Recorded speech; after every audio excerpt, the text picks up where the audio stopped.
Good afternoon, and welcome to CCP's official stream of Alliance Tournament 13. I am CCP Antiquarian, and I will be your host over the next 2 weekends as we bring you the most grueling structured PvP event in Jove space. It is a double elimination tournament of meta response and comp execution that will result in one team ultimately being crowned the Alliance Tournament champions. I'm joined at the desk today with two illustrious player commentators. Indeed. Chesser. Hey, how's it going, guys? And Elise Randolph. Hello, everybody. And at the other end of the desk, my colleague CCP Fozzie. Fozzie. Hi, Antiquarian, great to be here. In addition to us at the desk, who will provide you with some interstitial entertainment, we also have a hotbox commentator booth, currently populated by 2 additional guest player commentators, Sir Squeebles. Good to see you. And is he over there? Is he over there? He's over there? He's here. He's here. He's very much below here. the desk. It's Epophany. Hey.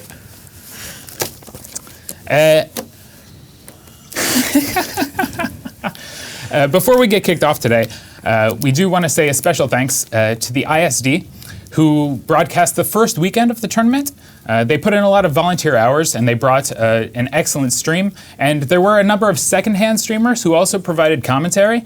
So a big round of applause to them. Huge thanks from CCP, and of course from everyone here, who I think really enjoyed that. Definitely. Yeah, it was wonderful. Yeah. We'd also like to thank the 16 teams that were eliminated in the first weekend of the tournament. We can name them off right now for you. Affliction, 404, Alliance Not Found, A Band Apart, Affirmative, Alternate Allegiance, Black Legion, Chaos Collective, Clockwork Pineapple, Forsaken Federation, Gone Critical, Nerfed Alliance Go Away, Pandemic Horde, Quebec United Legions, That Escalated Quickly, The Kadeshi, and Waffles. 16 wonderful teams full of very dedicated players, and unfortunately they were not able to progress to this level of the tournament this year, but perhaps next year. Good work, gentlemen. I'm sure we're going to see a lot of them back next year. A lot of those teams have been back a couple times before and really enjoyed, I know, yeah. I really liked how some of the newer player corporations have gotten involved in this AT, like Horde, for example. A lot of Brave Souls went down with their tournament try, but I would like to see them next year. They believed in themselves really, really hard. Unfortunately, they just didn't... It's half the battle. Yeah. The great thing is... It was only half the battle. We know they're going to be able to do better next year. Yeah, exactly. And we've got a lot of other organizations that support new players and accept new players that are also still in here and still doing really well. Brave's still here, Test is still here, and Phoebe Freeport Alliance, PFR, we've been PFR. very impressed with. They've been doing a great job. Yeah. I've been told by some guys that are closer to PFR than I am that they put in a ton of work, so I'm excited to see how far that they're going to make it this year. Yep, all the teams that are here, even of the teams that are eliminated, they put in tons and tons of work scrimming on Singularity between each other. So there was this open testing, open training sort of scrims going on, where they would all go together and there would just be back-to-back rapid-fire scrims against the participating teams. And there was like a good 24 of those teams in the system at any given time. So they put in a lot of work, definitely stepped it up this year. And I'm willing to bet a lot of those teams in it for the first time have caught the bug now. Because Yeah. AT practice, as long as you don't get like too stressed about it, is a lot of fun. It's a great way to just It's have very some good easy to smoke get a little bit fights. too stressed. All right, guys. Before we go in and actually start pulling apart what people are going to do, we are going to introduce, for people who aren't familiar, the tournament UI, which is what you'll be seeing framing your screen as you watch the stream later on today. We have the 2 teams represented on either side, and then you can see there various elements of the HUD. Would you all like to provide any? Yeah, so a really key thing to look at is those applied effects you'll see beside each ship. That lets you know what effects are being applied by their allies and their enemies. You can see when someone's webbed, which will slow them down. We can see when there's energy neutralizers. You can see when there's ECM, although the ECM icon appears even if the ECM hasn't actually effectively worked, just when they're trying.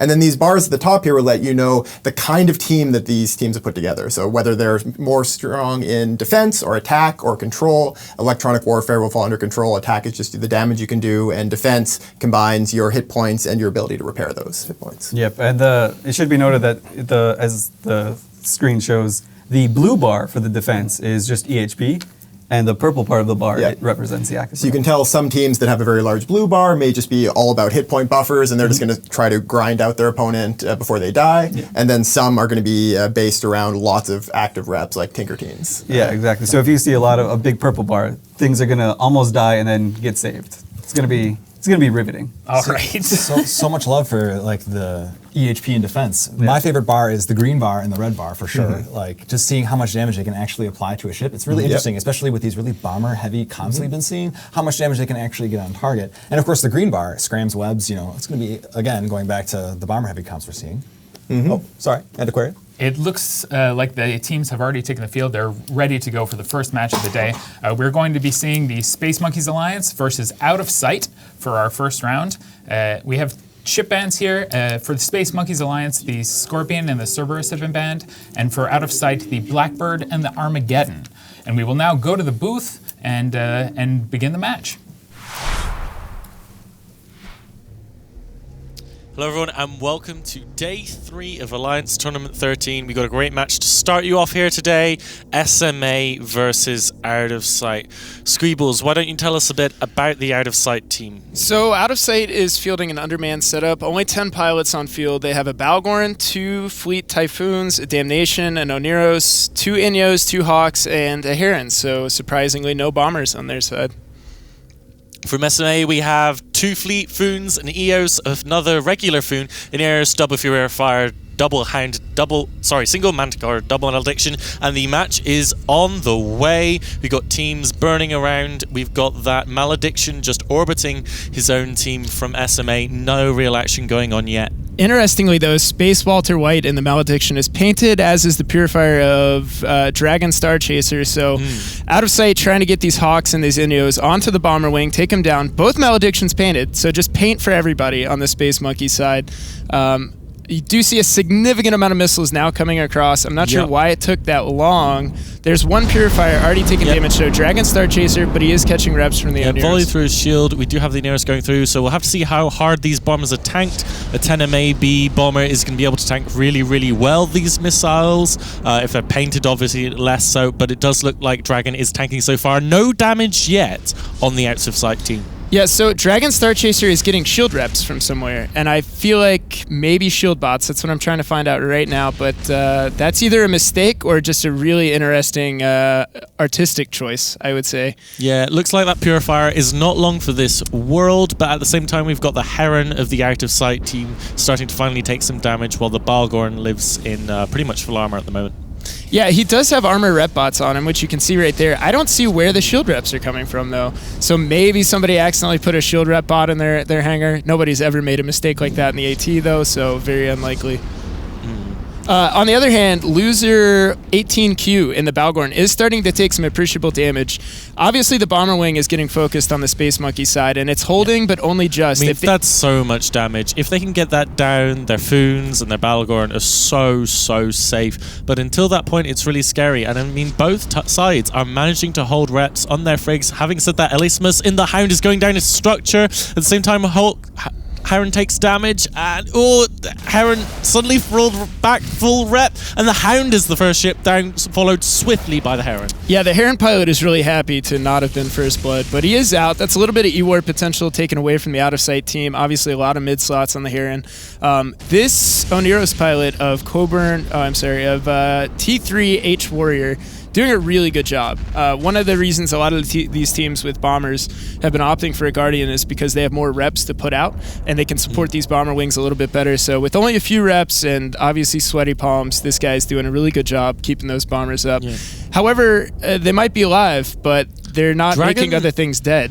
Dragon is flying beautifully at the moment. He's getting up high speeds, getting the drones off him, mitigating that damage. And I mean, I think that's the main reason he survived thus far. There's a bomb out. A void bomb just went off very near the Balgorn. Obviously, that came from Space Monkey's side. How they got that off and it landed, I'm not sure, but you can see there quite a spread across the field, and there is an angry swarm of space monkeys. Yeah, the Balgorn has pushed forward towards the opposing team. It's trying to get some newts off. Looks like we've got some newts going on to a Purifier that they're trying to shoot. We've got the Manticore of Junior Orion also taking damage here. The Balgorn is just holding in about 2/3 armor. There's another bomber down for SMA. So really the breaking point in this match is whether or not they can kill this Balgorn before they lose another bomber. There's already a web on Kane, Huron, and the Hound. Obviously, they've got the damage to break it. These support frigates on Out of Sight's team doing a really nice job. Now, Paints in a scram on that bomber. Things are not going well for him. He's moving very slowly. He's going to die. The Bal is moving up back towards his team, getting a bit further out of range. They're going to lose that nuke potential, but that's going to be okay for now. They have killed a couple of bombers. Looks like Kane in the Hound is starting to go down. I mean, piloting on these bombers is the key here, because you have that small SIG, you can get that speed, but you got to use it. If you get painted, if you get webbed, if you get neuted, you are just gone. Yeah, and based on speed, I actually just started paying attention to the speed of the bombers, but it looks like probably 1MN AB bombers. So the scrams are not going to affect him. However, the newts and the webs are going to amp up that damage big time. There are no bonus target painters coming off the Out of Sight team. However, I would imagine the Inyo probably has a target painter in the mid slot, and that's going to hurt a lot. Sorry, one of the Hawks at least has target painters, so blowing up that SIG radius is going to hurt him. However, the Balgorn of Loser 18Q is going down, but very slowly. They're reaching a breaking point now where they've lost too many bombers to close this out. So another Mali got cool. I mean, the support wing of Space Monkeys has slowly but surely been shredded through. They're not going to be able to break through the reps of the Aneros now. They're going to have a much more difficult time tackling things down, applying the damage they have from the Fleet Foons and the Foon itself, and it looks like Out of Sight with their undermanned team maybe taking the first victory of the weekend. And this is a losers bracket match, which means whichever team loses this is out of the tournament. Right? They are gone. Yeah, so unfortunately it's looking pretty good, Grim, for Space Monkeys Alliance. But seriously, T3H, I'm proud of you. Nice job. It just wasn't enough. And unfortunately, we're seeing this play out the same way that we have for a lot of the bomber comps, where you have so much potential DPS and yet so little applied DPS. You got to know how to fly them. You got to know how to protect them, and you need to make them do work at the beginning of the match, because they are the things that one slip up, you get caught, and you just lose a bomber, and you lose like 500 DPS. And I wonder, because we saw at least one bomb come out from Space Monkeys Alliance, I wonder if maybe they planned on doing a bomb run. They offlined the torp launcher, online the bomb launcher, and then somehow didn't execute. Maybe the ranges weren't right for their warping to launch those bombs, but bomb launchers do take up a bunch of fitting on your bomber, but with the prevalence of rep drones rather than damage drones this tournament, I mean, getting a bomb on all the rep drones, if they don't manage to pull them in time, is amazing and powerful. Yeah, and it might explain why their damage was a little underwhelming. Even with that, I don't understand why Torps weren't connecting to that Balgorn of Loser 18 earlier in the match. Everybody was completely untouched on Out of Sight until maybe a minute 30 into the match, so strange decision making. I wonder if they were focusing Torps in on those low SIG support frigates and just not connecting. That seems like the most likely explanation. I don't know. I feel like the bow was pushed forward quite solidly, so I get the feeling that it's going to be pretty hardcore tanked. It may just be the case that the Neros reps and the Balgorn's resist were just enough in this case. Because, I mean, if you look at Space Monkey's team, in terms of damage, those two Maledictions are going to do no damage. Obviously, Neros is Logi. And the Fleet Foons and the Bombers are going to do a ton of damage, but I mean, it's still potentially not enough to just try and break through a Happy Oneros with Damnation links. Yeah, I mean, with no way to disrupt the Oneros, it's going to be an uphill battle. That Balgorn is going to be really well tanked. He doesn't have to fit damage mods in the lows, so his entire job is to survive and make Space Monkey's visit to the Alliance Tournament Arena as difficult as possible. And he did that, from what I see. Obviously, if those Maledictions did go in to try and screen him and hold him in position, which I think they did, they were going to get webbed and they were going to get deaded. And they did both of those things in pretty rapid succession. So. I mean, a Bal can be such a nice ship, kind of weirdly against bombers, because if the bombers screw up and they get in range, those webs will just slow the bombers down so much they will just melt, as we saw at the beginning. The bombers had they had a lot of difficulty killing the bombers. You know, they had their speed up, they were out of range, but when those Balgorn webs landed, when a newt landed to turn off their prop mods, bam, gone. Yeah. We now see damage onto Coburn Vor in the vanilla-flavored Typhoon. He's in 3/4 armor. He does still have an Oneros to support him, and you can see that Oneros there on the screen. I'm sorry, that is actually the out-of-sight Oneros, who's just drifting around, having a jolly time on the outside. Coburn is catching reps from T3, who's still making us proud. But I don't think it's going to be enough. Really, 2 Fleet Typhoons should be able to eat through those reps pretty easily, especially if they can get in there, use their utility high slots, turn off Hardeners, and the Balgorn should help to that end. So if you look at the module effects there on the HUD, you can see not much coming out of Space Monkeys, but everything going on to them. It's quite the spread. They are neutered, they wear webbed, they are scrammed, they are painted, they have everything going on to them right now. But they're still just about holding reps, trying to stay in as long as they can. But, I mean, this is a foregone conclusion here. Yeah, I mean, it's always unfortunate when a team gets knocked out. Months and months of work into this, theory crafting, practicing, and it's a tough situation. Space Monkeys Alliance, I think their comp was actually pretty strong. It's not dissimilar to a lot of the things we saw on the first weekend. Yeah, sure. I think it could have worked, but there's some part of the execution that missed, right? Either a target call for the bombers, late call to online the bomber and sacrifice a torp launcher, all those little decisions. So nice effort by them, and it does look like they're still admirably keeping up Coburn Vor, but in 28 seconds they will be out of the Alliance Tournament 13 unless some micro jump shenanigans happen. If Coburn Vor can tank through this, that's a small victory for Space Monkeys. They at least get to take that Typhoon home, mount it on the wall, and he gets to tell his grandkids about the AT-13, right? Amen to that. I mean, one of the things about the SMA team is it's really difficult to protect their bombers with what they have. Their only way to kill things coming after their bombers, like a Confessor or a Svipple, is to try and shoot it. But if you've got a small, fast ship coming at them, what have you got there to kill it? You don't have a ridiculous amount of webs. You have some paints for the supplication. I mean, all you have for screening is 2 maledictions. Right. Well, that's the end of the match. We have reached the time limit, so sorry to see you go, SMA, but congratulations to Out of Sight. And with that, we're going to send it back to Antiquarian and the gang at the analyst desk.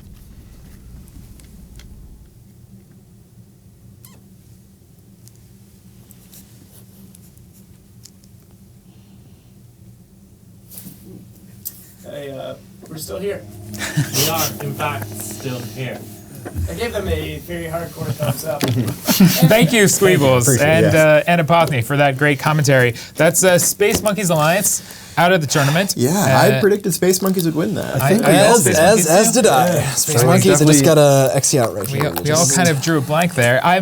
Again, bombers showing up, and we saw that last weekend. But all these flights of bombers people put out there, did they misplay it?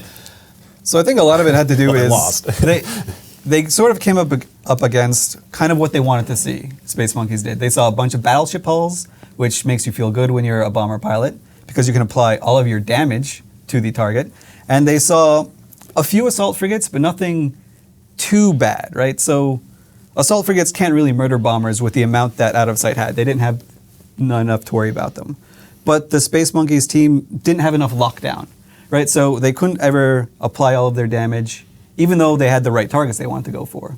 Their team just lacked any form of lockdown at all. So they were just slowly afterburning around, but they could never pin the target down, or ideally what they wanted to do, I think, would probably be shoot the Logi. Because they shot the Balgorn, and the Balgorn, it wasn't a flagship Balgorn or anything, so that was all of Out of Sight's control, but it wasn't really doing anything. So they wasted a lot of time on that, just because not because they're bad or anything, it's just because they couldn't catch the Oneros. Yeah, I just say the bomber in general, it's a really flimsy aircraft. You have to be very careful when you're flying that ship because small mistakes will kill you. And in this fight, exactly, Out of Sight could have made it a lot worse for Space Monkeys if they would have taken those AFs and just brought them out with the Balgorn instead of just keeping them back like they did.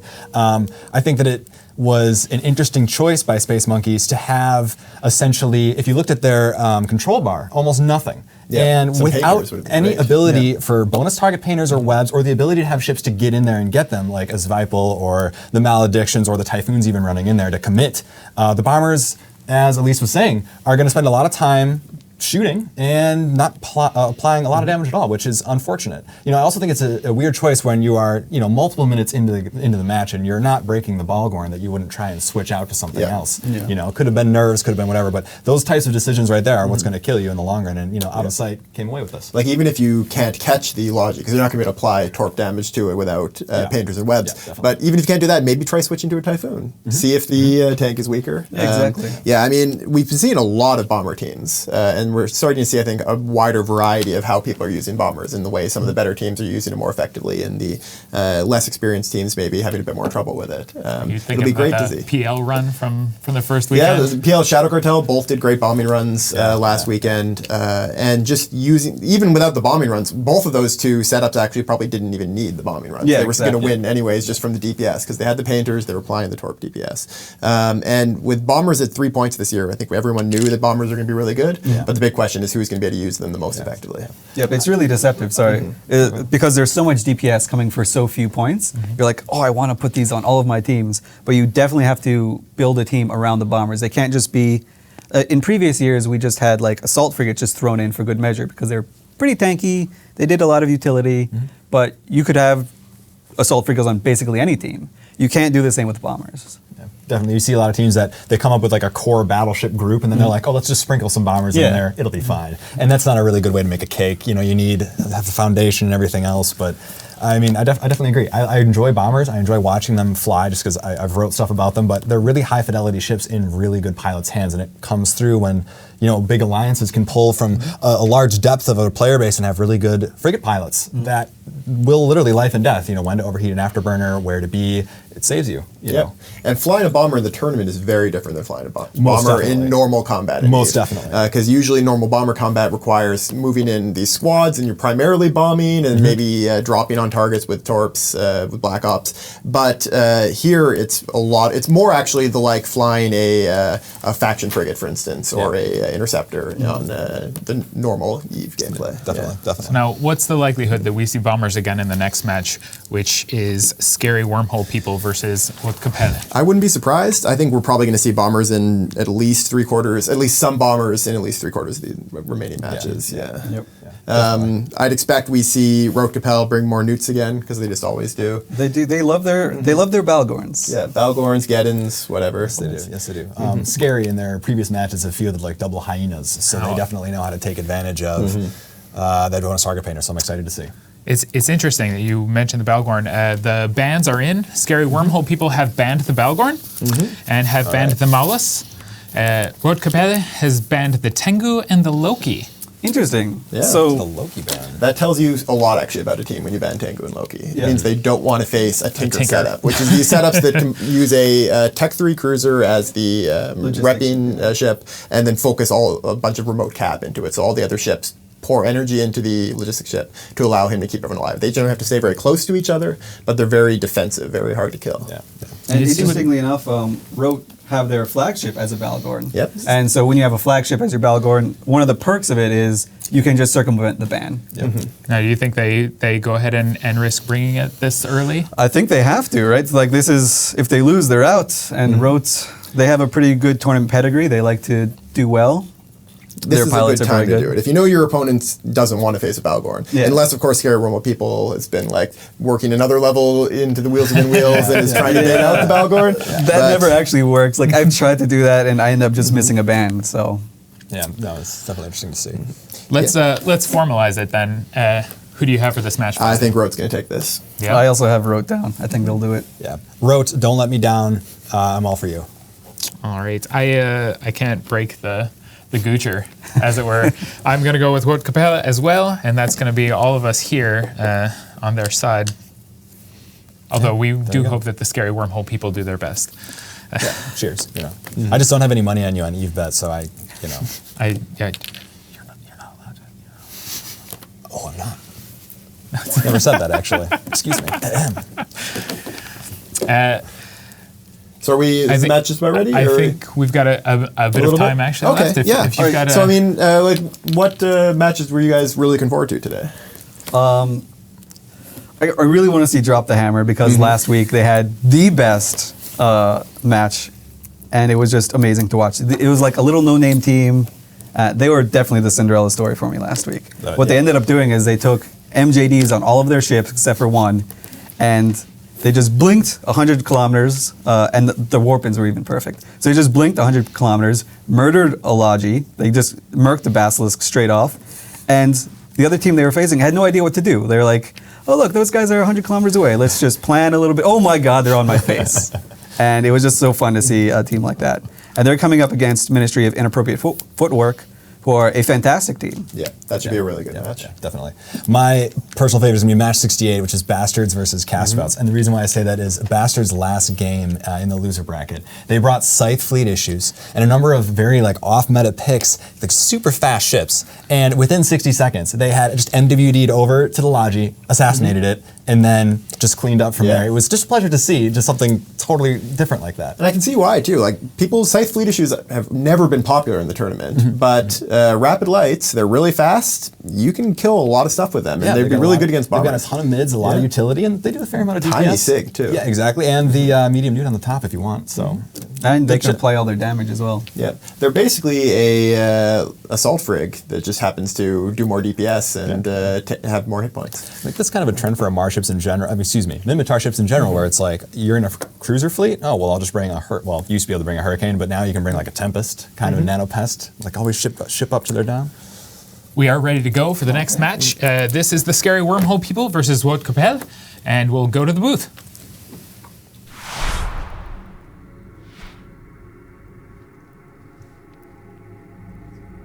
All right, welcome back to the commentary booth. I'm Sir Squeebles here with Apothony for match 2 of day 3 of the Alliance Tournament 13.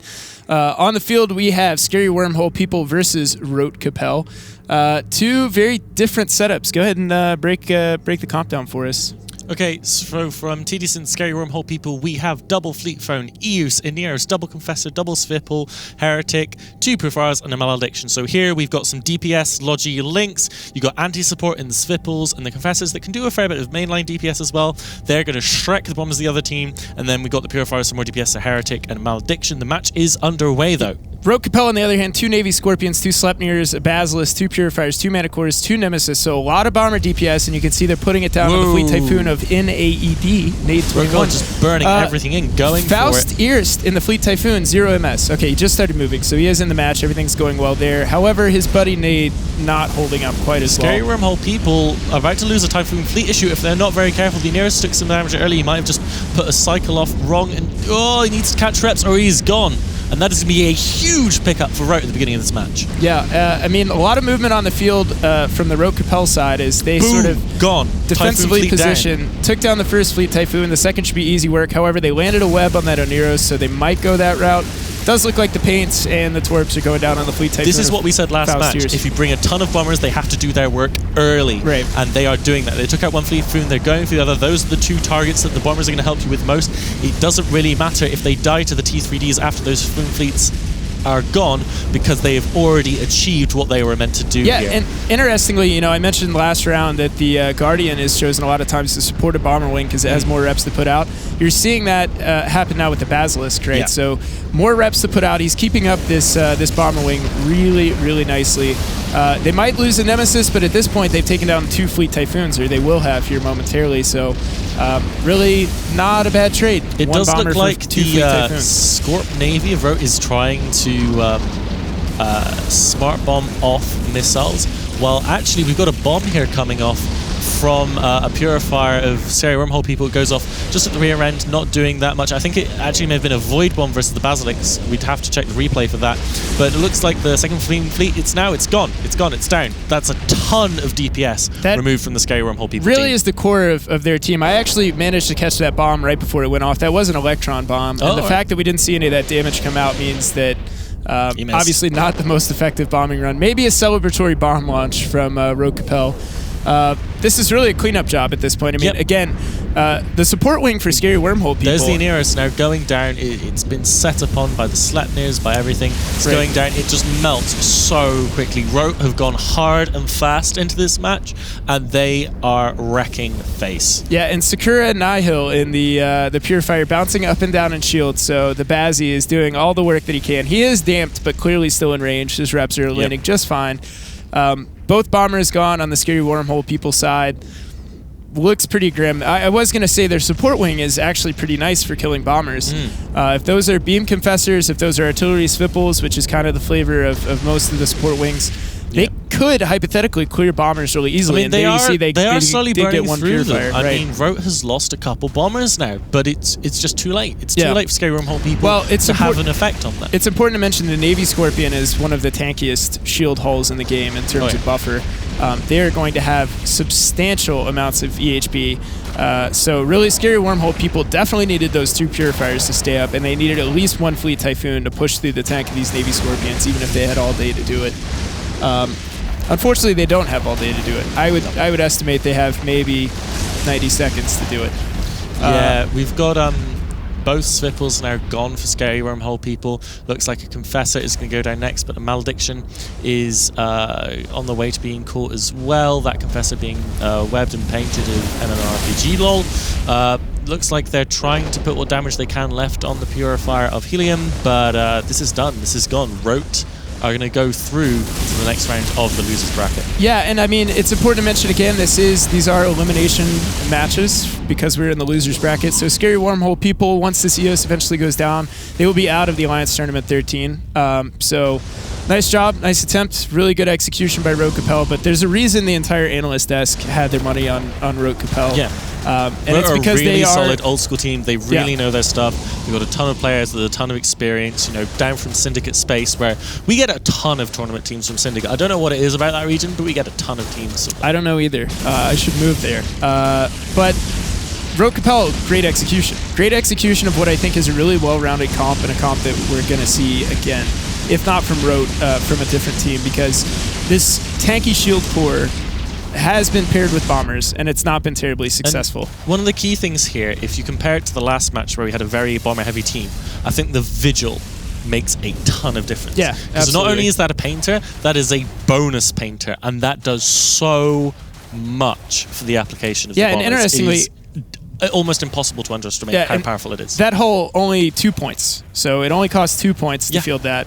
And it's so survivable as well. Actually, I think it might be fast. 3. It just whizzes around the outside at 100. It is incredibly fast. 4K right there. Whatever you want. It's so hard to catch. Because it's a Tech 1 disruption frigate, I believe it actually is 3 points and not 2, or it might even be 4 points. Who knows at this point? So many points. We'll let the analyst desk check those numbers because I don't have them in front of me. So with the last Malediction in structure slowly going down, it looks like we will be going to very shortly to a commercial break before we return to the analysis desk. That's the word I was looking for. Yeah, I hope so, because the commercials this year, very good. They are amazing. Yeah, there's Malediction still buzzing around the field for Scary Wormhole people. I think Rote is just using that time to loot. And quite possibly. There goes my mouse. So, RIP. We're now just sort of waiting for this match to be cleaned up. I mean, if you are on the Scary Wormhole team, what would you have done different? I mean, I think that in order to beat Rote Kapelle's team, they had to get those bombers off the field instantly. Those Confessors and those pure Swipples, and then the Heretic as well. They needed to just, with reckless abandon, go on in and just try and take out as many bombers as quickly as they could to have a hope of tanking against the amount of DPS that was incoming from the Torps and the cruise missiles. Yeah, and obviously they didn't. So it could have been a matter of range. I looked at their teams when they first came into the arena. There are several different warp-in points behind this cube of mobile micro-jump drives. Oh, however, sorry, that Malediction is down. That is the last ship down. So we will have a very short commercial break before we come back to the analysis desk.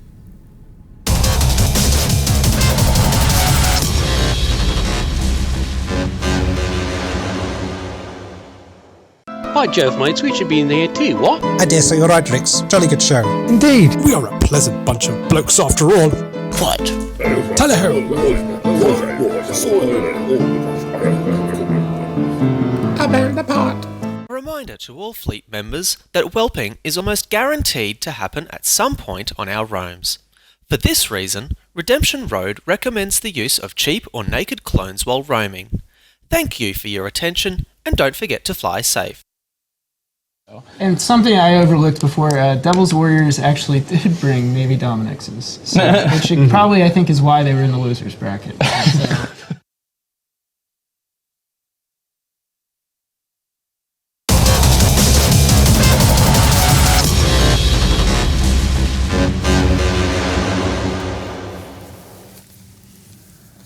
And we're back.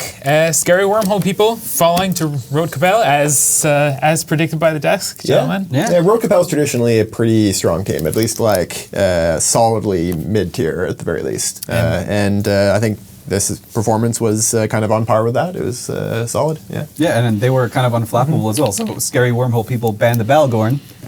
Rote didn't say, oh, I'm just going to go bring my Balgorn because I can, and you guys don't want to see it. No, they just stuck to their guns. They had a plan. They had a very, very polished team that utilized the bombers really well, as the commentators were talking about. So they have the Sleipnirs that charged in and got tackled. Like, I don't know if you saw it, but on the screen they just rushed right in. They were very well practiced because they just webbed the Logi down and then said, you know what? We don't need to kill the Logi right now. We're going to go kill the Typhoon fleet issues, get all the DPS off the field. And that's exactly what they did. And then they just went through and it was quite surgical. Good team, good execution. I definitely like the beginning, at least how they had panned out to the tactical overlay, where you could just see Rote's team just coming in like this, and Scary Wormhole was just kind of still chilling here. Which, when you have 4 T3Ds and they have a full wing of bombers, those T3Ds need to be beelining at speed mode style over to those bombers and just killing them. I think even Apopny said that those T3Ds, it's reckless abandon, need to go in, need to get the kills. Beam Confessors have a 70k range, and Zwippels, whether they're arty or not, they can still move very quickly. Like Interceptor speed can, with ACs, a lot of damage. And I didn't see that happening at all. I didn't get a close enough look at the guns, but just from the way that the damage was applying, I assume it was pulse and autocannon. Wow. Which, I mean, they do decent DPS, but the alpha would have definitely helped them punch through those reps, because they were getting these bombers into low armor, and then the reps were hitting, and they were then having to wait another maybe 15, 20 seconds to finish burning them down, which was a lot of time wasted per bomber. Now, this is the first Alliance tournament that the Tech 3 destroyers have been available to teams. So is it possible that maybe they're just feeling it out, getting used to the ships? Or I mean, they fill the same kind of role that we've seen from assault frigates and interdictors before, and though those are still popular ships as well. But they're really cool because of the ability to switch modes, and seeing how people use that in the tournament is something I'm very excited to watch. Yeah, they're the ship in EVE with the highest skill cap. So there's different modes on the ship, so you have to actually think about what you're going to do before you do it. So you have to say, oh, am I charging at people now? I can just go speed mode. Or am I going to get shot in 5 seconds? Do I need this to higher defense? Yeah. If there's a jam heavy team, you can always switch to sharpshooter mode, and your signature defense, your sensor strength just goes through the roof. So they're extremely versatile. I think a lot of the higher end teams, and certainly middle tier teams, they use T3Ds to maximum effectiveness just because of the utility that they can bring. You're ready for a wider range of circumstances when you land on the grid. Yep. And as we were talking about before with the bombers, which also have a very high skill cap in the Alliance tournament, I think what Scary Wormhole people, the trap they fell into is they didn't actually just totally copy, but they seem to be mimicking a team that we saw earlier in the week. So they kind of took the Camel Hydra team, made a few modifications, didn't throw a Malice in there, and they just, because they only had a week to practice it, you could see that they were a little bit rusty. Or they didn't know exactly what to do. That could be a possibility. Certainly their understanding of the use of the T3Ds, if you fit them for short range only, certainly the Confessors, not with beams, definitely shows kind of a little bit of a gap. But overall, that type of play style, that type of comp that they brought, I think we're going to see a lot of variations of that throughout the tournament. Same. How difficult is it for these teams to go and take the meta that developed last weekend and apply it to their existing comps? How much do we expect a newer team to be able to change gears that quickly? It's pretty jarring, right? So it depends on how you practice. A lot of the more polished teams that have been here before, what they do is they get a baseline team about 2 months ago. So they think, what is a good solid team that we think a lot of people will run, and we'll just test all of our teams against that. So if you did that and you guessed wrong, if your baseline was completely off, then that's 2 months down the drain. You learn some cool things, but it's not anything that can be helpful to you. Yeah, I definitely think it would be a struggle, just because there are certainly variations of fittings in between, like these double TFI and these double, Typhoon Fleet issue comps we're seeing, and these double Scorpion Navy issues for the shield side, and not having the opportunity a few months for pilots to be used to, switching to speed to defense mode when you get a scram web or all of these things really can play into the fact that, as Elise was saying earlier, these super high skill cap ships, you make a single mistake in a T3D, for example, go into sharpshooter mode when you shouldn't be, and a cruise missile hits you, with an NWD on, you're gonna be in a lot of hurt. So, I think it's kind of dangerous for people to do that, but I guess replication is the highest form of flattery, so it is what it is. It doesn't always work in their favor, but if you don't have much in the tank, if you don't really have anything to draw from, then it's definitely a good strategy. Yeah. What can be very effective during that week as well is, instead of trying to copy someone's setup to fly yourself, at least practice against what you've been seeing. Yeah. So take the setup you already know and you know well, practice them against what you've been seeing in the first weekend, and then maybe make tweaks to make sure that you can overcome what you expect to come up against next. Yeah. And of course, all of these early matches today are people who have faced at least some amount of trouble earlier in the tournament, so they are trying to narrow it down. Yeah, they're all up against the wall. Basically, everyone until halfway through the second, or 3/4 of the way through today, is an elimination match, and so these teams all need to win, or else they're out of the tournament. What do we know about Suddenly Spaceships and Agony Empire?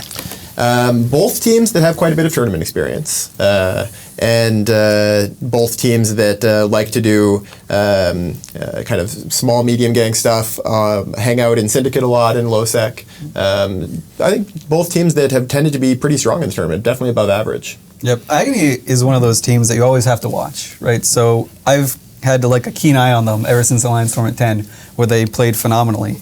They didn't copy setups or anything. They just had their own ideas. They implemented them very well. They don't necessarily fall victim to the meta, but they know what it is, right? It's not like they guessed wrong. They just said, oh, we're just going to take this path instead. Yep. And they're always quite impressive to watch. They've been very creative. In fact, actually, Agony pretty much invented the Tinker as it's been used later, in Alliance tournaments. They didn't give it the fly name or anything. No, but they were using the cap transferring Tech 3 cruiser logistics long before other teams were, and it's kind of became an Agony thing first and then spread from there. Do we know who named the Tinker? Yes. Who did name the Tinker? A fellow by the name of Black Horizon. Black Horizon. He's a theory crafter for the PL team. Oh. It's actually the love child of Black Horizon and Gobbins. They both came up with that setup. And the reason it's named after a Dota 2 hero that requires a lot of micro, but it can always go back to base and refill cap and stuff like that. See. Good to know. Good to know. MOBA's affecting everything, inside the gaming world. The thing that I'm excited for, with Agony and Suddenly Spaceships is Spaceships had a very strange armor comp in their first match, which they lost to Exodus, which, no shame in that. Exodus is a very strong team.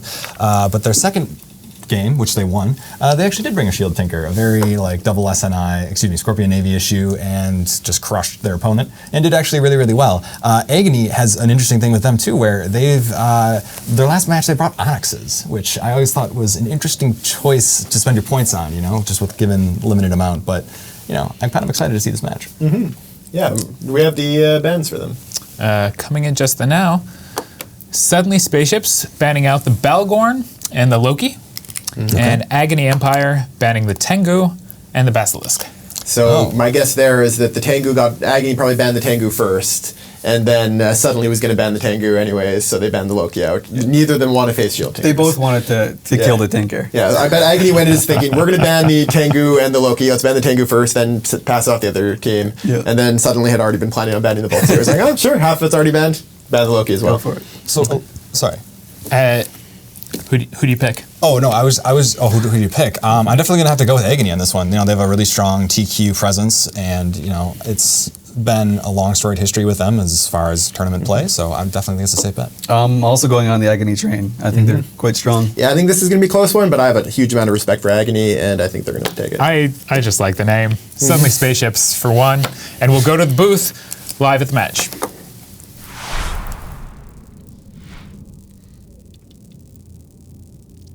Hello everyone and welcome to Suddenly Spaceships versus Agony Empire. We're seeing some more Foom Fleet issues and some more bombers. I'm sure nobody is surprised by that. Squeebs, run us through the Agony team. So from what I can see, Agony is running a Balgorn, a single Typhoon Fleet issue, an Eos, and an Oneros as their core.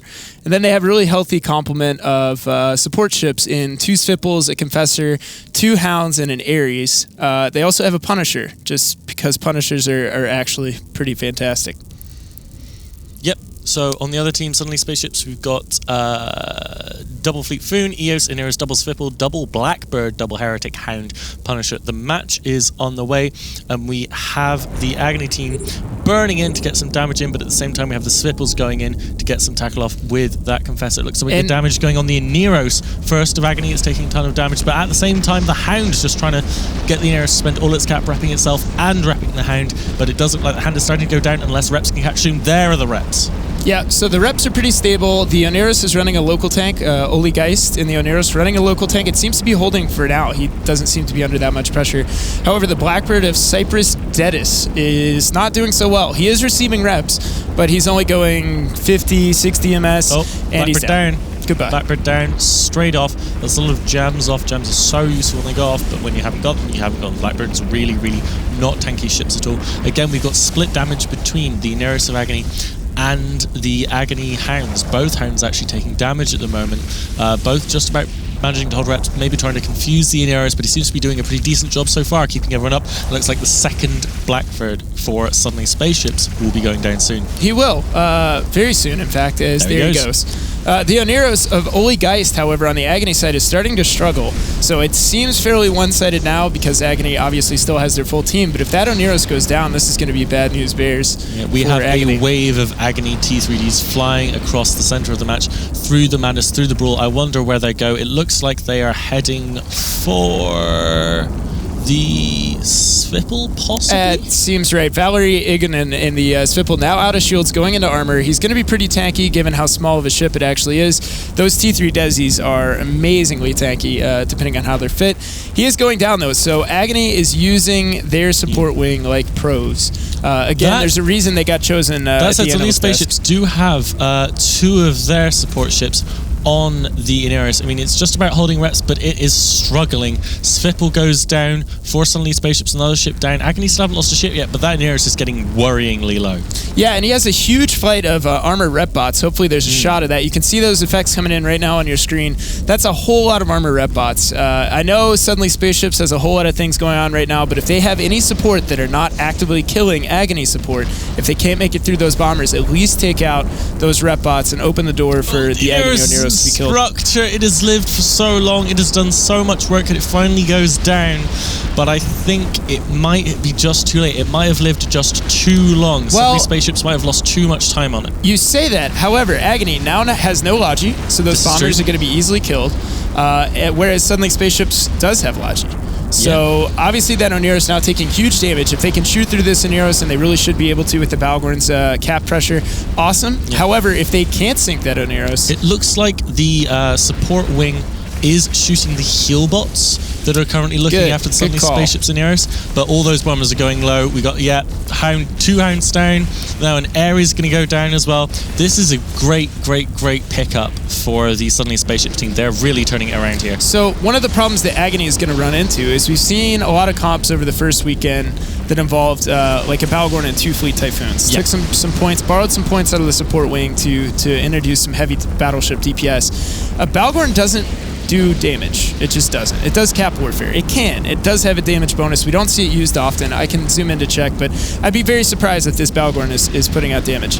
The Eos and the Fleet Typhoon on the Agony side are now the only ships. Oh, and Nero's down now. Both teams have lost their logistics. Suddenly Spaceships. Yeah, and that's a bad trade for Spaceships. However, once that Balgorn got on him and that cap pressure was on, even if he does have a local tank, it was going to die. The Agony support wing still piloting really well, and they're actually going to be extremely important. They need to use this Svipple and these 2 Confessors to take down at least this Svipple and the 2 Heretics, and they should be able to make it through from there on their own merits. It would help if they could get Balgorn Newts. I see the Nos on the Eos, who's interestingly at super low speeds, inexplicably low speeds. if they can newt the links off of that EOS, That would be slow great. everybody down, lower their tanks, that would be helpful. He actually might not even be at his desk. He might have gotten thirsty and stepped away. Okay, no, he is picking up speed now. From 0 MS up to 80 MS. Big plays from the EOS pilot. This support war is going to be critical, and it looks like the heretics are winning at the moment, just burning around at long speed light missiles, just burning through the shields and tank of the Confessors, and that just leaves it with a Punisher. So it's going to be Balgorn, Fleet Typhoon, EOS, Punisher versus double Fleet Typhoon, EOS, double Heretic, Hound, Punisher.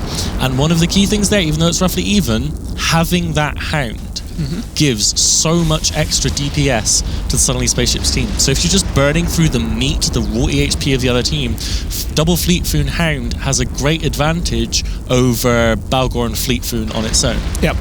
However, they've been putting in pretty good work with their battleships, the Agony team, because the Fleet Typhoon of Virgo went really low. However, he obviously has a local rep, probably a large ancillary armor repper.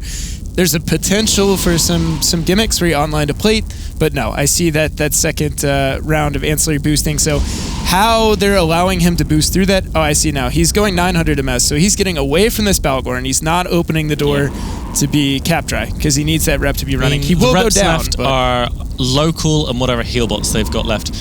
Agony Empire are ahead on the burning through battleship war, but there are 4 support ships that are going to be causing them such a headache. Yep. And it's a question of whether that Fleet Foon being so low that they can catch it and kill it and become more ahead, or that it's those 4 support ships that are just going to be that extra little bit that allows Suddenly Spaceships to clean out the match. So, much to everyone's surprise, I'm sure Suddenly Spaceships most of all, they're winning this on points by 11 right now. And it's about to be increased because one of the Fleet Typhoons, I imagine both Buddhist Princess and Virgo, and I'll check on this, I believe they're both in brawling the Fleet Typhoon of Zamo on the Agony side.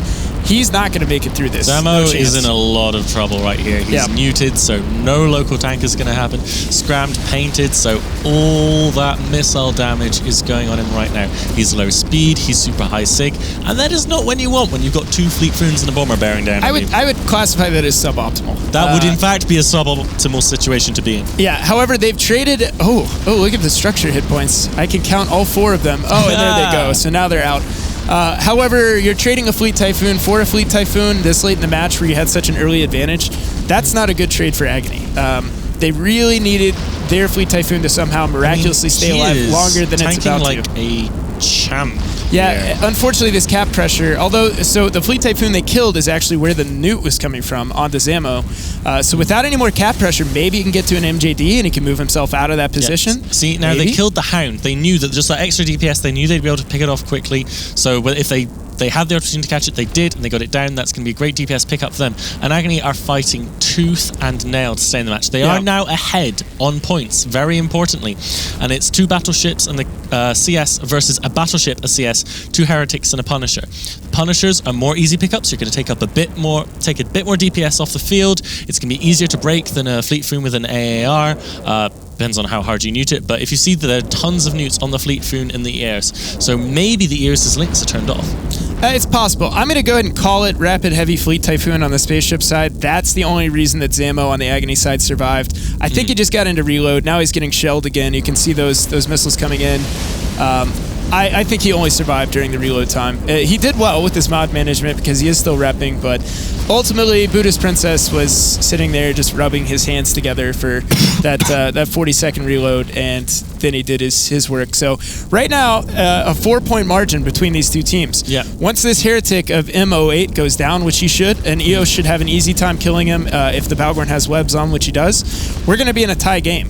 And then the real question is, 1 minute and 25 seconds, they're not going to be able to kill any of the Balgorn. Oh, this is a flagship Balgorn, as Fozzie so kindly pointed out. So that means it's going to have so much EHP to chew through.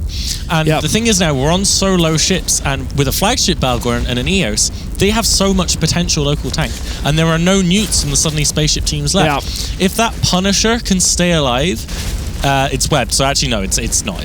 But however, it was webbed, but it was not neuted. So he's quite a ways away from this Balgorn, based on the fact that he's not being neuted as of yet. The Balgorn is drifting toward him, though. I'm looking at it. This is like a horror movie. The Balgorn is the guy with the knife running down the hallway, and the Punisher is like slowly tripping over itself. Like, please, no! I got a little too into that. The Punisher now in structure, and it goes down. So Agony just brought this back.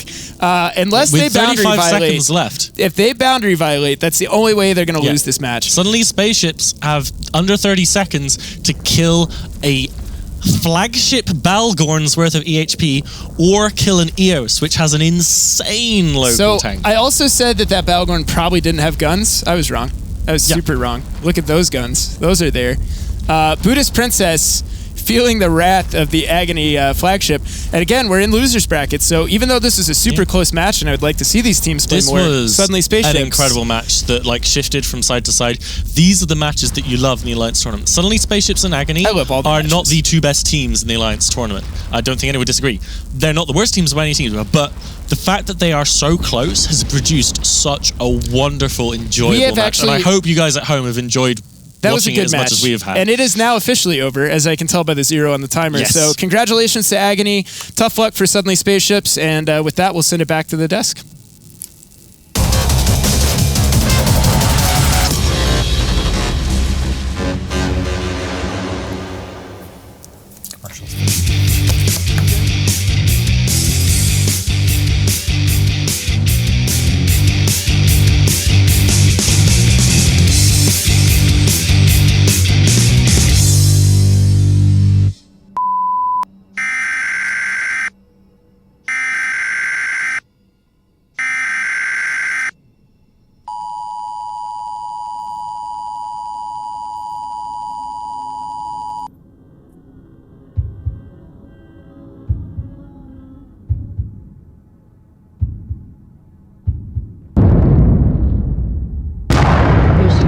Status has been lowered.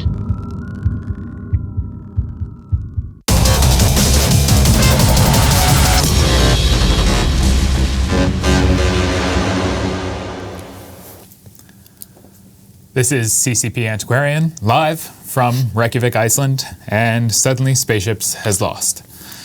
Agony Empire was successful, and my prediction was erroneous. I apologize.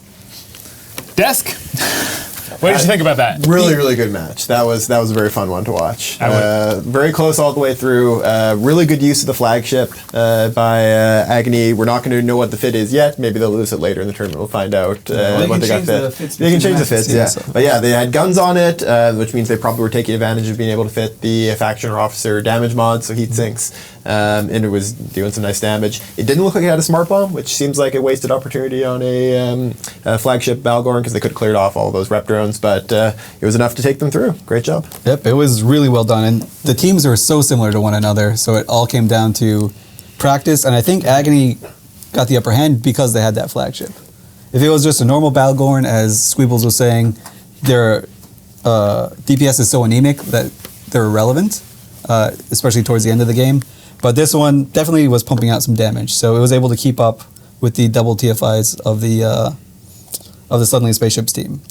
But yeah, the Balgorn. Why do you think it has such a high fidelity? I mean, in this type of matchup where we're seeing with like lots of missile heavy, heavy missile boats like the Typhoons and the Scorpions. Why are so many teams focusing on a Balgorn? Like obviously in this situation, flagship is great, but it soaks up a lot of bands and a lot of teams like to bring it. It seems like a lot of points for a ship that is essentially a utility ship. But utility is very valuable in the tournament. I mean, utility is probably more valuable in the AT than it is almost anywhere else in EVE, which is why E-War plays such a big role, and we had to do things like reduce the power of damps for this year.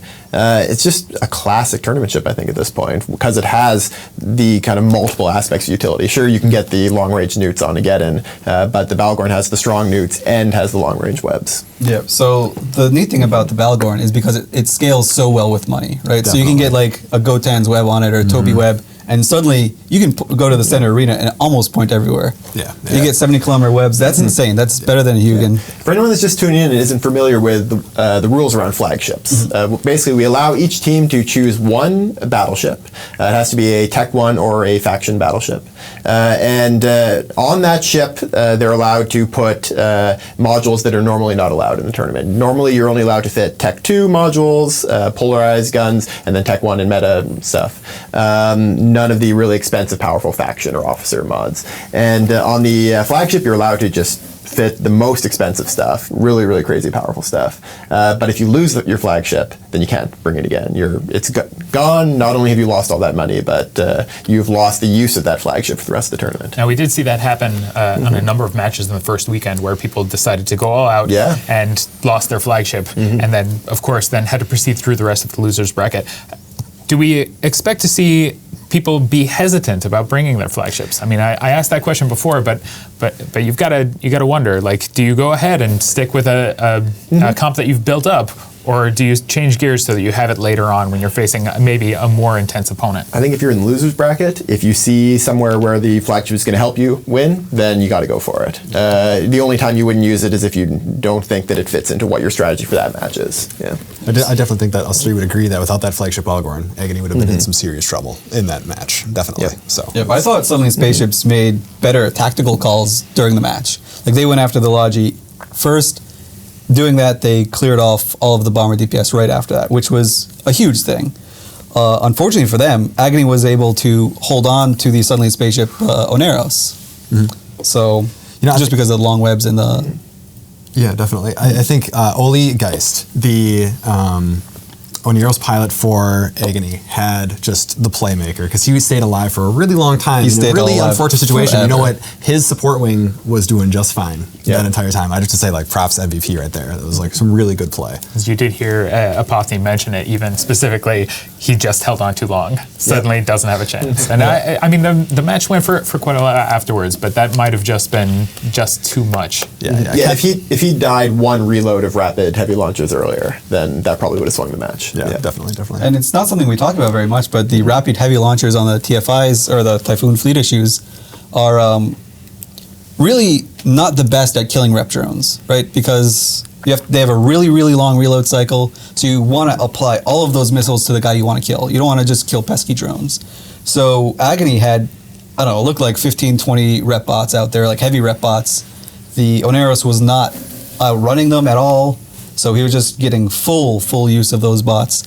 And towards the end, you saw that suddenly Spaceships identified this, and they killed off some of the drones, but just a little bit too late. Yeah, I definitely think with the drone changes in this AT compared to some of the other ATs that were very drone heavy, but now everything is limited to T1 except for rep drones. I think a very logical choice is for every single ship to just bring full flights of rep drones, and the Balgorn in particular can carry quite a number of drones, in its bay, and it's along with the EOS. So it's something that Agony has done for like 3 or 4 tournaments in a row now. Yeah. Like I remember one of their teams was just Hyperions, which have a huge active rep bonus, and also just rep bots for days, and they just keep throwing them out there. And then when you fight against Agony, they recognize when rep bots are on the field, and they prioritize very heavily to shoot those rep bots.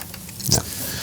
Coming up, we've got the Bastards versus CAStabouts. Now, I know that Chester, you were interested in this one. I am very interested in this one. Like I said, the last game that the Bastards were in, they were fighting against Affirmative, and they won that match. They brought, like I said, a very off-meta comp with Scythe fleet issues, and everything else regarding that comp is just like a super high speed, almost like a semi-mini rush comp, but not really. So I thought that was really interesting, and the fact that they pulled out a win using Scythe fleets, which I love to fly on TQ, I thought that was really awesome. So that's why I'm stoked. Bastards, I hope you pull this one out. And CAStabouts is also a really great team. They've had a really good showing in a New Eden Open in the past, but then they actually had some trouble getting into the Alliance tournament for a little while because of their play style. They play like really hardcore elite PvP in a starter corporation. They hang out in the Center for Advanced Studies starter corporation and PvP from that with characters that have just been in that corp for a very long time, because if you leave, you can never get back.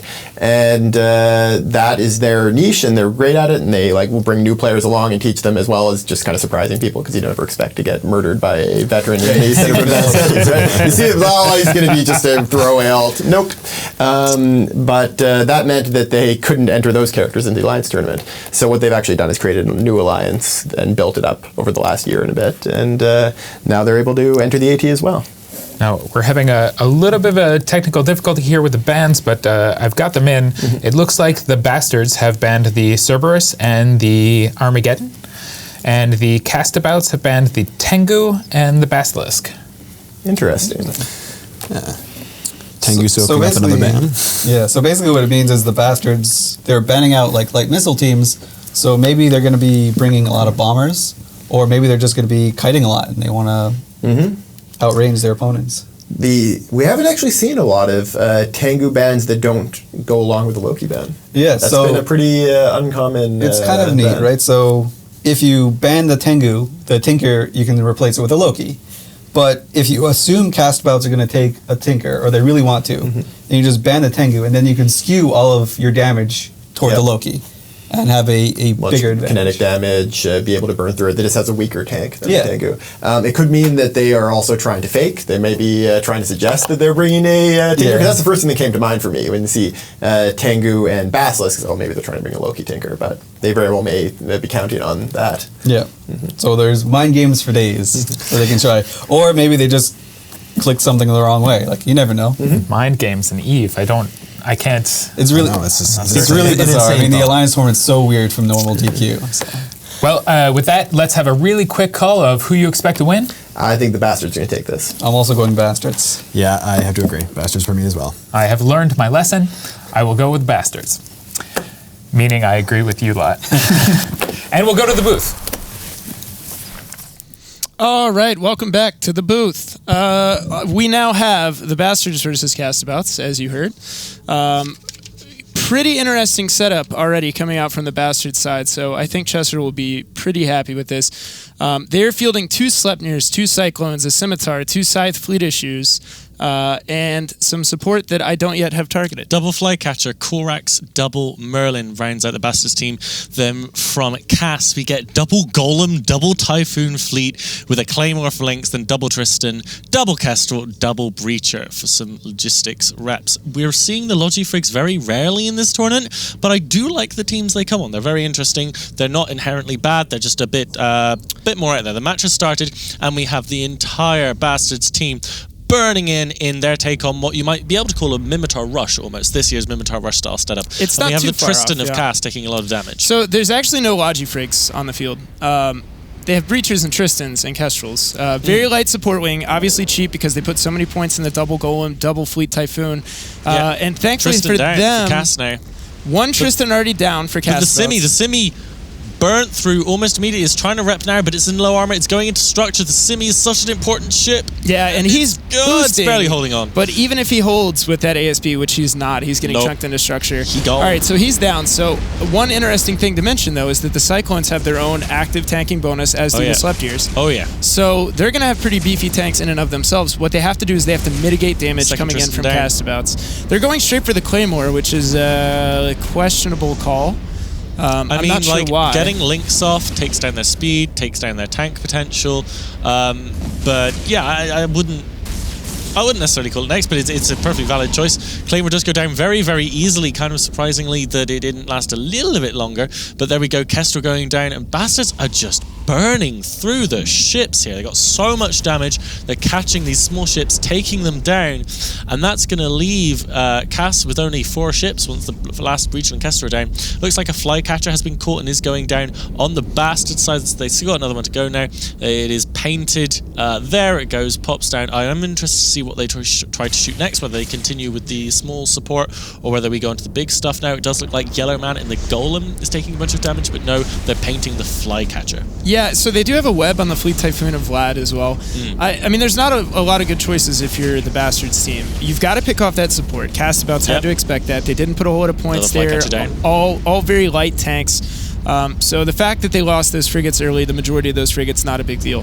That Claymore, though, was a smart play because of how they're going at it right now. So you can see tiny, tiny slivers of shield coming back for the Fleet Typhoon of Vlad, but it's not going to mean much, especially without links. He's got a lot of EHP as a faction battleship, but not a whole lot of rep potential and no rep bonuses. So he's going into structure. Doesn't look like he's got a whole tank hidden behind there, so he's going to go down momentarily, which is a really big win for the Bastards. They need to do that again to the other Fleet Typhoon and keep their Sleipnirs alive, and if they do that, which I think they should be able to do pretty comfortably, they'll be in a good spot. I mean, we've got jams going onto the Golems here, so there is a ship alive that still does jams, and quite possibly the Merlin And if you think about it, a jam on a battleship, that is a lot of DPS gone for quite a while. Jam cycles are really long. Right. So that Merlin being alive is actually quite a thorn in the side of the CAStabouts. Looks like the bastards have just lost another fleet side. Their other fleet side is neutered and painted, so we'll be losing that soon. As you say, CAStabouts now have to go to the ships with that crazy active tanking bonus. They've already lost one fleet frame, they're about to lose another. So with 2 golems, a Kestrel and a breacher, they don't have a ridiculous amount of DPS left to burn through the insane active tank that both these hulls can put on. Yeah, I mean, the obvious choice is the Cyclones. I'm looking at it now, and it seems everybody's in the same party, pretty close range. So CAStabouts has their pick of whatever they want to choose. However, the golems are going to be cruise fit, right? So they can project out. They're not... Oh, well, then again, that one golem is actually MWDing, so that might not be the case. But they really should be cruise fit. That's not a huge amount of DPS. They can put out a respectable amount, but they're not the sledgehammer that a Fleet Typhoon is. And now that that second Fleet Typhoon goes down, these Cyclones will die to 2 golems, but the question is how quickly. Yeah, I mean, I'd say quite slowly. Cyclones do get that local hull bonus. If they'd gone for the Sleipnirs first, I would be face-palming right now, but they didn't. They've gone for the Cyclones. The Sleipnirs do a bit more DPS, but the Cyclones have the T1 resist. They're not double frickin' bonus to hull tank, their local tank. But yeah, so I think that CAStabouts are in quite a bit of trouble here, but we do have to wonder how hard can those golems tank on their own. If CAStabouts do get to kill both Cyclones in the next 5 minutes and the golems go down and the Kestrel and the breacher manage to stay alive, then they'll be ahead on points and they'll be able to just have those point-heavy golems just sit, not dying, until the end of the match. Yeah, unfortunately for the CAStabouts team, 2 Sleipnirs and 2 Cyclones, or as the case is going to be 2 Sleipnirs and 1 Cyclone, still put out a lot of damage, and they can select their ammo types. Yep. So they can fire into resist holes if they want. The Golem, obviously, T2 resist profile, but he is tanking not super comfortably, I would say. We're assuming that's an ASB that he's using. ASB can only use 9 charges. It uses cap charges instead of local cap. After that, you've got to feed in your own local cap. That breacher's got to be helping as well, slowing it down. I mean, as long as it just stays without getting range of being cool. So actually, the Kestrel scrammed, is now scrammed. So those are points that CAStabouts cannot afford to lose at this point. We're really close. It is 58 to 55 bastards to CAStabouts. That Cyclone looks like he's starting to trouble. That Golem as well. The Golem suddenly run out of charges, as you said he would. Can he keep that tank going whilst he refills? How are they using those mids? How are those golems fit? So this golem is definitely going to go down. You see a shield boost there. I would imagine that's probably an ancillary shield booster that's run out of cap booster charges, but he's maybe got a local inject. A lot of mid slots on a golem. He could also have an old school shield booster. I see that as being unlikely. He's still boosting, so he's still mitigating. Yep. And if they can kill this Cyclone, if they can overheat those launchers and kill this Cyclone, maybe those tiny slivers of shield will stay a bit longer. The Merlin's taking fire. Merlin is down, so the jams are going off. It's going to allow them to keep those going, and looks like we have got jams coming onto the Sleipnir and the Cyclone. Getting a reprieve for that incoming DPS just for all, just to finish reload. Okay, an MJD animation off of this golem. That's not going to work out for They're him. not close to the center of the arena, so a bump in the wrong way means that you could go jumping out of the arena. So close. Golem is down. Did he just MJD out of the arena? No, Did that just happen? He tried to. He didn't actually get the MJD off before he went down. However, important to note, once you cycle your MJD, you can't cancel the cycle, and whatever direction you're pointing when it activates, that's where you go. That one Cyclone did go down. However, it looks like it's going to be a win on points for the bastard. So that golem did get bumped, and there's a possibility if he was facing the wrong way that he could have gone out of the arena. But we'll never know because he's dead. If they can kill a Sleipnir with a golem, not and a Kestrel and a breacher, not going to happen. If they could, it's not going to happen. It's not going to happen. There's no way that's going to happen. Yeah, I would bet that's not going to happen. And as I say that, no MJDs. Just we playing it safe, getting rid of the Cassie. The Sleipnirs, maybe they see the MJD, they're like, oh, that looks like fun, we won the match, let's have a good time and celebrate with this MJD. Yeah. I mean, in order to win now, the Sleipnirs could just sit still, don't use their prop mod, don't use their web, save cap. When damage starts coming in, run their tank, save all their cap for their tank. They don't need to do anything. Yeah, unfortunately, an unloaded XLASB, you're still, even with a full capacitor, going to get maybe 2 cycles. So them burning and mitigating that cruise damage just to stay a little more comfortable is definitely the right play. However, as they're burning around, they are mitigating some of that cruise damage, but they're also mitigating their own damage because they're having to load slightly longer range ammo. Tracking shouldn't be an issue. Sleipnir tracks really well, but it is a webbed golem. They are barraging this. There this are golem. few things in EVE easier to hit than a webbed golem. That's true. That is very true. So he's actually trying to burn after them, and that web is keeping him at bay. So ISCA and the Sleipnir Iska is keeping the golem webbed, and he is burning like hell toward Marco to try and take him down. He's actually been putting out a really impressive amount of damage, but he's been taking even more damage, and he's going to lose that one. But serious bravery points for Jackal Lord and the golem. Yep, running out of shield finally now. He may in fact go down before the timer runs out. We've got just over a minute and a half left. Kestrel has managed to stay alive, but it's not a threat. That Sleipnir going down into half shield. We'll watch it boost up in a second, momentarily. Yeah, so the Sleipnir should be out of ASB charges at this point. But he's not taking... Okay, so this got significantly more interesting once that Sleipnir entered reload. He's reloading his ASB. If he doesn't get that reload off in time... The golem as well is yeah, losing armor. he's very low, but he's only taking one Sleipnir's worth of damage, and he probably started his reload. I'm kind of... Sleipnir's fine again. Okay, so there goes another boost for the golem. So Sleipnir boosting as well. Unfortunate. Very unfortunate. It would have been far more exciting if that had happened. And I would have been wrong when I told you earlier that would never happen. So me being wrong and CAStabouts bringing this back would have both have been good. But neither are going to happen. Doesn't seem like it is. We're now down to 45 seconds. There's always in the next match for you to be wrong. No, trust me. There's multiple days for me to be wrong, and if history tells the tale, I will take full advantage. The golem did get his ASB reload off, so I think he should pretty comfortably be able to tank these two Sleipnirs if he's got any heat left to put on his mid slots. But doesn't look like I'm right about that either, because he's still boosting and still getting chunked down into structure. He's living to not win, but he is living. Yeah, he's actually going to survive. So again, CAStabouts gets to take that golem home, put it in a nice frame, set it in the living room, or maybe in the entryway. Just people casually ask, "Oh, nice golem." They're like, "Yeah, it was an AT-13. We didn't win, but it was in the tournament. It was there." So, I mean, that's a win of its own. So we're now down to 0 seconds. Sorry to CAStabouts, who is now out of this tournament. They lost by 11 points. Congratulations to the bastards who brought exactly what the desk wanted to see. And with that, we'll send it back to them after a few commercials so that Chester could be smug about it.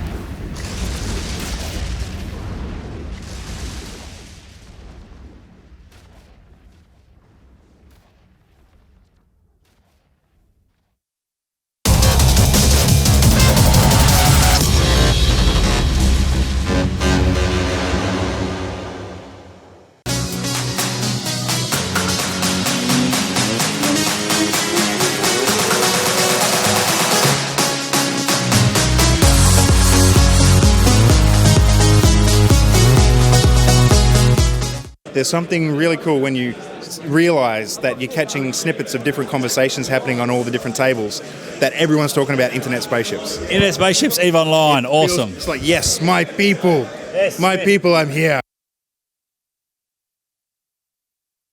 Thank you for choosing to fly with us today at Redemption Road. In the inevitable event that explosions occur, please ensure that your DCU is actually turned on. We hope you have a pleasant roam with us today, and don't forget to fly safe.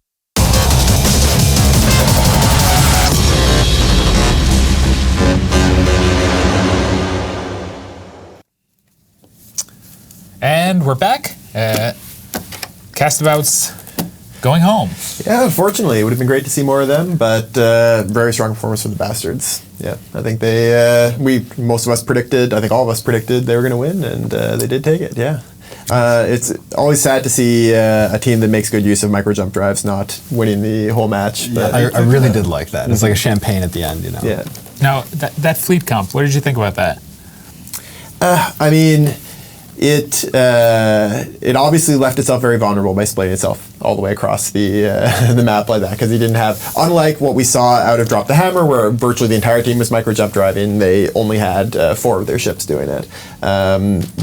I think it's a pretty standard team in a lot of ways for what ships you bring. Yeah, it was very interesting. Like the CAStabouts played it really well. They just blinked to the other side and just backstabbed the Logi, which was a great play. It took the bastards off guard for a little bit, but what the CAStabouts, as Fozzie was saying, is they then just sacrificed the rest of their team. Yeah. So. Bastards was in the back line. They have really, really fast, high damage dealing local rep tank ships, and they're just going to cut you, just cut you up from behind. And it showed. The only thing that the Bastards is that I just kind of questioned on is trying to outrun Golem cruise missiles inside a small sphere. You might as well just face ram it because it's been working for you the entire tournament. So that's what I would do. Just brawl it down instead of trying to run away. I'm pretty much always a huge fan of setups that bring Sleipnirs. It's still my all-time favorite tournament ship. It does a lot of things really well. It does a lot of damage, has a lot of local tank, and pairs well with Logi as well. It provides links, and the damage is very flexible. You can hit at decent ranges and get across the arena. You can pretty much always apply your damage. It's a really great ship. Fauci, do you think that the Bastards with this like modified rush that they have, do you think it has any chance or maybe any use in the meta against what you're seeing with these double TFI heavy battleship comps at all? I think it's really good against the bombers. And so we see lots of Cerberuses getting banned and stuff like that, but no one really thinks to ban the Fleet Scythe. And I think it'll be pretty practical against bombers as if they see a bunch more. They had the dream. They looked across and saw a bunch of frigates. A bunch of Tech 1 frigates just get slaughtered by the Scythes, So they were quite happy about that. But I definitely think it has potential. Very cool, very cool. Coming up next, we've got Project.Mayhem versus Together We Solo. Do we have any opinions there? Any strong leanings one way or the other? Neither of these teams have impressed me hugely. Not to say that they've done terribly, but I don't think they're really standouts so far. Maybe they'll change that coming up with this next match. Yeah, Project.Mayhem got crushed by CVA's Vargers, and then in the match they actually did win, they were up against some strange Loki comp, double Loki. So they haven't really shown. That was a bit of a weird one. Yeah, they haven't really shown anything where I'm yes, it's just I'm so but we'll see. When you see these pairings of two relatively inexperienced teams, two teams that are just kind of trying it out for the first time, that's when you can see some really crazy stuff happen too, which is always hilarious to watch. And people try new things, and sometimes it works out really well. Yeah, Vox has been showing with their absolutely insane Sancha comps, which are sweet. A lot of the older, more experienced teams might get a bit stuck into what they kind of know from previous years. Maybe someone suggests a comp and they get laughed out of the team. But with these new teams, there's room for creativity. Kronos Rush. Kronos Rush, exactly. Lots of Cronoses. There we go. Yeah, it's always great to see kind of that experimentation. My favorite with that is not this match, but coming up soon is Methodical Alliance, who've been bringing haulers and ibises and winning with those. That has been interesting. I mean, you can get a lot of mid slots for 2 points, 1 point. So very points efficient. Yeah, for sure. And also swag efficient. It's true. Looks good. It's true. Especially with the festival launchers on the ibises. Yeah, of course. For maximum dishonor, you gotta just throw that in there. I think it's a little rude. I think it's a little bit rude, just a touch. We have the bands coming in now for the next match. Project.Mayhem has chosen to ban the Guardian and the Proteus. Together We Solo banning the Balgorn and the Armageddon. Interesting. They don't like newts. So Together We Solo, that's a ban that a less experienced team would often make if they're bringing a Tinker. Because one of the obvious things that breaks a Tinker is lots of newts. And the Balgorn Armageddon ban, it's the two kind of most effective heavy newting platforms, or at least the most commonly used ones. So that kind of telegraphs Tinker. They brought a Tinker in their first match, so I wouldn't be surprised to see something like that again. Yeah, I'd agree with that. Yeah, the first match that they played, Fozzie was saying, they actually performed really well with that Shield Tinker. So, I definitely would see it again because the second match they just brought this random BS card. They brought a Shield one before, which makes it odd that Mayhem would ban out two armor repping ships. Yeah. Who knows? We'll see. We'll see. Maybe Mayhem knows something we don't. They might have their spy. Yeah. Exactly. Yeah, maybe they were practice partners. Maybe they watched them. Maybe they watched Together We Solo just scrims. And because that's a big change that happened this year instead of last year. Last year there were lock systems, so unless you openly went out and practiced with other people, you could just stay in your little room and no one could see you. That didn't really happen until the last sort of 2 weeks of the Alliance for this Alliance tournament. So everything you did can be watched. So most of the fleet testing, comp testing that people were doing was happening on the Singularity server. Yes. Where I guess anything goes Yeah. to a certain extent. Yeah, we provided some tools that allowed people to take some extra steps to protect themselves from spies, but a lot of teams just tested openly. I think Test was the guys that really pushed that, and then a lot of other teams joined in on it. Yeah. It allows you to get a lot of testing done and really to kind of have fun sharing setups and learning from each other as well. But of course, it means that it's very easy for people to watch you if you all hop into the same system. I was really surprised that so many people got on board with that, actually, because normally EVE players are very guarded. I don't want to say paranoid, but maybe that's a good word for it. Especially for the Alliance tournament. Exactly. I mean, so, I don't know. It'd be cool to see. Yeah, and also, I think those are the teams that are going to be less stressed about their practices, which means that it's a lot more fun. So just showing up in that system and having fun, bringing out whatever comps you think are going to do well there, it's basically like a less stressful Alliance tournament, which is a huge amount of fun. Yeah, exactly. Instead of stress testing a team, you're just kind of testing the water in the Alliance tournament setting because you don't know what you're going to come up against. You're not really testing the strengths and weaknesses of a certain team. You're just saying, hey, let's see what happens. A quick reminder to everyone watching at home, the Singularity test server is not only for Alliance tournament testing. We also do actual play testing for upcoming releases. It's a great place to go and check out what's coming up in the next release and see what's going to be available when things come around. So we do invite all of our players to come and check out the Singularity test server. We've had some really actual intense participation on mass tests for the past, ever since we started the 5-week release cadence. Yeah. And it's been great, but obviously the more the merrier. Yeah, we've done quite a few mass tests over the past several weeks, including some testing out the new visual effects coming out next week. Yeah, that'd be cool. So we're just about ready to start the match. Together We Solo versus Project Mayhem. Call. I'm going to go Project Mayhem. I'm going Together We Solo. I agree. Together We Solo. CCP says Project Mayhem. And that's what we're going with. And now to the booth. Project Mayhem versus Together We Solo.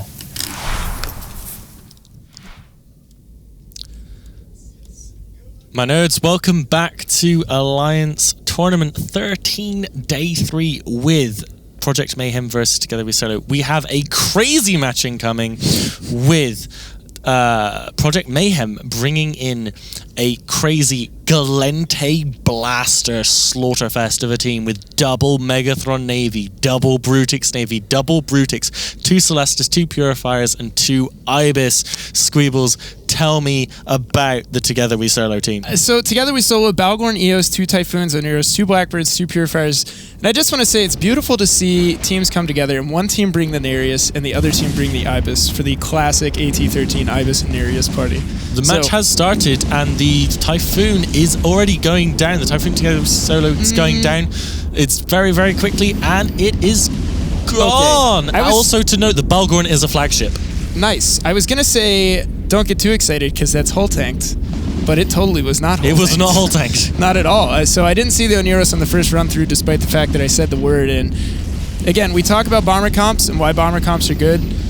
It's all about applied DPS. So second Typhoon melted, gone, and only the first Brutix Navy starting to really take some damage. Now this Galente team I can see being hull tanked. Oh yeah, absolutely. I mean, they've got no logi, and they are sledgehammering. Like, this is what the bomb blob setup should look like. Just complete elimination.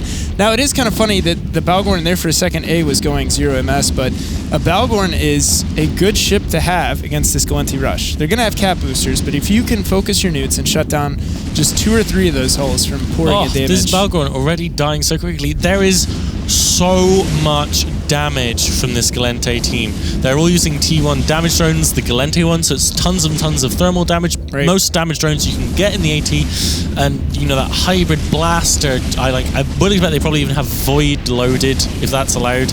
I can't remember the rules. To Balgorn, yeah. Yes, it is loaded. Thank you, Fozzie. Balgorn down now. 3 battleships gone.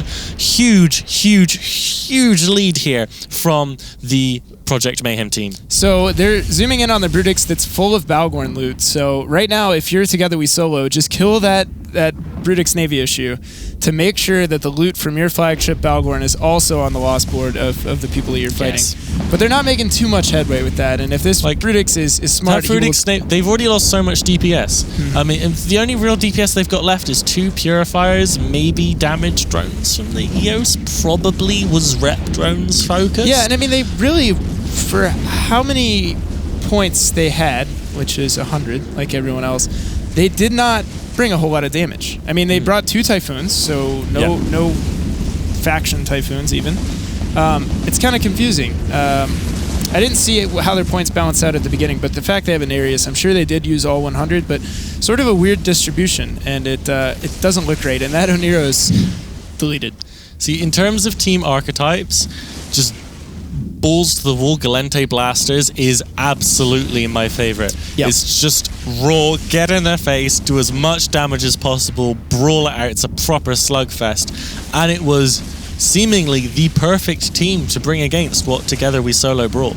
Well, I think it's the perfect team to bring against anybody that warps in at 0. So this is one of the first matches that where is true. Both teams have warped in significant things at 0. So the 2 Typhoons of Together We Solo before the match were like, okay, 20 kilometers, 30 kilometers, like, no, that guys. Brutix let's Navy do is 0. still barely holding on. But he's going down, and importantly, There he goes. might still have that loot. And that's really the exciting story of this match, is how many kill boards that loot is going to end up on. How many times must that loot die until we end this match? So I'm hoping at least once more. Somebody over to loot that Brutix Navy issue, I'm sure. But yeah, the Fleet Typhoons warping in at 0.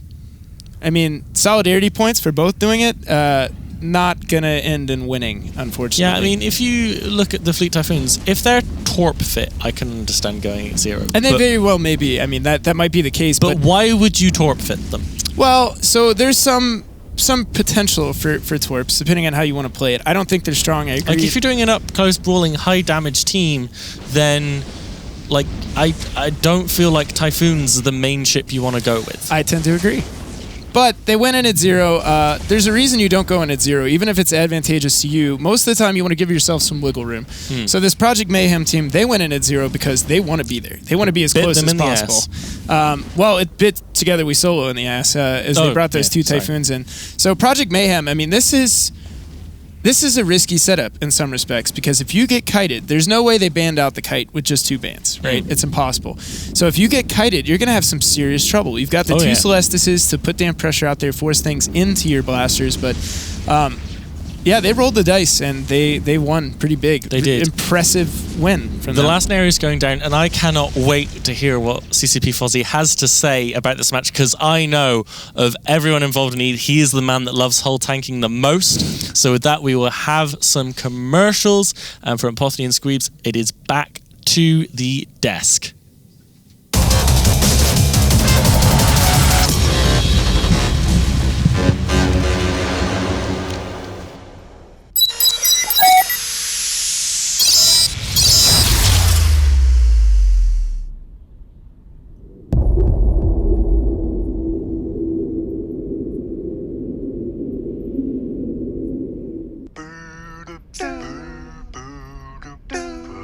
Curator is primary. Shout your story. Curator is primary.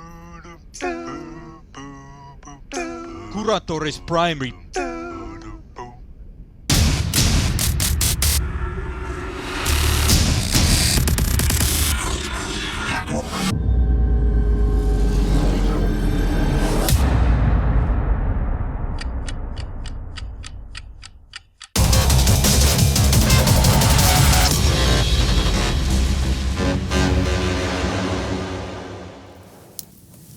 Welcome back to the desk. Alliance Tournament 13 underway. IBIS officially OP. We are joined now at the desk with a whole new panel. To my right immediately, Sir Squeebles, in from the booth. Hello. And to his right, Apothony. And at the other end of the desk, joining us, a wonderful fixture of the Alliance Tournament community, CCP Larrikin. G'day. Too much, Larrikin, too much. Sorry, it's hard to tone it down, guys. It's all right. Everything's fine. So in Fozzie's stead, who wants to get the most excited about hull tanking?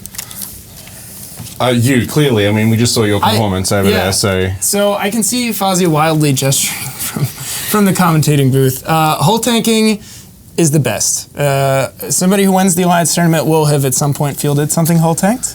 And people should complain about how OP it is, probably in the Twitch chat. I think that's the only way to proceed based on Fozzie's excitement. I hope I'm doing it justice. If not, he can tell me later on, but that's my best swing at it. Matches where hull tanking comes into play are always enjoyable to watch. It's always nice to watch someone's entire shield and armor just melt off and then damage stops.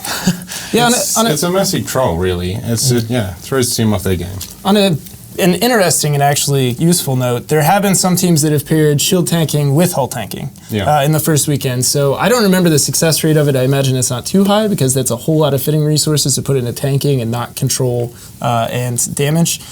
But that has happened. So we've seen some hull tank setups that are not just straight We've seen some remote hull tank setups in the first... I think we saw one. Okay, one. Yeah, remote. but I think the Nereus cap chain in that comp really tied the room together. It was so much fun to watch. It was amazing to watch. Unfortunately, it wasn't so good to win. So I think the thing about that hull tanking Galenta team, that is not a team that is a large variety archetype, right?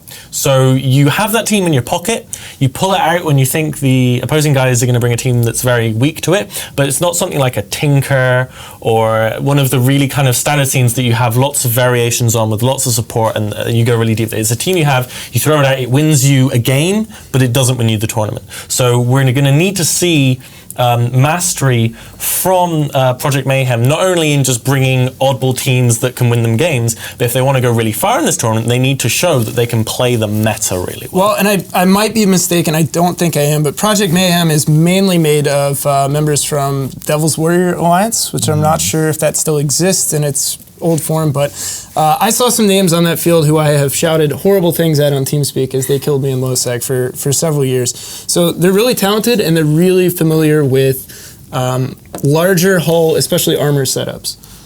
Vaguely reminiscent of a lot of what the Ronin does, is they like these top-heavy setups with a couple of core ships. They have the SP to back them up, they have the pilots to back them up, so I think it worked. They gambled and it worked this time, but they really are a good team. They really have a whole lot of potential. Do you think that's really going to come through in the later games? And we're talking about the semi-finals and the finals. I mean, like Apothony said, hull tanking is a bit of a trick setup. You bring it out once. It's not something you might see later on.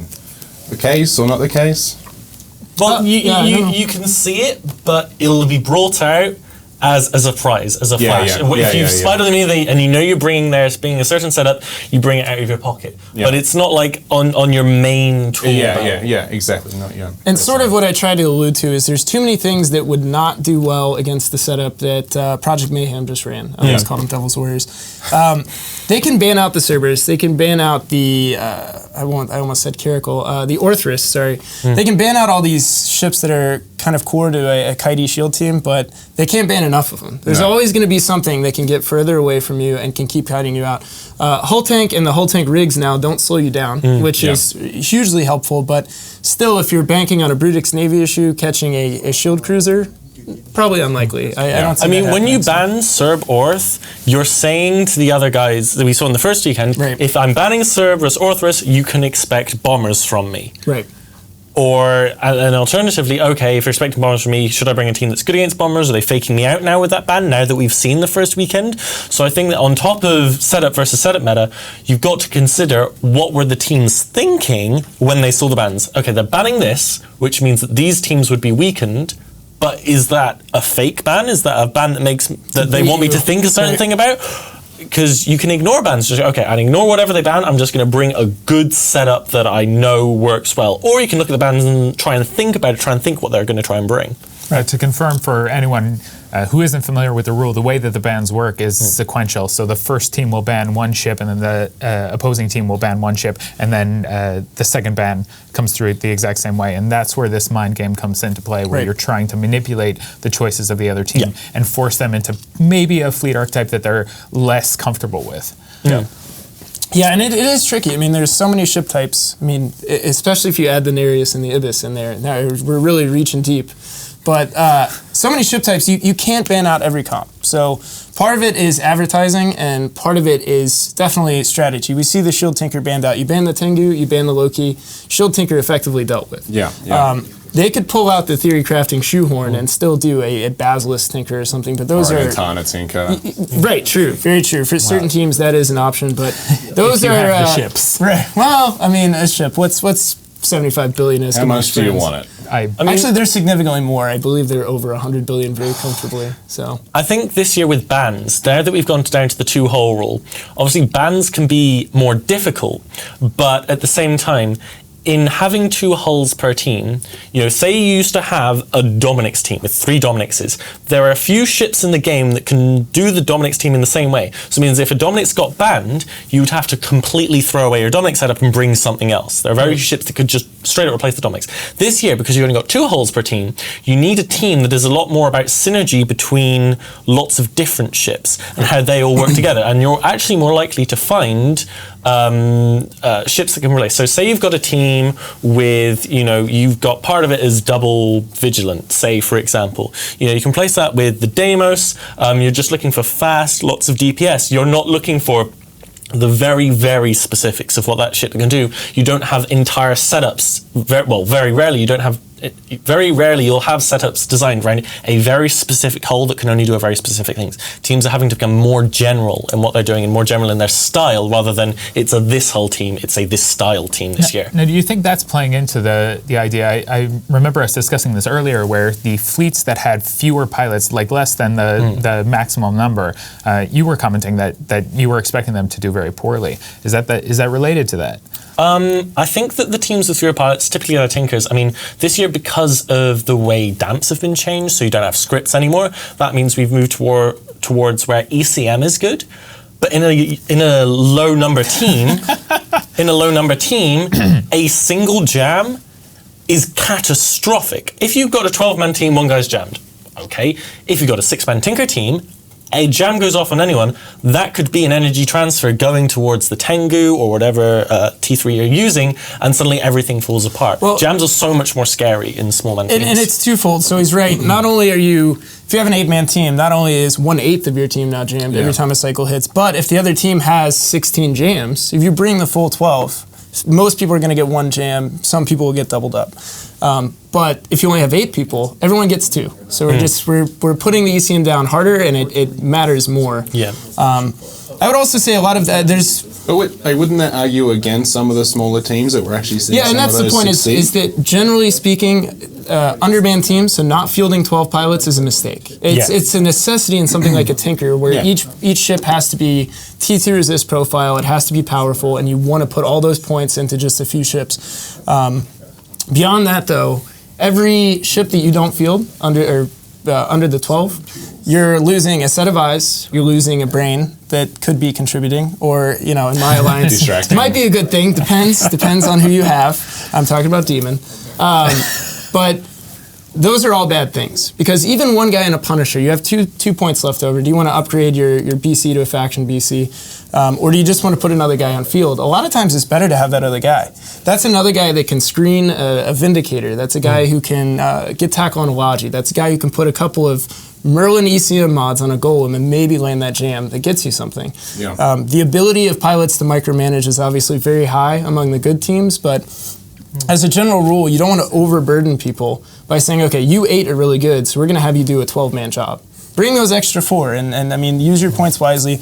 Bring the other 4 and field as much brain power and as much manpower as you can, with the exception of those specific comps that need undermanned setups.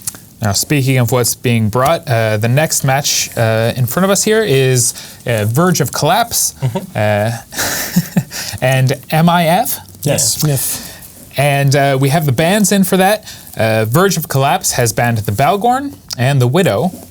M.I.F. banning the Tengu and the Loki. And we've seen that ban before. Yeah. So M.I.F. not looking to fight a Tinker here. Yep. You can do an Armor Tinker. Generally speaking, it's not as good as Shield Tinker with a Tengu, but it's doable.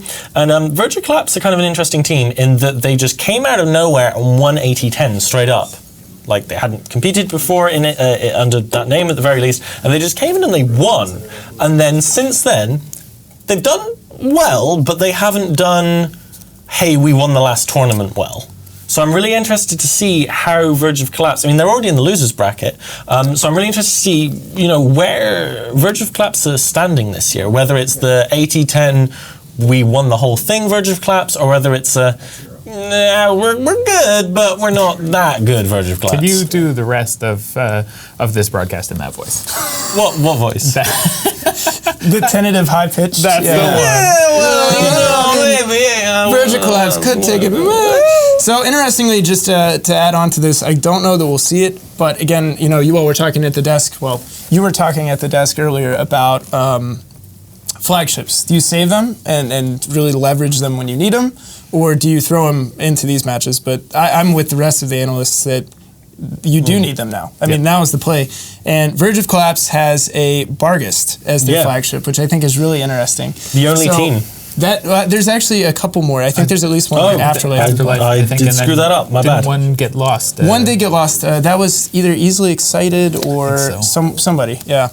But that's really interesting to me because the Balgorn ban shuts down a lot of possibilities. But kiting is still open. They banned out a Tinker and they banned out a Balgorn. Kiting is open. So I think you're going to see... I think one team is going to go for bombers.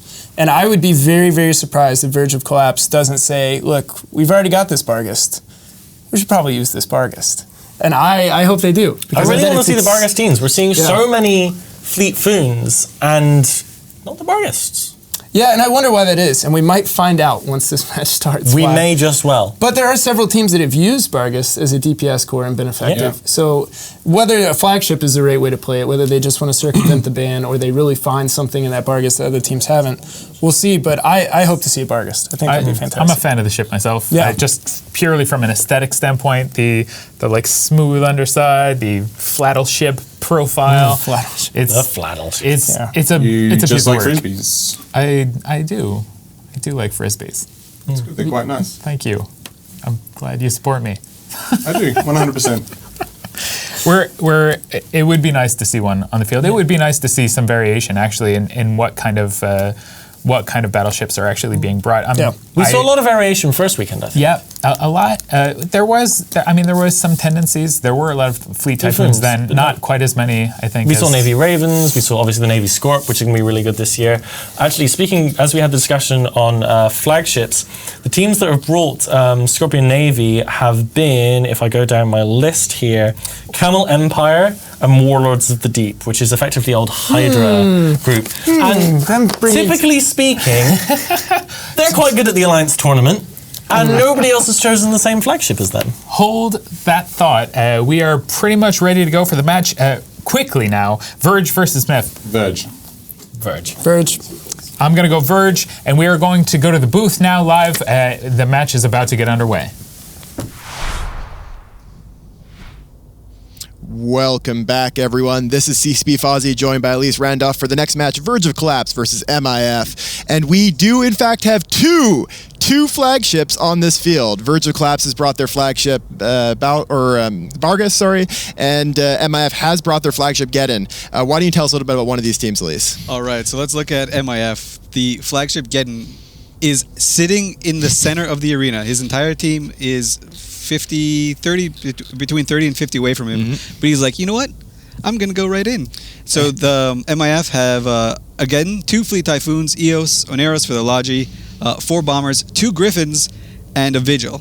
And meanwhile, Verge with 2 Barghests, a Sleipnir Scimitar, double Sveeple, autocannon Sveeples, by the way, double Sentinel for the tracking disruption, Purifier, Hound, Raptor, Merlin. The match has now begun.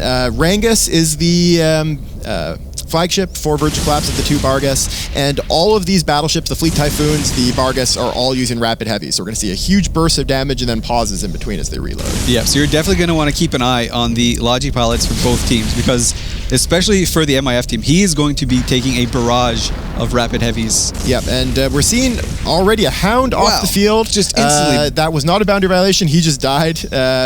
That is a really good early kill for M.I.F. They need to keep that damage down. Their Oneros is taking some damage, and he got a painter on him, but then he just sort of stopped in armor. It looks like he may have gotten out of range. Another bomber just instantly explodes. So M.I.F. know exactly what they're doing to kill these bombers, and let's see how it plays out. And also, you can see they're applying almost all of their control bar. Both teams are applying almost all of their control bar, but M.I.F. obviously have the bigger one because of their flagship Geddon.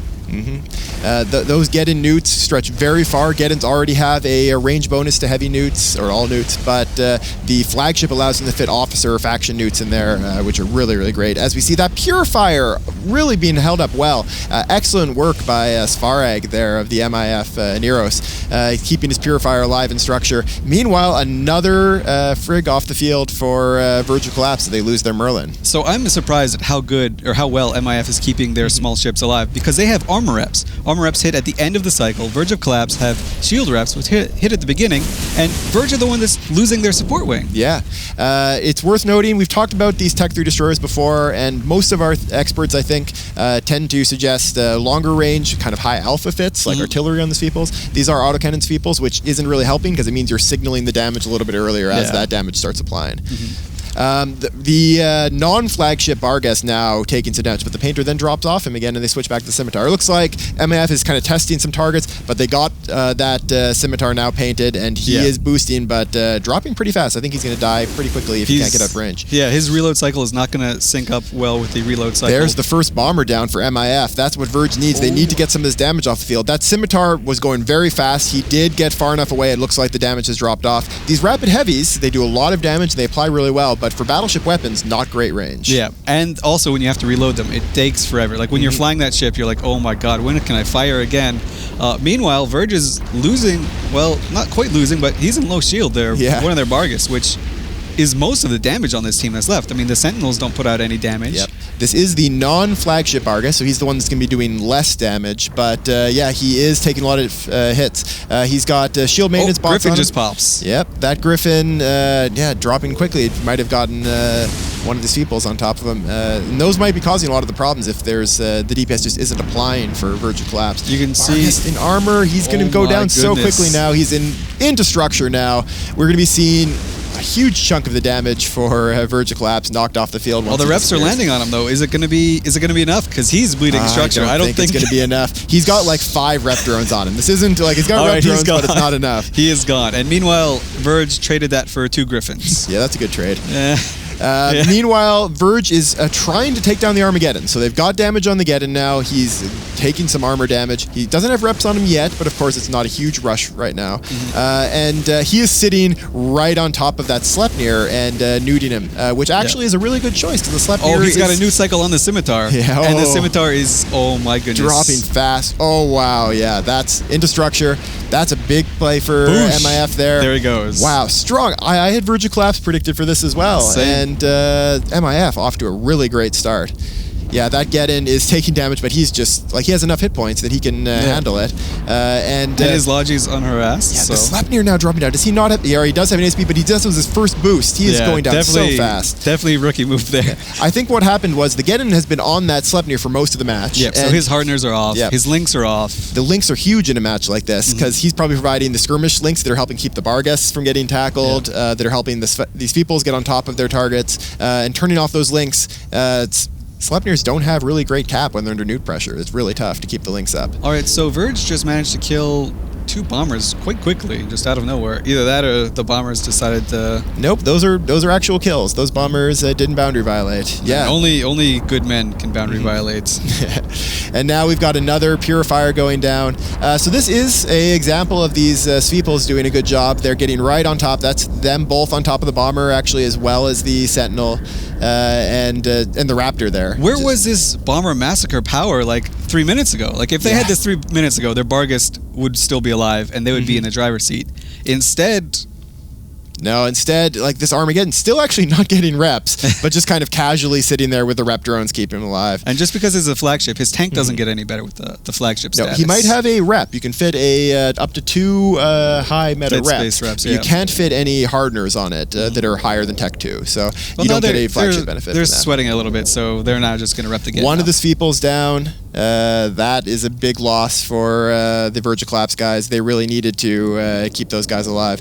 That last Vigil is actually probably going to do some good work as he paints these Sweeples. Yep, and there goes another Wow, Sweeple. they're dropping fast. These Rapid Heavies from the Fleet Typhoon, they're just doing work. Unfortunately, Verge kind of committed hard on the Sentinels. That's 10 points. They're really good ships if you're up against turrets. but they didn't come up against turrets. So there's other things you can do with the Sentinels. You can just apply cap pressure to a Logi or a Link ship or anything like that. But currently, their Sentinels are getting out-controlled by this Gen. Like, this Gen's just nuding them dry. Well, the problem is the Sentinels are not actually going in there to get nuked. They're not going into the Aneros. At this point, it would be suicide. Yeah, I mean, but they could have been doing that earlier. But they've been doing a good job to keep themselves alive. They've been playing this like you would a long-range tracking disrupting Sentinel, which just isn't very useful, unfortunately. Yep, and you can see, well, maybe you can't see too well, but the entire M.I.F team is just turtled together, and they're just holding out for the long haul. Even their Logi is just right up on the battleship. So if you want to shoot the Logi, you have to come into Typhoon range. And within Armageddon new range, which is going to wreck you. Yeah. So now the primary for M.I.F is that flagship Barghest. Verge of Collapse, not known for being poor. Yeah. These guys hang out and fly often expensive ships out of Thera, like to do that small gang stuff. And that Barghest is probably pretty pimped out. I hope it's pimped out. I bet that's going to be a cool kill mail, because he's going down. There's no way he survives for 2.5 minutes. He is for sure yelling timber, and now these Vigil for M.I.F is going down. Just got tackled by this Raptor. Yeah, it's always great to watch flagship die. The only thing better than that is tournament ships dying. Yeah. They're really, really expensive Well, ones. it kind of breaks my heart when we do it, but I mean, whatever. It makes great TV. It does. The Barghest still taking damage. Like, he is taking well. It very likely has a either an ASB or maybe a Dead Space you could shield have booster. the Dead Space shield booster on there. No like Estimals, Enams, or Invulns on there, so he can't boost his resist, just the booster. Yep. And probably a lot of damage mods. So that's why you pick a Barghest as your flagship. Yeah. Is you want to just 1300 DPS. Yeah, he is burning around, going nice and fast, but unfortunately, I don't think he's going to be able to stay out of the range of these Typhoons. The Typhoons are also fast enough, and there's enough range on the heavy missiles that they can keep up with him, and without going out of the arena, he's not really going to be able to mitigate that damage. We saw him surviving for a while because of the reload on the Foons, but now I think he's going to die before they go into reload again. Yep, and maybe he's just going to the edge to try and live a little bit longer because he knows just how blinged out his Or maybe Barghest he is. wants to die in the ultimate dishonor way by flying into the arena and denying the kill. That is a hero's death, by the way. Oh, now he's not doing too well right now. I don't actually know if we give a kill mail if you fly out of the arena. I think the kill mail still goes to CAStabouts Veritas, but that character hasn't been active in a while. No, he is turning around. He's not flying into the arena. He's going to continue fighting it out. And he's gone. Yep, that's it. Let's see if they keep these Sentinels alive just to loot the wreck. Because, I mean, that's the man or loot. That's what you go for, especially on a flagship. Yeah, that was going to be a very valuable bit of loot there. That Vigil is taking drone damage, actually. It looks like the Sentinels are using their little drone bays.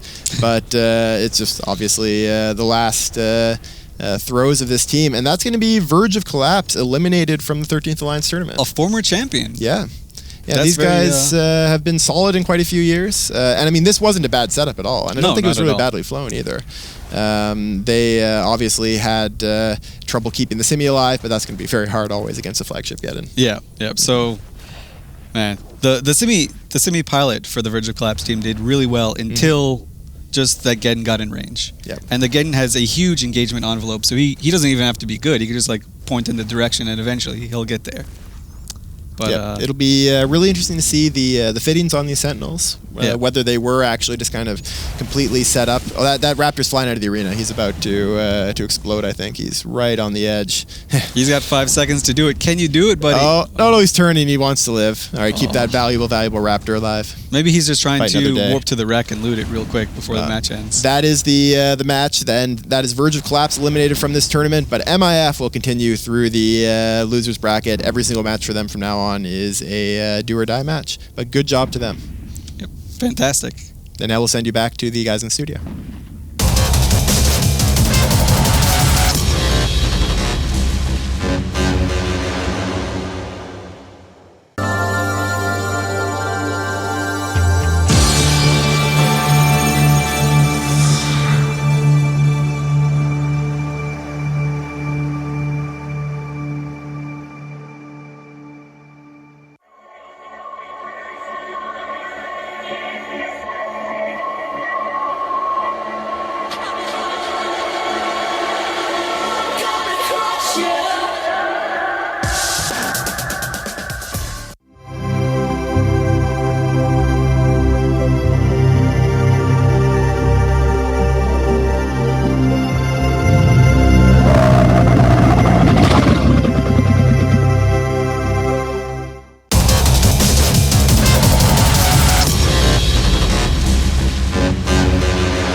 Welcome back. Thank you, Fozzie and Elise, for commentating that match. Sad to see those bar guests go down, but are we though? I'm not. Are we? I'm not. I'm sad. It was fantastic. I don't like it. I'm pretty happy about it. I'm curious to see the fit. They were pretty well piloted. I mean, I think Fozzie and Elise covered it. I mean, it wasn't a bad setup. It wasn't poorly piloted. They just got bested. I mean, I think they lost before they got on grid, to be completely honest. Both teams fielded a flagship. Those are always fun matches. I think we're going to see more of those as we go throughout the day. One thing I wanted to touch on was the Sentinels. So Verge of Collapse fielded 2 Sentinels as part of their support wing, which is a ship I don't believe we've seen it thus far. I don't think. I don't remember having seen it, but maybe. If it has been there, it's been one. But it's a ship that I've talked about quite a bit. Low sectors love it, especially in faction warfare space. Huge tracking disrupting bonuses, and it is important to mention the E-War, obviously you can't run scripts in any offensive E-War now, but the tracking disruptors lost less potency by that change than the damps did. Damps really suffered. Tracking disruptors still less effective, but really, really strong. Unfortunately, they brought them against a team that has not fielded anything with turrets on it whatsoever. So I just checked, and M.I.F in both of their matches so far ran really similar, well, I won't say really similar, but they've been missile setups. So Scorpion Navy issues in week 2, Scorpion Navy issues in week 1. So I mean, the Sentinels are there for the newts, though, so they get the extra range, and small newts cycle so quickly. So in a lot of ships, you know, you get neuted. Okay, I'll run my cap booster, and then I'll fire my rapper. No, say I'm a scimitar. Then, you know, I'm fine. But with small newts, they cycle so quickly. So if you get them cycling on opposite, say you got 3 newts, then even if you cap boost, it's gone, gone, gone. Before you can, you know, get your reps off, before you can do pretty much anything with the cap you just gained. Small newts cycle so fast, and with the 20k range on the Sentinel, like, it's kind of safe. They're so scary. They are, but I mean, the Tinker was banned out. The Shield Tinker was banned out. So hypothetically, they could be really good against the Tinker if they could get in close enough to apply the newts and not get blapped, which is kind of a risk.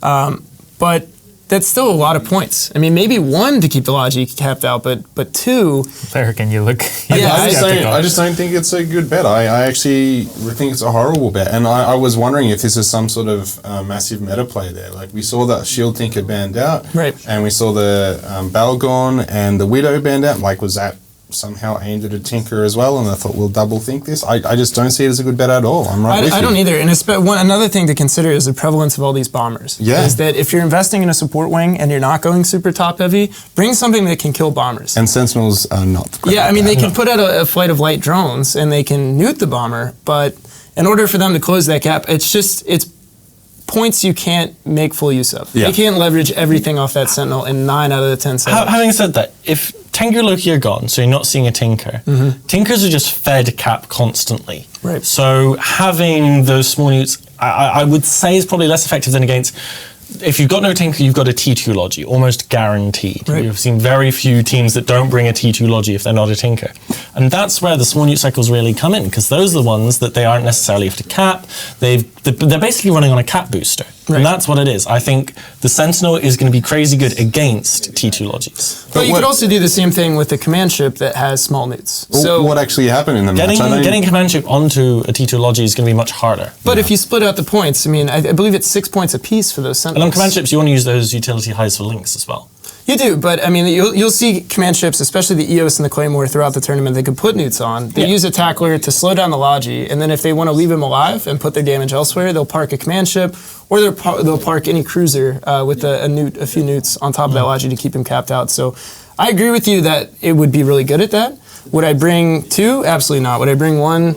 Maybe. I mean, maybe, but especially not against a team that hasn't shown gun setups. If they've been flying Vargers, if they've been flying Tempest Fleet issues, that's one thing, but they hadn't. So, strange pick, I think. Coming up next, we've got End of Life versus CVA. We do have the bans in on this already, and I'll just check to make sure that we've got it correct. End of Life banning out the Tengu and the Typhoon Fleet issue, ship we've obviously seen a lot of, and CVA banning the Balgorn and the Kitsune. Interesting. So CVA's bans are all about control. I'm curious to see somewhere in this pile of paper, I would like to know the flagships for both teams. Because again, I think this might be a match where you see them. CVA, if they don't bring an Amar-themed... I missed the Damnation Sacrilege CVA doesn't have a flagship this year. Yeah. If I recall correctly, they chose to give all the other teams a bit of an advantage by refraining from selecting a flagship. That or they're playing very meta, and they're like, we're not telling you guys where the strength is. We're just going to let it play. Can you repeat those bans again, just so I've got them right in my head? The bans, as they are listed, End of Life banning out the Tengu and the Typhoon Fleet issue, and CVA banning the Balgorn and the Kitsune. So the Tengu ban, but leaving the Loki open, means they want to force people out of a Tinker, but they'll still let you bring a Tinker, assuming you're okay with a terrible Tinker. Yeah, exactly. So the Loki much easier to break. So essentially, that one ban not as final as banning the Tengu and the Loki, but enough so. I mean, that Loki can be broken. Banning a Balgorn and a Kitsune is kind of an interesting pair, because you've still got Blackbirds, which have been effective, and point-wise, I mean, they're same points. Yeah. And you've still got Griffins, you've still got Widows on the field, which is unlikely, but it's a strange pick to me. Relative to previous years, I don't think we've seen quite as many Kitsunes as normal. Like, they've been kind of rare. Here's a call that I'm pretty sure is wrong, but I'm going to make it anyway. CVA bring an Armor Tinker, known otherwise as the Meepo.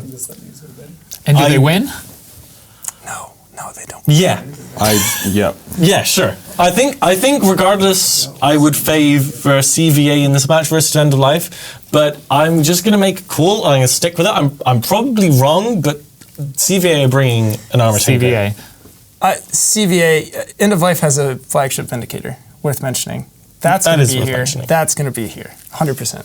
CVA all the way. I'm gonna go with CVA just for the Empire. Jamal. May she rest and we're gonna go to the booth.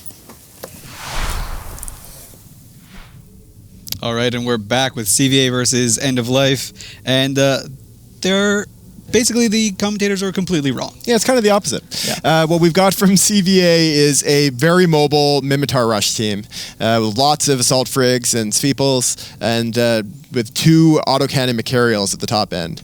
And then for End of Life, we have a Shield, SNI, and Bomber team.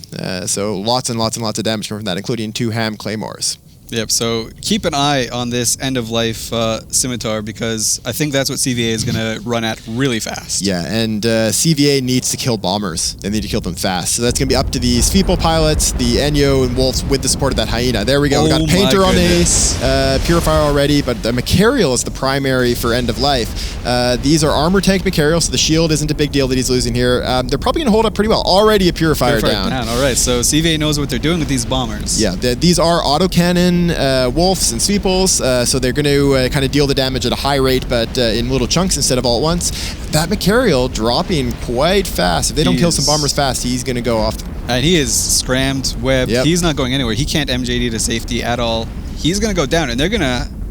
CVA is going to have traded a Mac for 2 bombers, which that is definitely not good for CVA at all. So a second Purifier dropping now, but that Macarial... And now, if the support can finish off all the bombers, they're still going to have 2 Scorpion Navy issues, which is a huge... And 2 Claymores. Right, the CVA support wing, they lost their Mac, but they managed to tackle the end-of-life Simi, which is really quite important.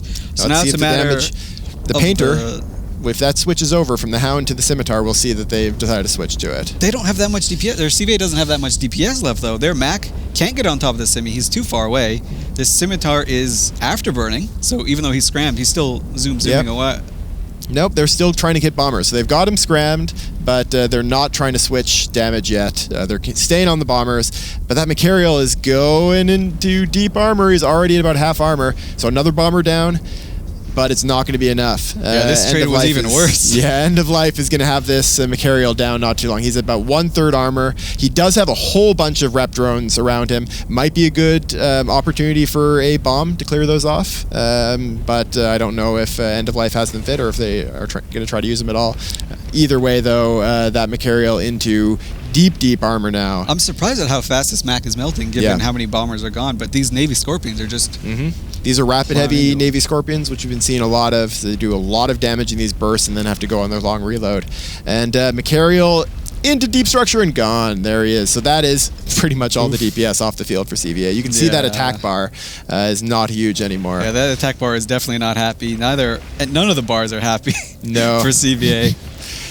So CVA bringing a setup that you have to imagine was designed to be anti-bomber. That many frigs, you had it planned around wiping out bombers, but they just couldn't kill them fast enough. Yep, and that was not only was it designed to do that, that was actually their game plan as well. They had their support wing just go straight after these bombers. These bombers from End of Life did kind of spread out a little bit, not a whole lot, but they got spread a out pretty spread. well. Yeah. So which means that when one bomber dies, the tackle wing then has to go chase the other one. So it's not like rapid fire bomber death. Yeah, that's End of Life using the really just always appropriate tactic for a long range team like this. You need to be able to spread out so that these frigates or whatever else is tackling you have to all move from one to the other and waste time doing that. And it worked out great for him. That Aneros is going to be dropping in just a moment, and then it's going to be a fast clear to knock down all the rest of the frigates. Yeah, these Navy Scorpions will be able to apply a lot of damage. And with the they do still have a painter on the field, so the claymores will actually do some good damage as well. Yep, and these claymores, we don't know what links they're running, but they could have the info link on there to boost it up. Who knows? CVA is still going for some Manticore killing. I mean, it's what you can do as the Sweeples here, right? Yeah, they gotta just to get down what they can. I'd imagine they'd then maybe try to go after the Scimitar, but I don't think there's any way that they win the points battle here at this point. Yeah, not to be... so this is kind of a throwback team to something we saw a lot in the last 2 years. CVA kind of replaced it a little bit, tweaked it. Instead of having Vindicators, they took Max, which can project damage a little bit better. And we just saw Vindicators do really horribly this tournament. They have like a 0% win rate, at least on day 2. They never won a single match. Yeah, and these Machariels in a lot of ways are like Vindicators. Yeah. They like armor tanked, so they are still pretty fast for a battleship, but not as fast as they would be shield tank, autocannon, and they are designed to be able to take a good beating and deal out damage at flexible ranges, but they prefer to be a bit close. But it just wasn't enough against all these bombers they got effectively controlled used. so hard. So we were talking about bomber teams lacking control. We were just lacking the lockdown. End of Life definitely have practiced with bomber teams, because instantly they had their claymores act as heavy tackle. Yep. So the claymores just went for the max, said, you know what, we still have our bombers left alive. Let's just use all of their damage instantly on these max and get them out of the way quickly. Yeah, and it was a perfect choice. The Scimitar now is going to go down for End of Life, because again, these assault frigs do actually do a lot of damage on themselves, on their own. Scimitar's down. But did he just forget to rep, or? No, he was getting some. He had some shield bots on him, I think, there too, but it just wasn't enough against 2 Enyos, 2 autocannon Wolves, 2 autocannon Sweeples. If That's a lot of CVA DPS. still had their Logia alive, I think this would be in their favor even. I mean, the EOS can do some damage as well, but it's just not going to be enough to be able to burn through all of this. They're so far behind on points. They need to kill a lot of... They're going to lose the EOS, so they're going to need to kill at least 3 of these big ships for End of Life. Well, they're working on the Navy Scorpion now of End of Life, and it has like 98% shield damage, so they're getting there, slowly but surely. Making slow progress. I mean, at this point, it's just for your pride as well, too. Yeah, and they're still piloting well. This is a match where I don't think they made any huge mistakes that I could see. CVA it was just really well done by End of Life. CVA have been solid and impressive in the last couple ATs, and this was no exception. Unfortunately, this is going to be their last match in this Alliance tournament. Maybe they're just grief-stricken. Yes, I know. That's they may be gotta mourning their Empress, but I'm sure she's somewhere watching over them. There you go. At least that's what... She'll be pretty sad that they're flying Max and not like Imperial Abaddons. But, I mean, Imperial Abaddons, don't exist. But if they did, they'd probably be awful tournament ships. It depends on what bonuses we give them. But I could imagine we could do some cool stuff with that. The CVA has actually been known in the past to do some really good fake-outs because everyone expects them to bring Amar. Yeah. So what we've seen in previous years is they'd often lead with an Amar setup and then switch to Mimitar to surprise people. Yeah, they did that the last 2 years, I think. Yeah. They took Ham Sacrileges, which was really fun to see, and then they just swapped it up, took Mimitar Rush, essentially. This year, though, they actually have just kind of dived right into a Mimitar heavy, but then with a spread of Galente and Caldari ships in it as well. Rush setups right off the bat, and they've been doing that consistently. Which means I think they've lost one of their little advantages. They've had that to really good use, the ability to subvert expectations. Yeah. But now this is just sort of what you'd already seen from them this tournament, so I'm sure End of Life had it in mind at least of how they would beat it if they came up against it. Yep, exactly. And they executed it incredibly well. Like, as we were saying before, End of Life knew this isn't this team that they saw run in week 1 and they said, oh, we'll just take that and see how it works. This is a team that they had in their back pocket during testing. They knew what to do. And just really impressed with End of Life. Yep.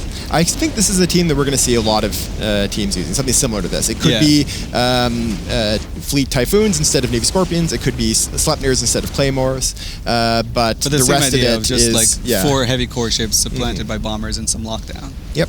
It's like you said, actually, it's a bit deceptive. You think of the Claymores as part of the heavy ships, but they actually are really great tackle, too. Yeah. And so a team like this without the Claymores, or maybe if the Claymores were replaced by another battleship or something, would actually be a lot weaker. Yep, exactly. So the neat thing about the Claymore, and to an extent the Sleipnir, when you use it as tackle, is even if your Logi gets pinned behind you sometime, or for a little bit, you can local rep really well. Yep. Enough for your Logi to get back in range of you. Both of those ships have a bonus that increases the amount of shield repair done by their shield boosters. Yep. And so with ancillary shield boosters, which use cap charges and boost really heavily for a short time, then have to go on reload, you essentially have that huge amount of extra buffer. It's as if your ship has a lot more hit points. Yep, and they also have drones. They could put some rep drones in there, so they could have like a multi-stage tank, if you will. CVA, they actually got this Navy Scorpion of End of Life pretty low. Yeah, unfortunately, not a lot of DPS out of one Enyo and one Hyena. So it's not going to go all the way down, but a valiant effort all the way to the end for CVA. Absolutely. Let's see what else. Oh, their Hyena's been caught. Poor CVA. They can't even get out of the whole thing with their Hyena intact. So yeah, just a reminder for anyone who's just tuning in, for the entire first 3 quarters of today, all of these matches are teams that are up against the wall, that have already lost a match in our double elimination format, and therefore need to win or else they're out. So that means CVA with this explosion is out of the tournament, and then towards the end of the day, we're going to start with winners brackets matches, people that can afford to lose one.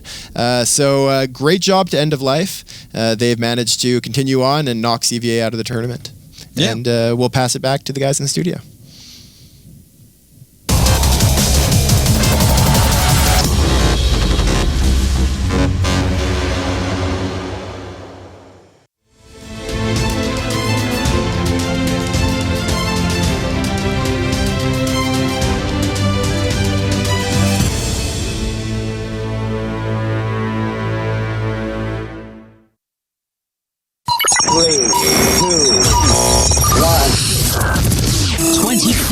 A day, 7 days a week.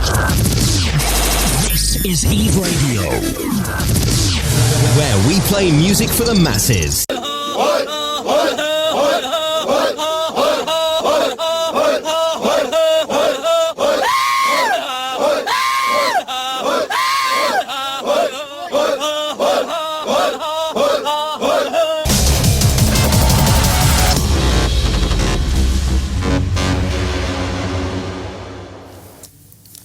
And we're back.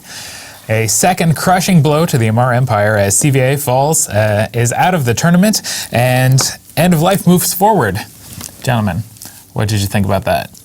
I just didn't think CVA were true to their roots. Actually, I thought that was the biggest problem there. They abandoned who they are. They lost Empress Jamos's love as she died, and they've just given up, it seems, on their beliefs. And, you can't give up on what you've planned halfway into a tournament. I mean, you can, stay true to who you are. but you'll lose, is what you're saying. They've dishonored the Empire. Yeah. They have. So a couple of interesting points from that match was they had an Afterburning Scimitar to support these Navy Scorpions, which is not the worst plan because the Navy Scorpions were mostly immobile. So if that Simi was too fast and had the ability to kite out, he would kite himself right out of rep range. So there was an early scram on the Simi, good attempt by the tackle wing of CVA, but it didn't matter because he just kept trucking. They also had a Hyena on the CVA side, and anybody who knows me or has known me for any amount of time knows that I think that's the best ship in the game. It is an amazing spaceship vessel. It is a lot of points to invest in a support ship. But it was there to synergize with the Max, I assume, to make sure they could apply their It was for bomber damage. killing, in my opinion. I mean, you can use it for a lot of things. Such a great control ship. Yeah, You've got bonus the paints. paint, you've got the super length webs, and it's so survivable. I believe it gets, does it get a sig reduction bonus on the hull? I don't believe so. I think it just has a very small sig. I'm going crazy then. But it is so resilient. good. Yes, it is resilient, and it's incredibly fast. That's something that can't be overlooked. I know I fly them in shield setups. They didn't there because they want all 3 mid slots for utility. But it is one of the fastest frigs out there, and it is really impressive. So if they have, he could either do 2 target painters and 1 web, or he could do 2 webs and 1 target painter. The target painters reach longer, so I expect he had 2 painters and that 1 web. That will blap a bomber right off the bat. Even a Mercurial could probably connect, assuming the bombers aren't afterburner fit. So I thought that was a cool support choice. It didn't play there. It is a lot of points, but I expected them to rip through those bombers, and they just couldn't.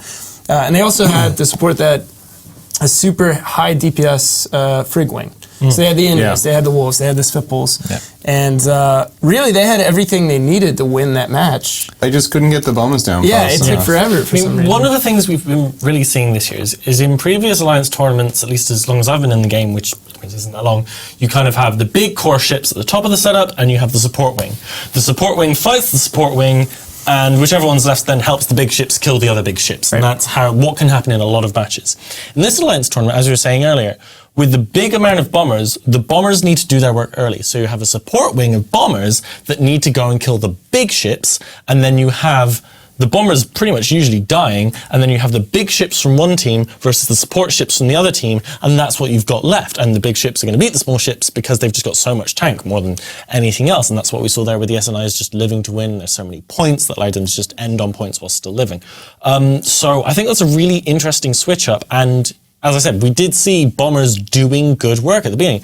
First Mac went down, second Mac went down, and that was when the bombers died. Like, they did their job even though they died. Well, interesting, the end of life big ships, the Claymores, were used as heavy tackle to actually screen the support wing almost in this case, which is why they won. They only did somewhat successfully, honestly. But yeah, I mean, that was a lot of good points from the commentary booth. It's good to have those matches where the match keeps going long enough that they can do some of the analytical bits, because they covered a lot of the strength of that comp. And they said it, and I'll repeat it.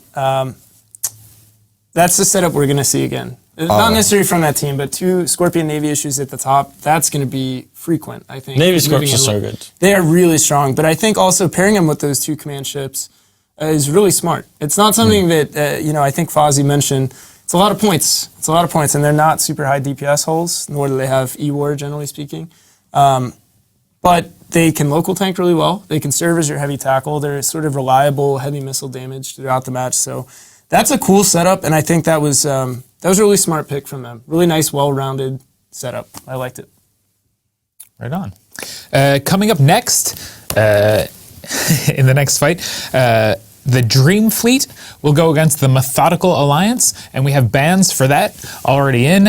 Dream Fleet having banned the Armageddon and the Widow, and the Methodical Alliance banning the Tengu and the Kitsune. Tengu and Kitsune. So they banned Geddon Widow. Sorry, Dream Fleet banned Geddon Widow. That is correct. Tengu Kitsune. Well, Dream Fleet's trying to ban our stuff that's not going to stop a Tinker there, obviously. Yeah, and I mean, that's interesting. The Widow, maybe not what I would have gone for, but then again, I'm curious I keep looking back at these flagships, because today, flagship comps are comps where you have planned to really leverage every drop of power out of a single hull. That's why you put all this money into it. That's why you declare it. That's why I can skip the bans. So for a lot of teams, that's going to be their first thought, is sort of the Hail Mary of like, hey, we've got this. What? Go ahead. Does Methodical have a flagship? Neither team. I was about to look at it. Neither team have flagships. Neither team has flagships at all? Nope. All right, well then this suddenly got tremendously more boring. No, but it is interesting. I mean, the Widow has been in... the Widow is obviously a control ship. Yeah, you can do just as much with the Scorpion Navy issue, so clearly you're wanting ECM off of that Widow. But Widow Geddon, both seem to be tinker-breaking bans a little bit. But a Balgorn is still open, which could do it as well.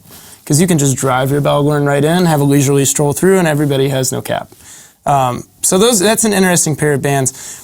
Tengu Kitsune, again, Tengu most likely just trying to do the easy tinker ban. Why the Kitsune again? I don't get it. Second time we've seen that in a ban where it and we've barely seen them this tournament. I mean, we've seen a bunch of Griffins because they're cheap and they're nearly as good as a Kitsune. I mean, it's got to come down to they've run the fleet in their tests, and that's what was used to break it. I mean, it is possible. Or a misclick. Yeah, that is What is possible. next to the Kitsune in the So list? a Kitsune, obviously being a frigate, depends on how you fit it, how you run Yeah, it, but yeah. it's going to mitigate a lot more cruise damage than, say, a Blackbird. So a Blackbird, a stationary cruise setup, could still hope to kill. Not as worried about it. Kitsune can mitigate. Yeah. So that's really the only circumstance. They're a whole lot more potent than a Griffin. I mean, that Griffin is available and it is still an option. But yeah, I don't necessarily understand the Kitsune ban. That strikes me as a little weird. So I think that Dreamfleet and the Methodical are not teams that we up here consider to be super, super top teams. Like, they're already in the Lotus bracket, and, you know, I don't have anything against them, but I think that this pairing of teams is probably going to lead to a really interesting match. Yeah. That even if we don't see the beautiful execution of a Camel or the amazing meta play of a Pandemic Legion, it's something that we can really look at as an exercise in Alliance tournament play, and we can look at a lot of things to learn from what they do, but also what they do wrong. So I'm really interested to see kind of all these loser bracket matches, because even if they're not the best teams in the world, it's always very interesting. And as long as they're approximately the same strength relative to each other, even if they're not the best teams in the world, it still produces really fantastic matches that are really fun to watch and you can learn a lot from. It's like we mentioned before, when you see these sort of teams that have maybe less experience and a little bit less hype behind them, they're a little bit more willing to take chances. They're a little bit more willing to go out there and just say,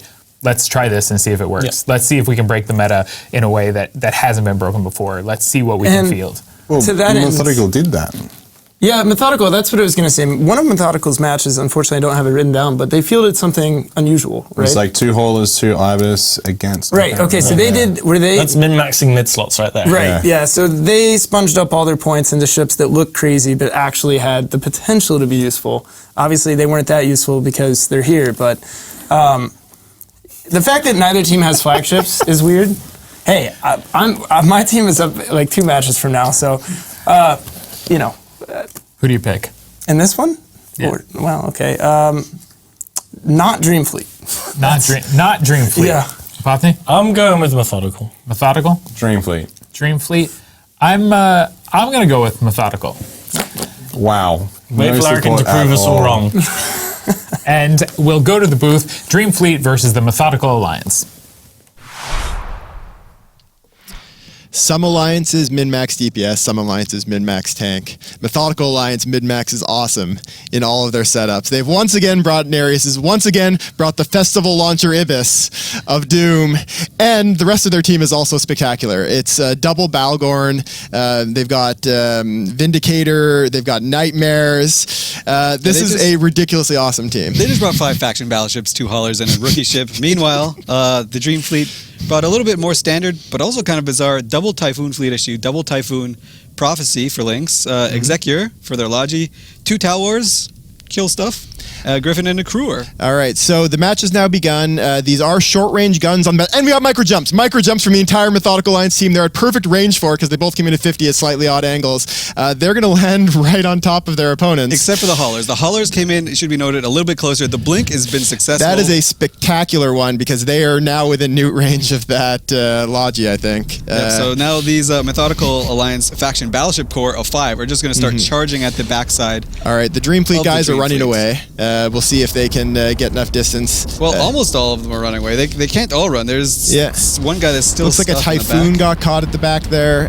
But yes, this was a pretty cool micro-jump maneuver. Obviously, the Ibis didn't make it through because he had to get left behind. We have not yet made a micro-jump unit for Ibises, though now I'm going to go do that because that sounds pretty great. A rookie ship only micro-jump unit for smalls. Sounds good. Methodical Alliance are losing one of their Nightmares right now. Although it is a very pointy vertical ship, you don't get points for just being vertical. You have to actually kill things. And they are not doing so well right now. So it's worth noting, no Logi on the Methodical Alliance team. You would expect to see some good active tanks from these maybe. I'm not actually seeing any boosts from this Nightmare. Nope, they have no Logi drones either. Which makes me actually wonder, are these all hull tank to die? But it is also hull tank, it looks like. Yeah, it's and they have drones, so those Nereises actually can kill stuff. They're again probably not going to because there's still Logi on the field. Yep. But this is unfortunately a bit of a too fast setup. I think Dreamfleet has enough speed to get away from the Methodical Alliance jump.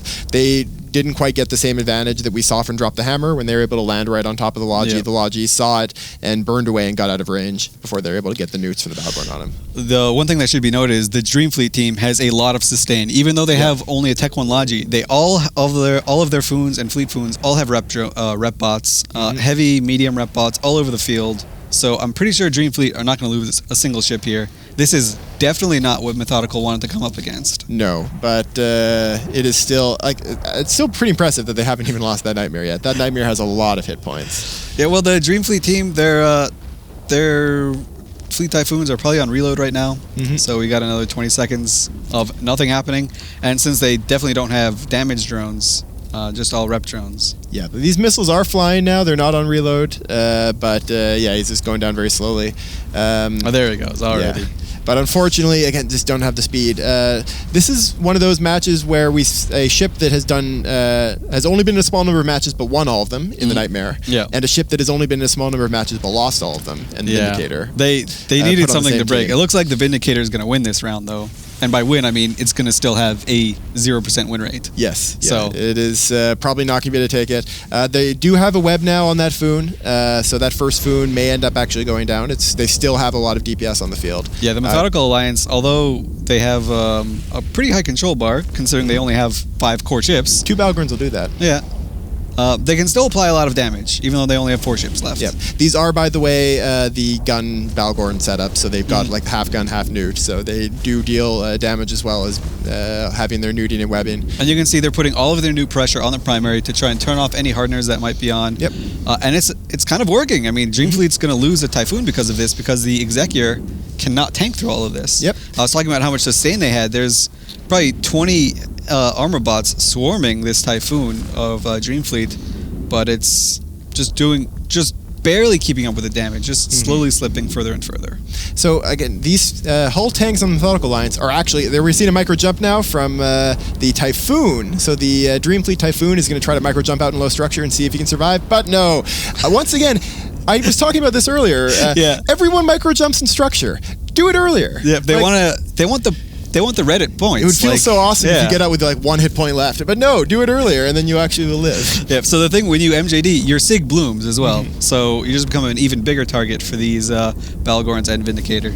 Yeah, this is something we've seen from multiple battleships in last tournament and this one, where you wait until the last second and it turns out it's too late. So we wrote the Methodical Alliance off. Do you think there's a comeback coming Here's the problem with Methodical Alliance, I think. I think they're micro-jumping again with the Nightmare, that's cool. But meanwhile, the Dreamfleet team is out surrounding them in all directions, which is just bad news, because they need to catch one of them and then move across to catch the other. Yeah. I don't think they have time. If they had another like 15 minutes in this match, maybe. But unfortunately, I don't think they're just going to actually be able to catch these guys, because they just don't have the range or the speed. So the Methodical Alliance's last Nightmare, it looks like he's fairly safe. He's very far from everyone. He jumped at the right time. Yep. See, he knew when to hit the button. Interestingly enough, he jumped, I guess not too close, but fairly close to another jump beacon. So he can mosey his way on over there and just blink again. Just keep blinking. For anyone that's not familiar with it, it's not very heavily used, but it's an option the teams have. We've got a set of micro jump unit structures spread around this arena. There's one in the very middle, and then there's another 8 of them around the outside. They're all 87 kilometers from the middle in a cube with 100 kilometer sides, which means that any ship that approaches those from either team is allowed to use them to jump 100 kilometers. Yep, and they work just like an MJD beacon. Or just like an MJD module, with no ship restrictions at all. Yep. And a little bit risky to use, because what generally happens is your teammates accidentally bump you out of the way.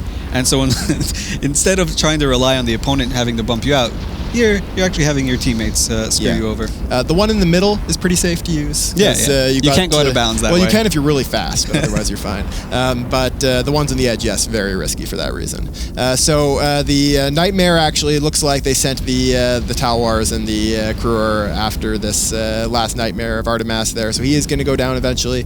Meanwhile, the Vindicator of Rakai there, I'm sure I'm butchering the name because I can't read it very clearly, but he's going to go down too.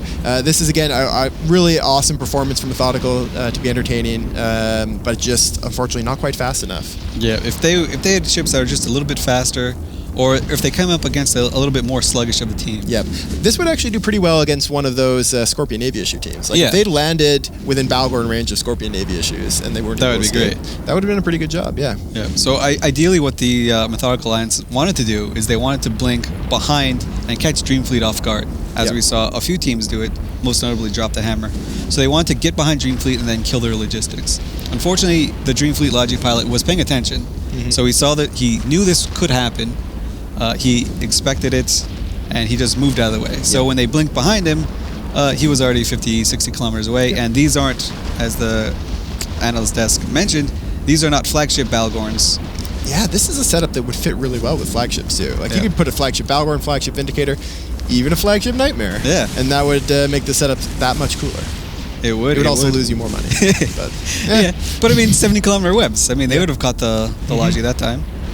But that Vindicator is now going to go down, and I think probably at least one of the Balgorns will probably drop in the next 2 minutes. This Foon is... well, Dreamfleet have no scrams at all, so these guys can just keep blinking. Just keep and blinking blinking. around, yeah. Unfortunately, not going to have the DPS, though, to actually clear off too much of this team. So that is going to be the Methodical Alliance, who I've been amazed by just how much fun they seem to be having with this out of the tournament. We didn't get to see the fireworks or the snowballs from the festival launcher Abyss. Yeah, it did die a little bit too Anyone early. who brings festival launchers on their AT team has my vote, because that is very fun. It's a great way to rub it in when you win a match. just the Manor Festival launchers, just fireworks all over the place while you're looting the field, and Dreamfleet let their Typhoon slip in the deep armor, and then just ripped it up. Yeah, I mean he's mercy. got all the rep drones on him now, and doing just fine. So yeah, I think that's going to be a very solid win for Dreamfleet. And then coming up next, this is going to be a very exciting one because we're going to get to watch our very own Sir Squeebles cheer on his own team with WeHurt Initiative versus Test Alliance Please Ignore, which I think is going to be a really good match. That'll be great. Test is a really underrated team, I think. They put a lot of work in. These are two of the better teams in the losers bracket. Absolutely, for sure. and they meet up against one another, which is pretty gut-wrenching for both of them because the losers bracket's going to be a hard trip. You don't want it to be just front-loaded with difficult teams. Yeah. This is the kind of thing where you might need to bring your flagship out. You might need to show off some of your great setups that you might have wanted to save otherwise. Exactly. There's no saving strats now. This is a full bore. But that's coming up next. Still, we've got a Hull Tank Balgorn. He might survive make it. 16 seconds and keep himself. They've got scrams on both of them now. Oh. Yeah, they no know the mercy trick. at all. No, Balgorn down. So that is the last Balgorn will survive the last 6 seconds. But Methodical Alliance, you have won my heart, but unfortunately you've lost the match. They did their best. I hope you come back next year because this was a really fun set of matches to watch. Yeah. And again, it looks like the Balgorn's going down so fast, but no, he's going to be fine because 3/4 of his hit points is in that structure bar. All right, that is the end of time. That means Dreamfleet going on, Methodical Alliance knocked out of this tournament, and we'll pass it back to the guys in the studio.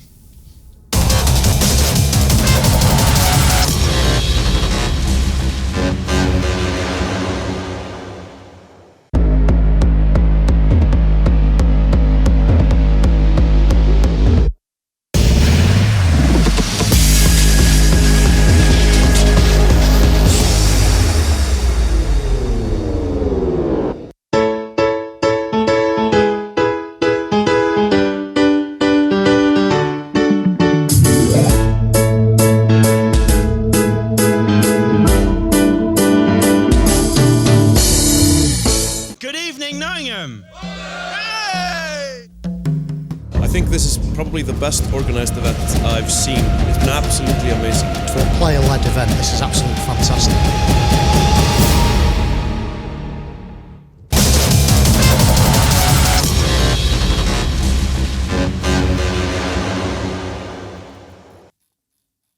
Welcome back to the unbearable smugness of CCP Larrikin.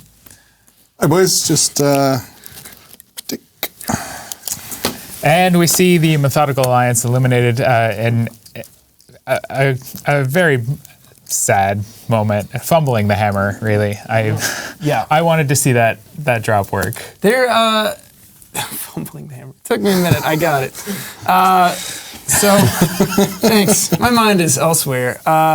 There was a small window where it looked like maybe they could bring it back. Yeah. I mean, there was that rapid heavy reload, so suddenly the whole tank of that first Nightmare looked way bigger than it actually was. And they started putting down damage, but when you have 2 Balgorns, guns are not on the Balgorns, that's not a whole lot of damage. Whole lot of points, not a whole lot of damage, so... Dream Fleet did a really good bit of snap decision making there. At the very beginning of the match, before even we noticed the MJD cycle starting, they were already, every single one of them, mass burning towards the opposing team. They saw and knew exactly what was coming. And from the moment of the start, because if you think about it, if you've got a bunch of faction battleships in front of you, and you're in a team that doesn't particularly want to brawl, you don't burn straight at them. But if they're going to MJD to you, you don't want to burn back, because you're then going to be sandwiched between the edge of the arena and faction battleships, which is a nasty spot to be in. But they burnt forward, they got themselves into the center of the arena, they gave themselves space so they could spread out, as the casters mentioned, and they just flew it really, really well. It was a really good decision making. Really interesting inversion to see them burn all the way in and then kind of like star out to surround. Really good. And then it was just damage application. I'm somewhat skeptical that was fully deliberate, to be completely honest. It looked so good. But I think Dream Fleet was burning before they ever saw the MJDs. I think they probably recognized the I think potential. they picked it. No, I think they picked it. I think they Methodical Alliance. Credit where credit is due. I'm very skeptical on that. I am. If I had to pick any team on this list to definitely be MJDing, it's Methodical Alliance. Good to know. Good to know. Not drop the hammer, really? All right, that's actually a pretty good one. Yeah. Okay. Fumble the hammer. Where's the smugness now, Larrikin? Who's got a tick? You have how many are on that? Not as many as I'd hope. Also, that's the first Nightmare loss. I'm very sad about that. Like after I saw the team, I was like, it's always sad to see the vertically aligned ships I'm actually now horizontal. 4 corrects, 4 wrongs, so I could have just put it into a random number generator and averaged the same result. So I'm not feeling particularly good. If you're looking to cast the Alliance tournament and want to replace me, post a thread on Reddit, because you're probably better than me at this point. Wow. That match really messed with your mind. I did. A lot of things, a lot of existential crises on the desk caused by the first Nightmare. It's ennui, and I think it's coming from the cephalopod. Oh, he did move, yeah. Well, up next. Yes. An alliance. I don't know anything about the WeHurt initiative, and the H is capital. It's the WeHurt. Yeah, I get it. The WeHurt initiative and Test Alliance. Please ignore. And we do have the bans in for that. The WeHurt initiative banning Logi, Guardian, and Oneros straight across, and Test Alliance. Please ignore going for those high damage fleet Navy issue battleships, Scorpion Navy issue, and Typhoon fleet issue. So I think those are really good bans by Test. Obviously, WeHurt trying to ban out armor setups, pretty effective by banning by both extension, armor Logi. mutes. Possibly, yeah. So Test Alliance, funnily enough, Test Alliance and WeHurt both have the same flagship. They both have a Balgorn as their flagship. So they can't ban out the Balgorn against each other, but they can ban out the Logi that would support the Balgorn. Still a possibility for an armor tinker, but knowing that the other team has a flagship Balgorn, I'd say I probably wouldn't bring that if I were Test. S&I and TFI, I mean, those are... I think probably WeHurt has spent quite a bit of time flying in Typhoon fleet issues, if I'm not mistaken. So, yeah, it makes sense. You see them in the first 2 matches from a group, ban them out. They see the strength in the S&I, they ban that out. I mean, those are 2 really strong bans that don't necessarily go together in the same comp, but I definitely think they can put people on their heels. And as Ali said when he was in the booth, the Test are this really underrated team. Test on Tranquility throughout the year are very famous for their culture of, we're terrible and we don't like getting better and we like being useless and all that stuff and all the words I can't say because we're on a CCP broadcast. But like in terms of the tourney team, you just need that core of motivated, competent players, which Test absolutely have. And year after year, since we've seen them participate, Test have done like really, really well, considering. Consistently very well. Consistently, yeah. Whereas the WeHurt initiative formed the beginning of this year exclusively for the Alliance tournament. So did they? So wait, we did. If they fail, is this kind of like their prime purpose? Now, I would not really, say if they lose, friendship was the prime purpose. I mean, if they lose, their CEO probably has to quit the game, really. Probably. There's heavy stakes here. Well, but is there? I think we should just, not take this whole tournament too seriously. I think it's only the Alliance tournament. Yeah, it's only the annual tournament. I think the WeHurt initiative has had a lot of fun with this tournament. Yeah. A lot of participants. So I'm from WeHurt, which is half of WeHurt. We did the Neo, right, and we really enjoyed that Neo and Neo 2. And that's sort of where it started for us, which is the same for several of these other teams. At least they've gotten people from that started with these other tournaments. So for us, it's been a wild ride. A lot of people on our team have put in a ton of hard work, so I'd love to see them do well. But I really do think this is going to be an equal matchup because I don't think Test can be laughed at. So it'll be a good match regardless of how crying I am at the end of it. We'll support you no matter how it goes. Yeah, I might need a moment if this goes south. So. It's okay. So I suppose we'll just go into, we've got a little bit of time to talk about it. You can defend your decision. What do you think, Larrikin? WeHurt or Test Alliance, please ignore? I think Test Alliance, please ignore, and I'm predicting they're actually going to bring a Tengu Shield Tinker. Ooh. That's my prediction there. I know that WeHurt have the Balgorn, but I think Test can beat it if they bring it. Epophany? Yeah, I agree with Larrikin. The Guardian Neros bands just say... sorry, wrong way around. Anyway, I think Test are going to win. I think Test have done really well in the past tournaments, as we said, and I think that any alliance with Squeebles is in it is, they're kind of doomed from day one, really. But we should clarify that I was not accepted. I founded it, so it's not like they accepted me. Right, that was not their decision. I was just there from the beginning. They might not want me there. I'm going to go ahead and choose Test Alliance, please ignore. Personally, I really think that they're going to be kicking it off. I think that they've really thought about those bands, and I think they know what to expect from the WeHurt initiative. So Test really looking to take it, and I think probably the whole desk is going to agree. I think the whole desk already did agree, with the exception. Yeah, I'd say Test has probably got this. At this point, I don't want to stand apart. And the good news about me thinking Test is going to win this match is... no matter what happens. Yeah, worst case scenario, the people in my alliance will be upset by this, and we'll have some good sound bites to come out of it. So. All right. On that note, we will go live to the booth for the start of the match, the WeHurt Initiative versus Test Alliance, please ignore, here on Alliance Tournament 13. Alrighty, so Larrikin was right once again. Test bringing out a Shield Tinker with a Badger. Obviously, the Scorp Navy issues were banned, so both teams have replaced their Scorp Navy issue teams with just Rattlesnakes. Just a flat trade. The whole Test team, in a lot of ways, reminds me of some of the Tinkers they brought last year that actually worked out quite well for them, were distributed Tinkers designed to actually be okay with losing a bunch of ships. A lot of Tinker teams worry about losing a single ship. This team has a Badger and 2 Caracals in it. Obviously not ships that are going to have the huge tank, but it's enough that they hopefully will be able to snipe out these bombers. I though think actually WeHurt probably has this because the bombers can pull range and become very hard for the Caracals to apply to. Indeed. So we were talking earlier, the Caracals and the Serbs from the Test team should be able to apply a little bit of damage early on. And that's what we see them doing right now. They're going for a Purifier and knock it straight out of the park before it gets any reps. I was wrong. The Cerberus as well, also, and the Onyx have the extra range bonuses, and yeah, they're able to take those Purifiers down. And that's going to be a significant chunk of DPS off the field, especially applying to things like the Rattlesnake. And meanwhile, they're going after the Caracals from WeHurt's trying to break this Caracal. Man. And it died through reps. It died through reps. I don't know if they're going to be able to break this. The WeHurt Logi pilot might have been slipping a little bit. This time, his Purifier got red boxed. He saw the Painter going. He said, you know what, I'm going to rep you. I'm going to stagger the reps. And even through that, it died. So this WeHurt team, those Jackdaws and Heretics, obviously really good at killing frigates. Not so great paired against this cruiser. And there goes a Heretic. Wow. And there goes a second Heretic probably in just a couple seconds here. Yeah, this is... Test are just murdering everything that's small.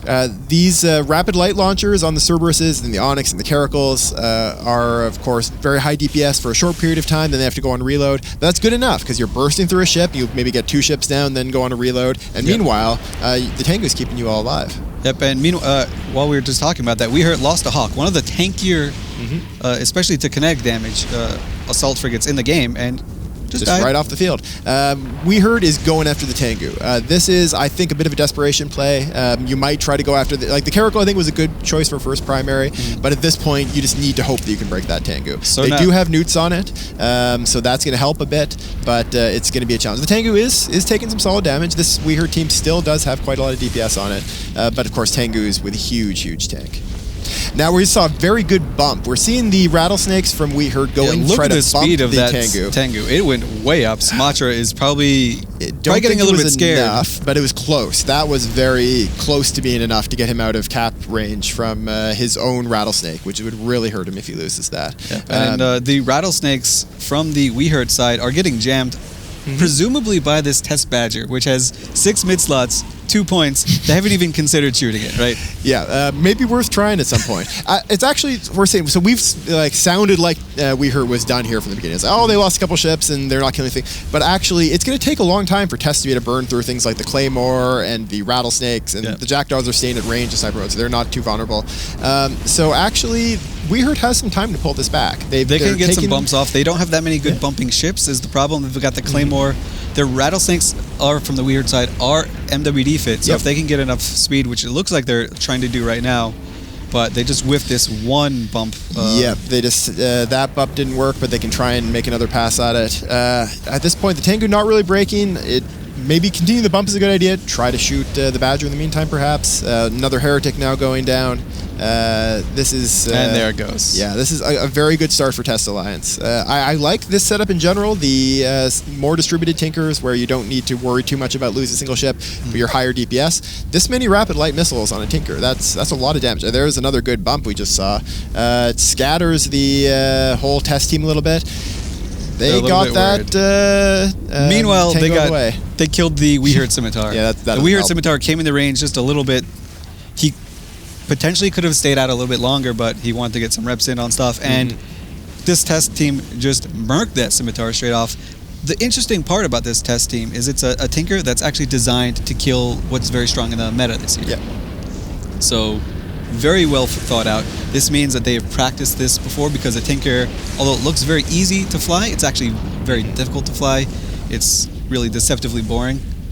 Yeah, there's a lot of stuff going on behind the scenes. They're trying to keep their ships in position so that they don't get bumped out of the way.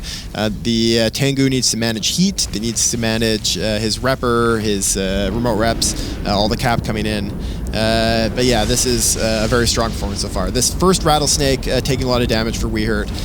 If he goes down, then that's going to be their hope pretty much gone, I think, at this point. Yeah. They need to get a miracle before Temp User 02 drops if they want to have a chance at this. Yeah, absolutely. And Test just showing that they've got it, right? Like, this is not a bad team that WeHurt is fielding. Like, yeah, this is very solid. Yeah, it's good in the ban situation. They banned out Armor Logi, so they probably had a pretty good indication that they're coming up with against a Tinker, but they didn't, I guess, appreciate that Test could bring a Tinker that's like this, that's just meant to kill bombers. A lot of Tinkers, especially the bad ones, are just sort of built to stay alive and outlast your opponent, maybe kill 1 or 2 ships and move on. But Test is built their Tinker to kill bombers, which is very strong in the meta, and it was the core of a lot of the WeHurt DPS. The two of them, definitely added a bit of DPS to the team. Both of these teams, in a lot of ways, are designed to be able to fight bombers. I think they both were expecting to come up against bombers at some point. Heretics and Jackdaws, great anti-bomber ships, but just not enough in this situation. We're still seeing bumps attempted from WeHurt, but as Temp User goes down, it's just not going to be enough, unfortunately. Test is keeping their Tengu in a good enough position that generally most of the WeHurt bumpers are actually deflecting off of one of the other test ships before they hit the Tengu.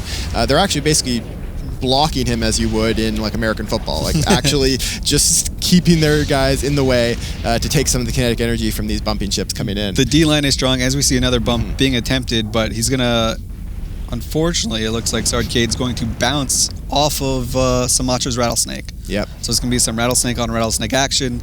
Unfortunately, not the type of Rattlesnake on Rattlesnake action that he wanted. No, this is definitely... And I mean, who wouldn't want Rattlesnake action?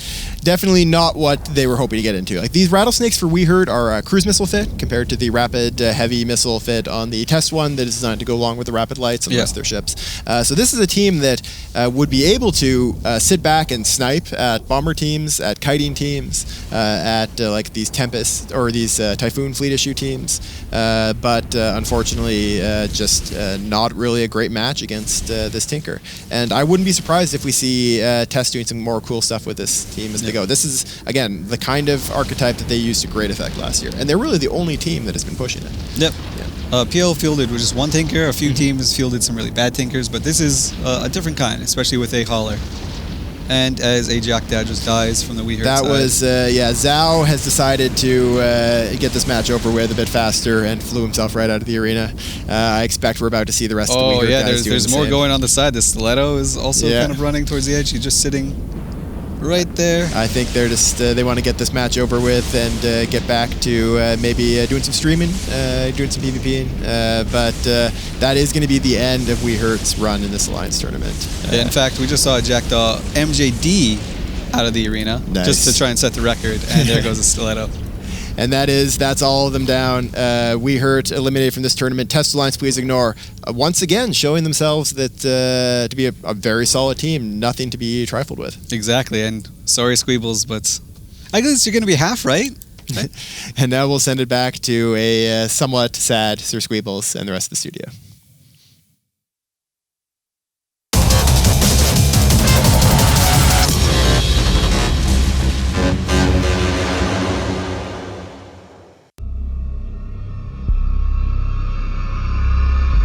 In E.V.E., the only thing worth more than ISK is trust.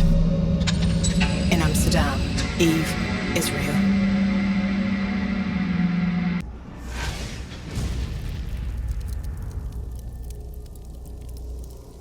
If you can't handle the heat, you should get out of the kitchen. PvP is hard. I have sweat rolling down my chest. Now that's sexy.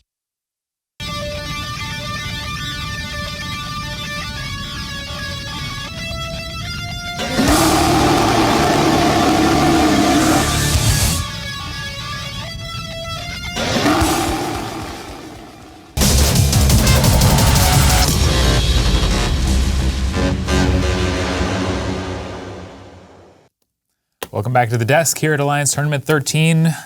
We just saw the WeHurt initiative falling somewhat spectacularly to Test Alliance. Please ignore in a pretty tremendous match. A lot of interesting choices in piloting and a win for Test. Yeah, we were all right. Which is good for the desk, and it's good for you, and it's great for this tournament. Yeah, if you insist. Do you think the choice at the end there, though, where your fellow Corp and Alliance mates specifically chose to end the match quicker so that we could put you on the spot for longer? The last MJD out was not from a WeHurt member. It was a WeHurt member, but not in my Corp. But he was emulating Zhao Amadeus's solo piloting, where he went out of the arena. So I have mixed feelings. Zhao is a trendsetter, and I think moving forward in the tournament, there's a very real chance more people are gonna make that play. Let's talk about the plays that actually were made rather than the plays that sort of truncated our run to full time there. Right. The fleet setup from WeHurt. Yeah, I mean, I didn't feel it was terrible. I think the booth raised a lot of good points about what it would be good against. It can project really well. It can kill bombers. So that's 2 check marks on your list. Breaking a Tinker, though, not so much. I mean, you don't have that much newt pressure. You do have some newts from the rattlesnakes, but the drones can only be T1 combat drones this year. You can't use faction drones, can't use T2 combat drones. So already your application to something like, hypothetically, a Tengu, which does not have the world's largest SIG radius, is going to fall off. So you have to stack webs, you have to stack newts. It was not a good pairing. I think you were absolutely right. I mean, when you called it with the Tengu being open and Test obviously being comfortable in that setup, I think I cursed as we transitioned over to the commentary booth. And rightfully so. Sorry, mate. No, these things happen. And it's just important that we move forward and hope people forget about it as soon as possible. No one? Sorry, I'm attempting to forget about it. Yeah, have you got anything to add? Not really. I mean, Test, as we said, they're kind of this underrated, really solid AT team. They were a nice setup. They executed it pretty well. And I think going forward, they got a pretty good chance to make it even further in the bracket this year, I think. I think their setup was really cool. There were several things. So I'm a huge advocate of, if you're going to do a tinker and bore everybody for 10 minutes, at least do the tinker right. Or in our case, 7 minutes. That typically means few ships, super high resist profiles, and you just use a really beefy core. You don't add in the Badger, which was pretty awesome, or Caracals. Caracals are too easy to punch through, hypothetically. But what they brought is they added some things onto that tinker, like Fozzie was talking about, to make them viable in the current setting, which they added an anti-bomber contingent to a tinker that a tinker normally can't deal with and is very weak to. So I think that was pretty clever play. Well, now normally you're going to see a tankier tinker though. Like, did WeHurt make a mistake not trying to bring the damage off of the tank? Like, all they did was focus on the tanker the whole time. I agree that was a desperation. They started on the Caracal, which was the right choice. That was probably the weakest thing on the field there. Well, and it was the only hope really of trying to keep the bombers alive was to mitigate that Caracal damage. Test have always been at the forefront of tinker tailoring, if you will. I mean, last year we saw as well, people were using tinkers, but Test was really the team, more than anyone else, that went, okay, we're going to use a tinker setup, but we want it to be able to do this thing. So they just really reimagined it very specifically away from 6-man setups with super high resists that tank for days. And they have, okay, we're doing a tinker, but we're a tinker that is trying to achieve something in the wedge. And they're giving up that tank ability, they're giving up that safety, but they're making a much more aggressive and much more powerful tinker in the aggressive sense than a typical tinker would be. It is still reliant on the cap chain setup, having all these ships together. We do have an infographic for capacitor usage. If we could go directly, there we go. As you can see, when the capacitor fails. Okay, so most modules in EVE require some amount of capacitor to activate. Rep modules and energy neutralizers, especially micro warp drives as well. And if you got no cap, you got no active modules. So when it comes to logistics, that means that if you got no cap, you got no reps, so your teammates die. And the killing the logistics or making it ineffective is always one of the key linchpins to a tactic when going into the tournament. I mean, when you choose what you're shooting, you're choosing something that is the biggest danger to you, but the thing that you believe you can kill, what you think you can get the field off quickly to reduce the scariness to your team as quickly as possible, which is why, getting rid of the support wing, getting rid of T1 cruisers like Caracals, even if they're not the highest DPS thing on the field, they're the thing you believe you can kill the most. And a lot of the viewers, at least from the first weekend, and I've seen even in some of the Twitch chat I've gotten to see, they don't know what a tinker is. So that's something that we repeat and repeat and repeat because it's such a core item. But there are 2 rules that dictate why a tinker exists. One is that you can only fit 1 capacitor transfer per ship, which makes tinkers tough. And the other is that only 1 ship can fit remote repairs, except for frigates. You can bring T1 frigates. T1 Logi frigates, Right, so the entire theory behind a tinker is that you bring larger ships with good tanks that can cap transfer to logistics. And then this cap transfer the logistics ship is essentially supercharged, and it can infinitely rep and infinitely run its own local rep. So it's a really delicate balance because if you lose any of those ships that are putting capacitor into your logistics, things are going to get really, really haywire. But in that case, I mean, the Tengu probably has an XLASB, and once that XLASB runs out of the standard 9 charges, he can still keep running his shield booster based on how much cap is being poured into him. And the Tengu defensive subsystems are it's almost like they're custom built to be just the best possible Tengu ship. Yeah, and I mean, it just reps so much. It reps a huge amount. You have quite a few reps, so you can keep the support wing up, right? Because they're medium reps, you can keep spread out. That makes it a little bit easier to keep your small ships up if you choose to run them in a tinker. The SIG radius of Tech 3 Logi is very low, which means it's hard to apply, especially cruise damage. And very importantly, in this tournament, the sensor strength. Sorry, I almost said SIG strength. Sensor strength of the T3 Logi is super high, so ECM doesn't scare you as much. But if you were to trade a Tengu out for a Basilisk, things would go very, very poorly for you. They don't operate the same. I feel like one of the things you lose from the small man tinker going to the big 10-man tinker is the T3s can only lock 5 targets. Right. It's a thing a lot of people forget, but that is true. So if you're in a 6-man team, you've got yourself, you don't need to lock, and then you have everyone else locked. So the instant they take damage, you are there with the reps. If you're on a 10-man team, you cannot lock everyone. So say, we were back last year's Alliance tournament, if you dropped scan resolution scripts onto your damps and through them onto the Tinker Tengu, then the Tengu might take far too long to lock up one of the ships of the 10-man team, and that would give you a huge advantage. So even this year, even without scripted, if Tengu Tinkers become powerful again, we're really going to have to explore far more ways to deal with them that are more hard to ban. Already, if you're bringing a Tinker, you kind of know what you want to ban, so you can get rid of a lot of stuff, but you need some variety in your way to kill the Tinker as well. Interestingly, though, I think that almost synergizes with what Test was trying to do. You know what's going to be shot first. The Caracals, the Badger, you know that they were mega tanked. Well, I'm sure they were. Even if you weren't certain what was going to get primaried, you don't have to have a Navy Scorpion locked. It's not going to go anywhere, damped or otherwise. And to your point, I mean, there are no scripts, so it does make it a little bit easier. But yeah, I mean, immediately you lock that support wing, those squishy things, and you keep them up. And if you notice, as soon as WeHurt went for that first Caracal, reps were on. And I mean, that Caracal didn't get below 80% shields, if 90% shields. So in fact, a great skill in the Alliance tournament is knowing what the other guys are going to shoot first. And that comes from a lot of testing like we saw with the Malice comp last weekend. Malice in at 20, everything else at 50. Hell tanked the Malice. They want to kill that AT ship. And they took the bait and it went great for them. You can't stop yourself. It's one of those really important skills that a lot of the younger teams, the teams without as much experience, really don't do is, okay, we're shooting this, and on paper, this is the best thing to shoot. But did they think we were going to shoot this? And are they okay with us shooting that? A last brief item, because you look like you have something. You've got 20 seconds. Nice attempt at bumps by the Rattlesnake. Yes. At least. Yeah, so nice. some good piloting, even in the face of a match that's not going his way. So big shout out to Sarcade or Sidecard. I'd like to see the physical piloting actually come into play. The next match coming up, Easily Excited and Circle of Two. Easily Excited banning out. Easily Excited banning out the Megathron Navy issue and the Scimitar.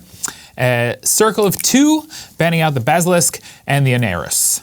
So, what part of those bans was the funniest? I'm just the Mega.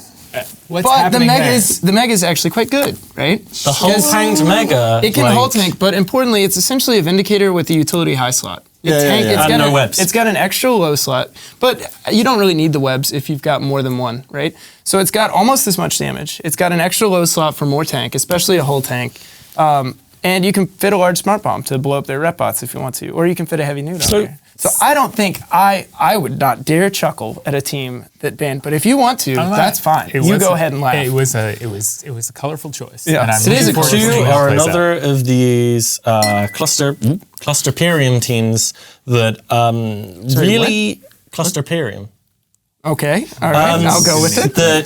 Back, I think it was something like 85, but years and years and years ago, they came second to Evoke. So you would think that from then, COT did really well. But then after that, we really didn't see much from them at all. Well, let's see from them right now. Guys, really quick, super fast. Circle of Two. Circle? CO2. CO2. Circle. And we're going to go to the booth. Circle of Two versus Easily Excited here on Alliance Tournament 13. Welcome back, everyone. This is CAStabouts, joined once again by Elise Randolph, and we have only 30 seconds left, so we're going to talk really fast. Easily Excited versus Circle of Two. Two very similar teams. CO2 bringing the double Macarial team with some bombers and a lot of Tech 3 destroyers in support. And the Easily Excited guys, something very similar, but with Typhoon fleet issues instead of the Macarials. Guardians on both teams for the reps. Yep, so the Oneris was banned out, so both teams were like, you know what? And also they banned out the Shield Logi, so neither of them wanted to take a Tinker. They both decided to take the Guardian.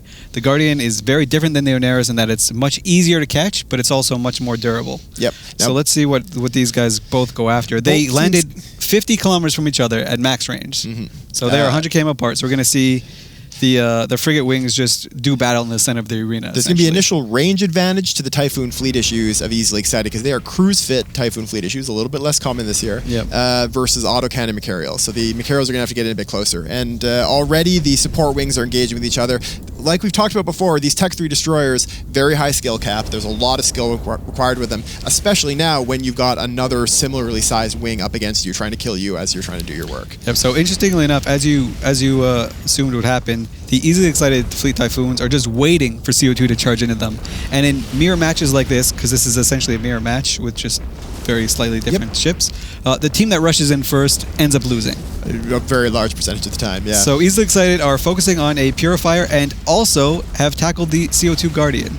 And meanwhile, Circle of Two is shooting at a Daredevil that is holding up really well. This Daredevil is surprisingly tanky. That Daredevil has a 90% web on the CO2 Guardian, so CO2 definitely need to kill this easily excited Daredevil, but it's tanking. Yeah. The Daredevil, actually, they've given up on the Daredevil. The Daredevil was a bit of ways away, actually. They kind of tackled him away from everyone, so that the Guardian was tackled by somebody else. And now they've just abandoned him and are off to, I think, all converge on the Guardian. Let's see if they can get him down. Oh, you're right. The Guardian was actually tackled by a Confessor, which is incredibly durable. The damage spread a little bit onto the Fleet Typhoons, but it's really going to be a question of if they can take down this Logi. All right, so both teams have one another's logistics tackled and pinned down. So CO2 is just, their mechs are completely unwebbed. Yep. They can just run at them. So it looks like the CO2 mechs are trying to run at the easily excited Guardian. Meanwhile, the easily excited team can just apply their damage from a little bit of range. Now, a crucial first blood. Easily excited takes down that Hound, and that's a little bit of DPS off the field, but in a mirror match like this, things can tip very quickly. Exactly, and right now, since the CO2 team is shooting the Guardian, the Hound doesn't hit the Guardian too well anyway, so they're probably not caring about it too much. But CO2 are actually losing their Guardian right now. It just melted. It goes. Yeah, those Instantly materials melted. both got within optimal range. They then actually pulled away a little bit to keep their transversal down and just applied enough of their damage.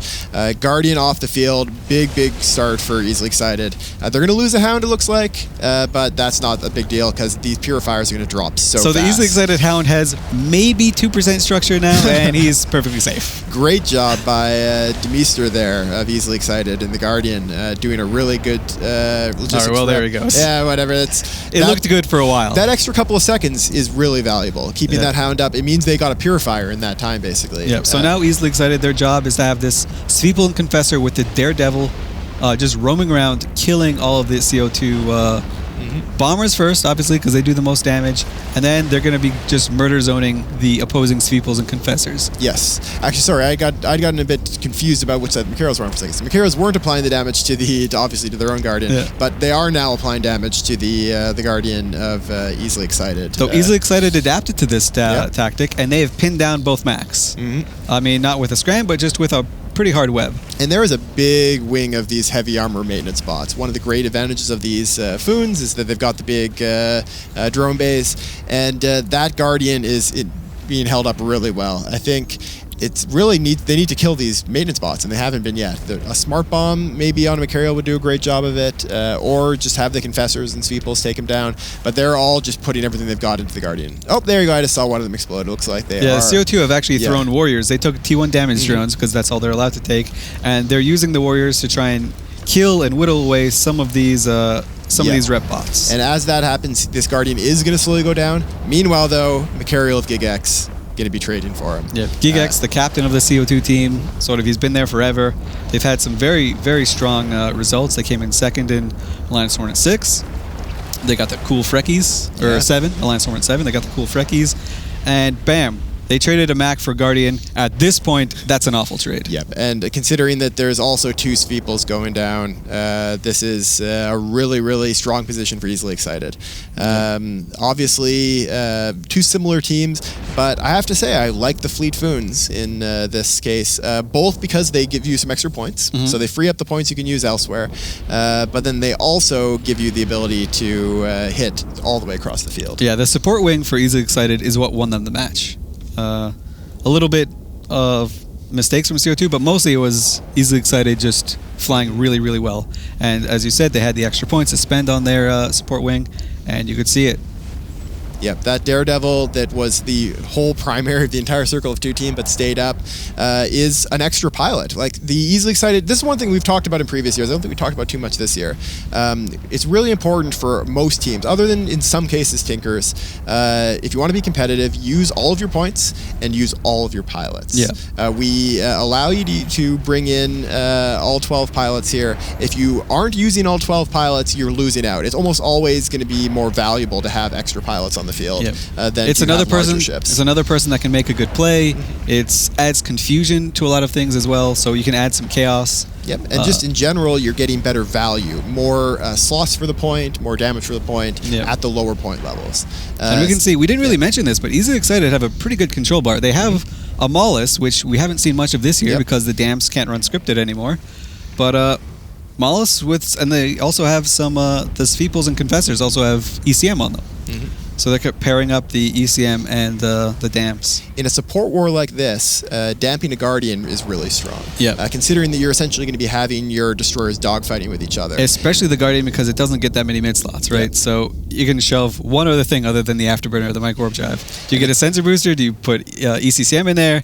You have to make that choice. Unlike the Oneris, which has 5 mids. So Yep.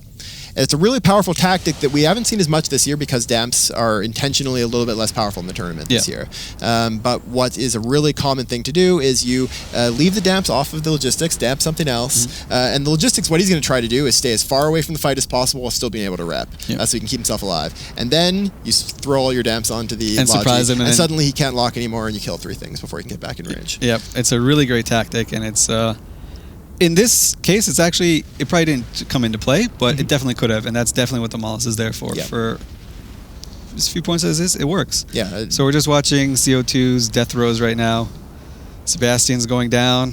Poor little guy. Easily Excited look to be looting the field just a little bit. Sebastian's going to try to break the arena edge, I think. He is burning towards the edge of the arena. He's going to try to survive long enough to get destroyed by our automated tournament system rather than by the opposing players. And there he goes. That is a boundary violation, ending the match. Actually, nope. Nope, that was a normal explosion. Yeah, the Daredevil just got him. Yep, good job to Easily Excited, surprising a lot of the guys on the desk, unlike me who had Easily Excited circled. Nice, well done. Great job to them. They'll be continuing on, and Circle of Two is eliminated from this Alliance tournament. Their story's over. And we'll now send you back to the incorrect predictions in the studio.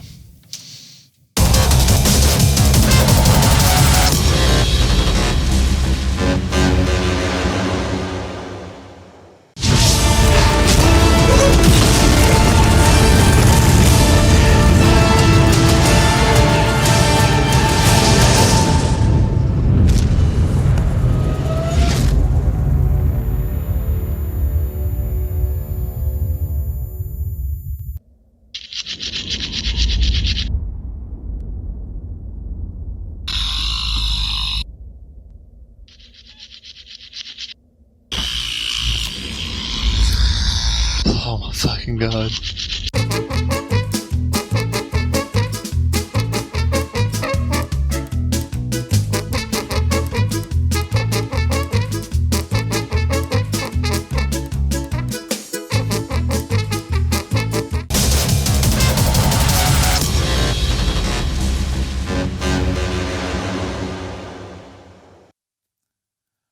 Welcome back to the desk here at Alliance Tournament 13. There we see CO2 going down. Easily Excited takes it against the predictions of pretty much everyone at the desk. Yeah. A little bit of a surprise, a bit of a shock to see that fleet's so identically composed. I think it's like the 4-point difference from using the Max on one side, and then that going into a Daredevil and maybe another Bomber on the other side. I'm not sure what they had. The Mollis. The Daredevil was actually a really cool choice, actually. It worked out well because the Oneris was banned and it forced people into Guardians, which are often 100-man fit. That Daredevil had the potential to really, really help. Unfortunately, it didn't in time. Oh, it did. The Daredevil was... Oh, the Daredevil that webbed the Guardian. Maybe I'm putting the Daredevil on the wrong side of this fight. Yeah, so he's over here. I know a Confessor got an early web on the Guardian of the Easily Excited side. I guess that's what I was thinking. Fozzie originally reported that as a Daredevil web. So maybe that's where I got confused. But yeah, I mean, for killing a 100-man Guardian, paints are big, but a Daredevil is even better. So. I'm not convinced by Mechariel teams so far this tournament. I think the Mechariels are great spaceships. Their warp speed is really useful, which isn't useful in the tournament. They do a ton of autocannon DPS, which is largely selectable. They, but really, as a kiting ship, as a speedy ship that you want to take advantage of, you want to be doing that over hundreds of kilometers, not within the tight constraints of the tournament. When you think about the other pirate battleships we see, the Scorpion navies are great because they do a ton of DPS and tank amazingly. Balgorns are great because they've got really long-range webs, and they can still do a bunch of DPS, and they've got those crazy newts and nosses. I feel like, as far as a pirate faction battleship goes, the Mechariel, at least in the Alliance tournament, is a bit meh. The setting is different. Yeah. I mean, you're not flying the same that you would fly in a normal situation, and it could be. I don't know that I've seen the Mechariel really represented as I've seen it in actual New Eden space, where you're sitting there and it comes, and you kind of start crying. Yeah, I agree. It's underperformed. It's a ship with a lot of cool potential, but thus far it's underperformed. Well, I think a lot of teams would be bringing it though, sort of expecting a big change in the meta to a more bomber meta, and thinking, I'm going to bring Max, this is going to be fantastic, and either they've been blocked, or in this case, they just didn't predict what the other team was going to bring at all. Yeah. And even then, last match, we saw Max before this one, there were a bunch of bombers, and the bombers just chewed through them. Because Max are battleships, they take a ton of damage from bombers. Yeah, and I mean, I'm not happy with that as a choice. They're tanky. They have high EHP, but there's nothing special about them. They don't tank up particularly well in shield or armor settings. Unlike, as you said, the Scorpion Navy issue, even Rattlesnake with the shield resist bonus. Megathron Navy issue can fit a massive armor tank. Or Hull. But the Mechariel doesn't really excel in tanking. So in a meta right now where bombs are prevalent, or bombers rather are prevalent, to bring something that's that expensive that can't deal with bombs, I mean, hypothetically your support wing would do it. But you have to survive the initial onslaught of torpedoes to buy your support time to win. So I agree. Yeah, they're not seeming very strong right now. The next match, which will be the last one before the break here, is coming up, and that's going to be Drop the Hammer versus the Ministry of Inappropriate Footwork. And of course, we've seen some interesting flying from Drop the Hammer earlier in the tournament already, and Ministry, I thought they did fairly well last weekend. Yeah, so Ministry is a really good team, and if I'm not mistaken, I know Fozzie will know their history through and through, and probably Elise, but given that they're trapped far, far away from us, we can't ask them. But they were really strong, I believe, in the Neo is where they first kind of put their foot into tournament play. We're really strong there. They were in the Neo 2 as well. I don't remember how they did, but now the AT. I think they came second twice or something like that. Yeah, they performed really well both times. So these are not pilots who are trying to figure out how a tournament works. They're pilots that already know how a tournament works. I think their theory crafting is good. Their execution is awesome. They're really good pilots. And what we were talking about in the green room before all this was, this is the best type of match you can possibly have. Yeah. You have Drop the Hammer, who is kind of out of their minds in like the best way possible. That's willing to do a full MJD in the first weekend of competition just because, and it worked, versus a team who you know is going to fly well. I wouldn't say Ministry is a top tier team, but they're going to do something right. They're going to do a whole lot of somethings right. So either Drop the Hammer drops the hammer and it's going to be fun to watch, or you get to watch a team like Footwork with some solid execution on what I think will probably be a not very risky. I mean, their team captain is really heavily involved in the EVE Clyde's tournament. Right on. He pretty much runs that, and like the experience they get through watching that and running it and seeing how tournaments run, and the fact that all their guys are therefore really involved in it and really like watching it. I really think that Kick are a team that have a great potential in the Alliance tournament. I don't think they might reach it this year, but I think they're definitely a team to watch this year in overcoming tournaments. But and then Drop the Hammer, as we said, are crazy, bonkers, mental. And it's kind of Bonkers funny mental. that just that one MJD earned them that reputation. Yeah. Right? It might be that they're like a super well-rounded, normal team, and one guy was just like, all right, we're going to run the MJD thing. If it doesn't work, it doesn't work. And now they will forever be. They are Stop putting facts into our narrative. I'm just throwing it out there that it might be that they're saying, I don't think that that's the case. Let's gauge their sanity with their bans for the match. Let's Drop the Hammer, banning out the Scimitar and the Widow. Ministry of Inappropriate Footwork, they're going for the Tengu and the Cerberus. So immediately, Ministry bringing bombers. That's what it seems like. They banned out the Tinker, which is a bigger decision as far as your play style. But the Cerberus, to me, you can't. An Orthrus, which is really good at killing bombers, you can damp out. Yep. A Cerberus, you cannot. Not as easily, anyways. So a Cerb is used for multiple things, but killing bombers is definitely one of them. One of the things I've really liked seeing thus far this weekend is last weekend, if people didn't want to see a Tinker, they would ban Tengu Loki. Yep. Now if they don't want to see a Tinker, they ban Tengu and something else useful. I feel like last weekend the Loki ban was a bit wasted in that you can tinker with a Loki, but it's severely diminished. And if your team is so bad against Tinkers that it can't even do anything against a Loki Tinker, then your team's probably not very good anyway. So I really like that of the teams we've seen so far, they have moved to banning a Tengu that gets the Tinker largely out of the way, and then they're banning something useful as well. So they get rid of the Cerberus, which is a really handy to have off the table, and then Drop the Hammer on the other side. They're banning Simi, so they really don't particularly want to be kited, and they're banning the Widow, so they are actually quite afraid of ECM. I would also say there have been several teams, mostly in the first weekend. I don't think it's a play style that's going to follow us all the way until the end of the tournament, but there have been teams that have been doing a mobile Tinker, where they park their battleships and a command ship around, especially a Basilisk for some reason. It's been what they've used. And they follow them around and keep cap transferring them, or even when they get pressured, they burn to them and start cap transferring them. So the Simi ban definitely, the Simi and the Tengu both are not outright blocking an entire play style, but they're dissuading you from it. They're making you pay something to get in the door. So Drop the Hammer, based on what they ran last week, a kitey shield setup is not at all what I would expect them to bring. I'm expecting either hull tank or really beefy armor. Yeah, because they like to be in the fight, is what it seems like.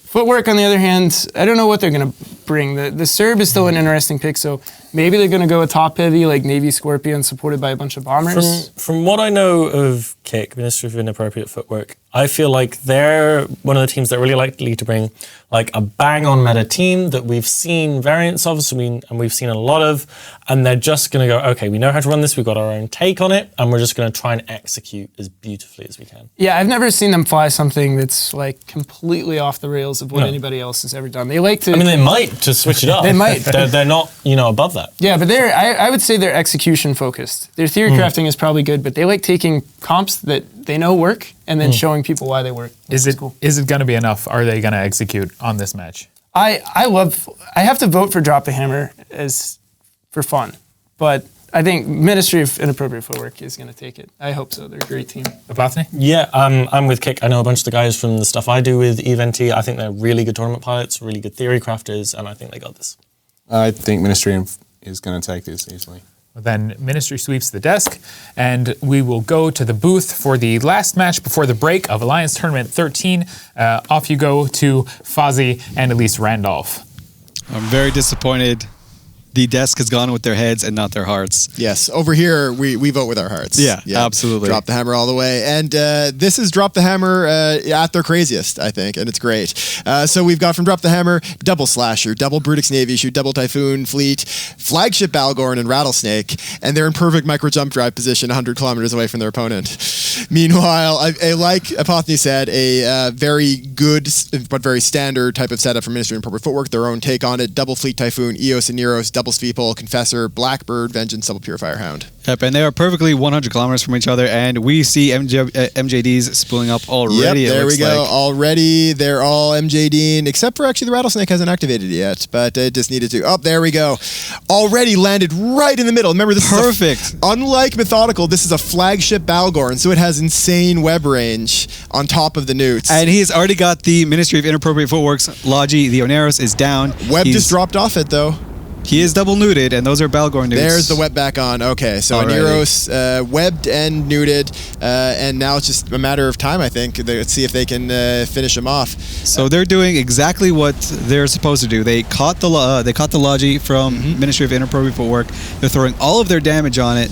And that is a lot of Fleet Typhoon that just disappeared there. We just saw half a Fleet Typhoon explode in a volley of torpedoes. Yeah, that was definitely not good. But this is a structure tank team. Yes, I'm sure it's a structure tank team. Of course, Drop the Hammer would have a structure tank team with Fleet Typhoons, but they are not applying the damage as well as they would like to on this Ministry of Inappropriate Footwork Oneros. Is it shrouded by rep bots or something? It is shrouded by rep bots. So here's the real question. Do they have smart bombs? They've got their faction battleships all surrounding this guy. A smart bomb would maybe give them the win. All I want to see is a smart bomb effect right now. Rattlesnake. Yeah, the Rattlesnake is charging right on top of him at 0. Do it. And it looks like he doesn't have yet, though. a smart bomb. He just has I'm newts. disappointed. The Balgorn is still catching up. Maybe he'll have a smart bomb, but he's too far away. Drop the Hammer are about to lose their first structure tanked Fleet Typhoon, which does not bode well because the Ministry of Inappropriate Footwork has their Logi at a 100% health. Yeah, and these drones aren't even dying. That's the worst part for Drop the Hammer. Yeah, they've already lost one of the slashers. Actually, very smart play. They sent the Sweeples, Confessors, and to take down the slashers because those slashers would be killing the rep drones otherwise and would do a great job. Yep, exactly. That's their job in this tournament or in this. Second Fleet Typhoon into structure. Of course, all of his hit points are in structure, but it really looks like Ministry of Inappropriate Footwork has the driver's seat here. They're walking all over Drop the Hammer right now. There's still about 10 heavy armor maintenance spots surrounding this Oneros. This Oneros is going to be healthy until they can kill it. Kill off the rep bots. And, we talked about it before, but the Fleet Typhoons and Rattlesnakes and not that great at killing drones. No, really not. Especially the Fleet Typhoon that has to spend a lot of time, a lot of its effective missiles just to kill a drone. They are killing the drones, but they're doing it with Valkyries. They're doing it with medium combat drones. Have to be Tech 1, of course, with the rules this year. Second Slasher, which would have been very handy for killing the drones, has come in and now is getting shredded by destroyers. Yeah, and he is gone. And so we are going to be seeing almost definitely now a solid win for Ministry of Inappropriate Footwork as the second Fleet Typhoon goes into half structure. Really strong comp. Just like Apollo said, this is essentially their take on a double Fleet Typhoon strong support wing setup. Yeah, it's almost exactly what we saw from Camel and Hydra, and instead of the Malice, Ministry of Inappropriate Footwork took a Vengeance, and instead of a second Confessor, they added a Blackbird. Same points. Once again, Shijo there in the Fleet Typhoon, going right at my pet peeve and activating his micro jump drive way too late, dying partway through it. That is the second Fleet Typhoon down, and they're going after the flagship Balgorn now. So, they're going to take down the Brutixes first. Yeah, the Brutix just loses. It's so funny to see the Brutix just lose all shield and armor in basically one shot, and then it's just a brick wall. This is why I love structure tanked battlecruisers, especially Navy battlecruisers on TQ. Nobody sees it coming, and they get you into low armor, and they call on all their friends, and then suddenly you're not taking damage anymore. So, kudos to Ministry of Inappropriate Footwork. When you generally see a Brutix Navy issue, you're like, I'm going to kill that first because it's probably a glass cannon. They did their homework. They know that this Drop the Hammer team likes to waste all of their slots on bulkheads. So they just kept the Navy Brutixes until the end. Yep. The Fleet Typhoons were a great primary in this case. They can project their damage all the way across the field, so they're dangerous to the whole group. The Fleet Typhoons for Drop the Hammer were cruise missile fit, as opposed to the rapid heavy missiles on the Footwork team. So those cruise Foons can just project everywhere, which makes them a pretty significant danger. And getting them off the field was really smart. Now the second Brutix Navy issue into structure. The Oneros is still hanging on. The rep drones are getting knocked off, but it's not going to be. Yeah, now that the rep drones are dead, this Oneros for the Ministry of Inappropriate Footwork team is at about 70% health, which is a marked improvement over 100. Yep. But Drop the Hammer, their flagship Balgorn, which is piloted by a guy called Cornfoot, Great name, Cornfoot. He's not doing too well. Yeah, we'll have to say my favorite name on Drop the Hammer is the Rattlesnake pilot of I Shoot First. Yeah, that is just a good general purpose PvPer name. Lets people know what you're like. That's how you introduce yourself in local. Just like, hi, I shoot first. What is your intention? Just look at my name. And let's see, Drop the Hammer. This is all they wrote for Drop the Hammer. Yeah, that's going to be. They are, of course, big fan favorite. Yeah. Once again, perfect MJDs. Yep. Like they landed in the midst of the Footwork team. And it's one of those things that you say, oh, of course, they just push MJD and they blink. But it's actually really hard to execute because you have to align perfectly. And once you activate that MJD, there's no turning back. Yep. If you bounce off your friend or you double click in space or something catastrophic happens, you're going 100 kilometers in the direction you're facing. So good job to them for actually executing it not only once but twice, setting a trend because we saw a few other teams today field the MJD team, but none will be as good as Drop the Hammer. No, and unfortunately it wasn't quite enough against a very strong Footwork team, but definitely a great showing from Drop the Hammer, provided a lot of entertainment. As that flagship Balgorn goes down, Tournament Octopus seems disappointed in Drop the Hammer at the moment. He definitely voted with his heart on this one, and that's why he's so sad. So as this last Rattlesnake goes down, what matches are you looking forward to the most in the second half, Elise? Oh, these are all like really high quality matches coming up. I want to see what Camel and Warlords of the Deep bring, just because it'll be interesting to see if they stick with what they've been using with their bait Malice. I think Razor's going to do great. Nobody agrees with me. You're the only one of all of us who chose Razor, I think. Yeah. I'm on the Razor hype train for some reason. But definitely the match of the day is going to be Tuskers versus Warlords of the Deep. Yep. I think I have to agree. Two high quality teams, incredibly high quality. And they fielded very similar setups in the first day. Or the first week. I'm expecting that to be very competitive. That's probably the most competitive, really high end match. Those are two teams. Like that could be a semifinal easily. Yeah. Like this is Warlords, of course. For anyone that's not familiar, actually, because people may not be, Warlords of the Deep is the old Hydra team, and so these guys are the team that has been very strong in many other Alliance tournaments. They couldn't use the Hydra Alliance name this year, so they used a different Alliance. Which is their Neo, their first Neo name. So when you see the words Warlords of the Deep, think Hydra Reloaded, because it's the same people, and we expect great things as we've seen so far. Just think of Garmin yelling, and that'll do it for you. Other good matches: Nulli Secunda versus Phoebe Freeport Republic. I think that'll be a fan favorite to watch. Yep, Nulli been very strong. Of course, they came in second last year. Phoebe Freeport surprisingly good. I think a lot of people weren't expecting them to do nearly as well, but they've been flying very, very. And probably the most entertaining match of the day will be Vox Populi versus TNT, because they're both in the winners bracket. They both do insanely crazy stuff that doesn't happen in the Alliance tournament. Yep. So it should be good to watch. We'll be seeing those in just a little bit. Yeah. But meanwhile, Drop the Hammer has now lost their Rattlesnake, so that is the end of the road for them. And congratulations to Minister of Inappropriate Footwork, who will continue on to fight another day. Yeah. And we'll send you back to the guys in the studio before we take a quick break.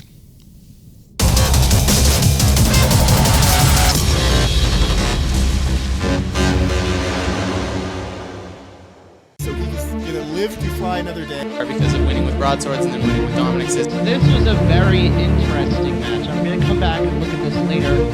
Oh, Nulli, so cool, but not very good. Just stop there. Just stop. Starting over. And quit. You're gonna just give up. No, what are you starting over for? Just give up.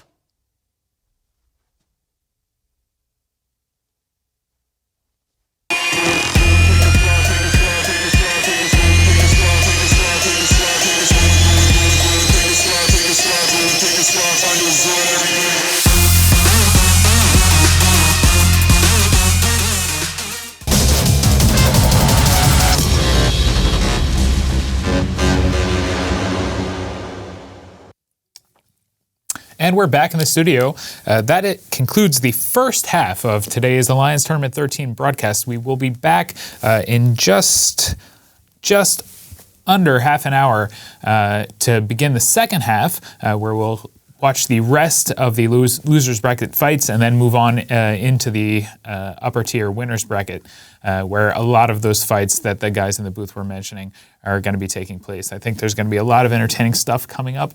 Do you guys have any highlights that you're looking forward to specifically? So as the guys in the booth said, Tuskers Warlords is going to be an insane match. Yep. Both teams know that each other are top tier teams, so they have to bring their best setups. They just have to. And then what's more than that, it's an elimination rematch. Last year, the Tuskers knocked out Hydra from the losers bracket quite close to the end. So you got to be betting that Warlords want this win.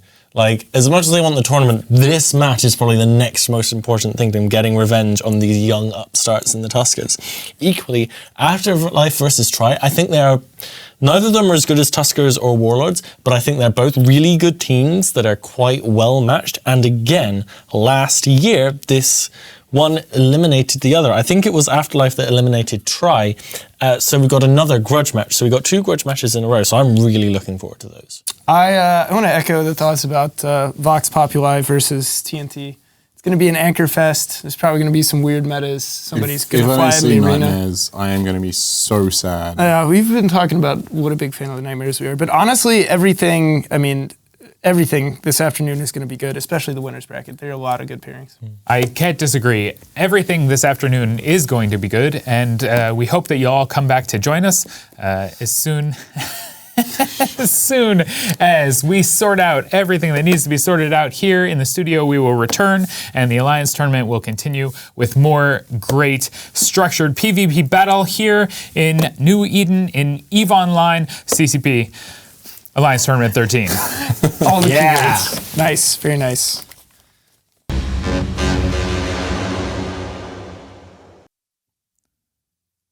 Hello and welcome back to Alliance Tournament 13. We are now in the second half of the 3rd day of the tournament, and we are joined at the desk by the illustrious CCP Logibro. Logibro, community representative and self-proclaimed tournament director, supposedly in charge of this entire production.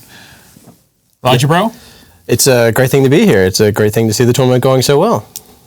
Have you been enjoying the matches thus far? There's been a couple of fun ones. It's always nice when a flagship explodes. We've had one of those at least today. Yeah, pretty good. And the commentators? They're all right. I think we might bring a couple of them back here if they ask, but we'll have to see from the rest of the tournament. There's one that's really good. Really? Yeah. Who?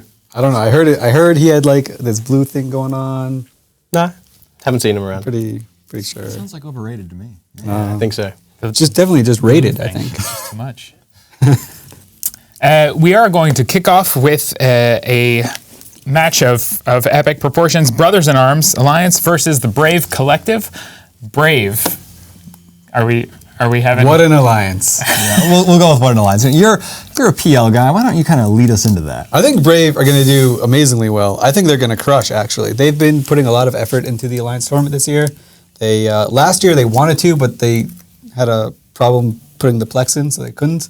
So their hopes were dashed early last year, so they're going to make up for it this year. You think they're going to win? I think they're definitely going to win. Not the whole thing, maybe. How do you feel about it, Chesser? You know, I honestly think that Brave have a really good chance. They've been rolling a Shield Tinker setup most of the time, and the only game that they dropped, which was against PFR, it was nail-bitingly close. A single flycatcher actually caused the match, and literally seconds after that, Brave killed the PFR Scorp, which would have killed, for the points, but just a few seconds too late. So honestly, Brave, I think, has this. On the other hand, though, Brothers in Arms, they brought Blaster Rogues and killed Orthruses with them. So I'm sorry, but that's a lot of balls. That's awesome. That is just quality piloting right there.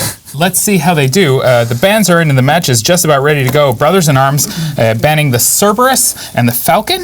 The Brave Collective banning that Tengu Loki combo. We know signifies a little bit of shyness with the Tinkers. Yep. We're going to see how they go, and then we'll be right back here at the desk afterwards. Brothers in Arms Alliance versus the Brave Collective. All right, we are back again in the arena. I'm Sir Squeebles. I'm now joined by CCP Larrikin. Hello, in the everyone. Booth. So we have what appears to be a Tinker versus somebody who brought a whole lot of bombs. Brothers in Arms is fielding a Damnation, a Legion, a Widow, a Scorpion, a Barghest, and an Armageddon. So a variety pack Tinker. And Brave is fielding an Armageddon, 2 TFIs, EOS and Eros, and then a whole stack of bombers. So here we go. Really, these bombers should make pretty easy work of Brothers in Arms. I'd be very surprised if Brothers in Arms doesn't lose a battleship right off the bat. Personally, I think I'd probably go for the... Okay, so they are going for the Scorpion. Scorpion or Armageddon, both good choices. Scorpion's going to be a little bit less tanky. Obviously, you want to kill that ECM, get it out of the fight early. Split paints, which is interesting. Somebody's painting the Legion. That's going to be the hardest thing to break on grid. They don't want to go for that. Yeah, I'm actually a little bit surprised they didn't go straight for the Legion with as many paints as they could and just knock that out, clean the match up. But by the same token, I mean, Scorpion much larger, so it's a safer bet. You knock out that Scorpion, you pressure one of the other battleships, maybe get the Legion where it's not getting all the cap at 1 or 2 at the beginning of the match. Absolutely, Stretch the Tinker. Meanwhile, the Mana Core, though, of Jeremiah Frost, not getting any reps. The Oneros is damped, very importantly. I don't know what those are coming off of. Probably the Damnation. There goes the first Mana Core from Brave. That's bad. I mean, the Scorpion is still taking a whole lot of damage, but... He's holding all right. Like, the Legion's... There we go, Bomb Wave coming in. That bomb run was huge. And that knocked the Scorpion down to low armor, but he's holding on. The Legion pilot of Dreadmaster Fluffy is doing a fairly decent job here. Yeah, I mean, he's doing his best, but those did all appear to be damage bombs, no void bombs, so we assume that his cap is still fine. Although you're not seeing a whole lot of cap transferring going on. Scorpion down. That's big. So that's one less large cap transfer. There are no cap transfers, no visible cap transfers going to this Legion. They are all parked right on top of each other, so it could be possible that they're... Oh, look at this bump. Brave is dismantling this Tinker. Brave is doing so well. They are just... Really beautiful. So now they're on the Widow. They want to get rid of the rest of the ECM to make sure they can apply their full damage. Yep. Doesn't look like they're going to have any issue. Assuming the cap transfers are happening. Okay, I see the cap transfers now. I think it's too late, though. I mean, the Brothers in Armor's lost way too much momentum here. They're not getting as much cap. They've lost all of their ECM support, basically. Yeah, it's really convincing. And kind of the cool thing about what Brave did here is... They didn't just choose one thing to break that Tinker and then stick with it. They immediately primed a big target like the Scorpion to get it off field, and their damage was going well. But just to move things along, go ahead and launch a huge bomb run, which did really, really well. And then ram your Typhoon Fleet issue in there, because why not? People want to see that at home. Exactly. And look, at this stage, they don't really need to worry about the Legion. No. It's lost most of its cap support there. I do question Brothers in Arms bringing this armor Tinker here with what are traditionally thought of as shield ships. Yeah, and sure. So a Scorpion is one of the ones, obviously, to use the utility. That's armor tanked a lot of the time, but it's not a beefy armor tank. No. The Widow, on the other hand, you're absolutely right. So it does have a decent resist profile in shield and armor, but it's really made to be more shield, generally speaking. So Barghest, obviously, Barghest does okay with dual tank, but traditionally you would see it in the shield setup. So, but I mean, the Tinker team is missing so many mids because they're bringing less. I can certainly see the desire to bring all those extra mids with the Scorpion and the Widow. Well, it hasn't worked out. Needless to say, people are pretty excited about this from what I can see. This Legion is going down. He has no recourse at this point. Armageddon Newt's on him, so at this point we can just kind of hang out if you want to. Yeah, I mean, that's... How are you finding Iceland so far? It's good. It's good. It's and good? You? Yeah. Well, I've been here for about 4 months. It's pretty nice. Great. It's a bit rainy at the moment, but the Legion died. Yeah. Good work. There's also a culture festival happening. There is. Actually, we've been able to hear the music through the walls. It's been pretty good. Yeah, it's really exciting. It's like having a noisy neighbor, but it's actually a band. Yeah. The entire town. Streets are crowded. The Brothers in Arms side of the field is not, though. Just one damnation left. Good job to Brave. I mean, really good job to Brave. Not good job, Brave, you actually put your Plex in and made it this time. Good job in that you just dismantled the Tinker convincingly. That was, that was a very convincing win there. They lost one Manticore. I would actually have to go back and check. I assume it probably wasn't a boundary violation, but I don't want to rule it out. Yeah, I'd see it as being unlikely, but he was taking a whole lot of damage. Yeah. Which is kind of surprising. I mean, they do have at least they had a target painter coming off the Brothers in Arms side. They could amp up their application a little bit, but we looked at it at the beginning of the match. We thought they were rapid heavy missile launchers, so that would definitely explain why they're connecting better. They didn't go with Cruise, which is a little more typical, but not a strong Tinker's setup, if you ask me. And that's the match. That is the match. I thought he boundary violated. Did not. No. So good job, Brave. We're all proud of you collectively. You've come so far. You grow up so fast. And we should send it back to the studio and let them have as much fun with this as we did.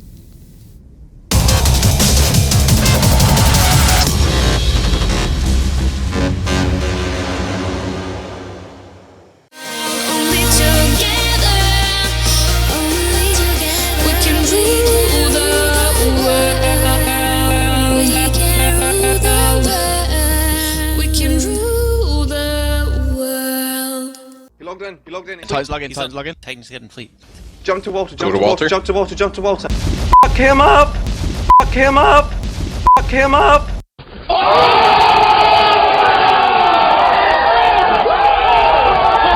Care-bearing in EVE can be dangerous. The minds behind Section 8 understand this. Your corporation can gain access to premium regions all over Imperium space. We don't even charge rent, just pay taxes on towers and ratting. Become Care Bear Kings with our help.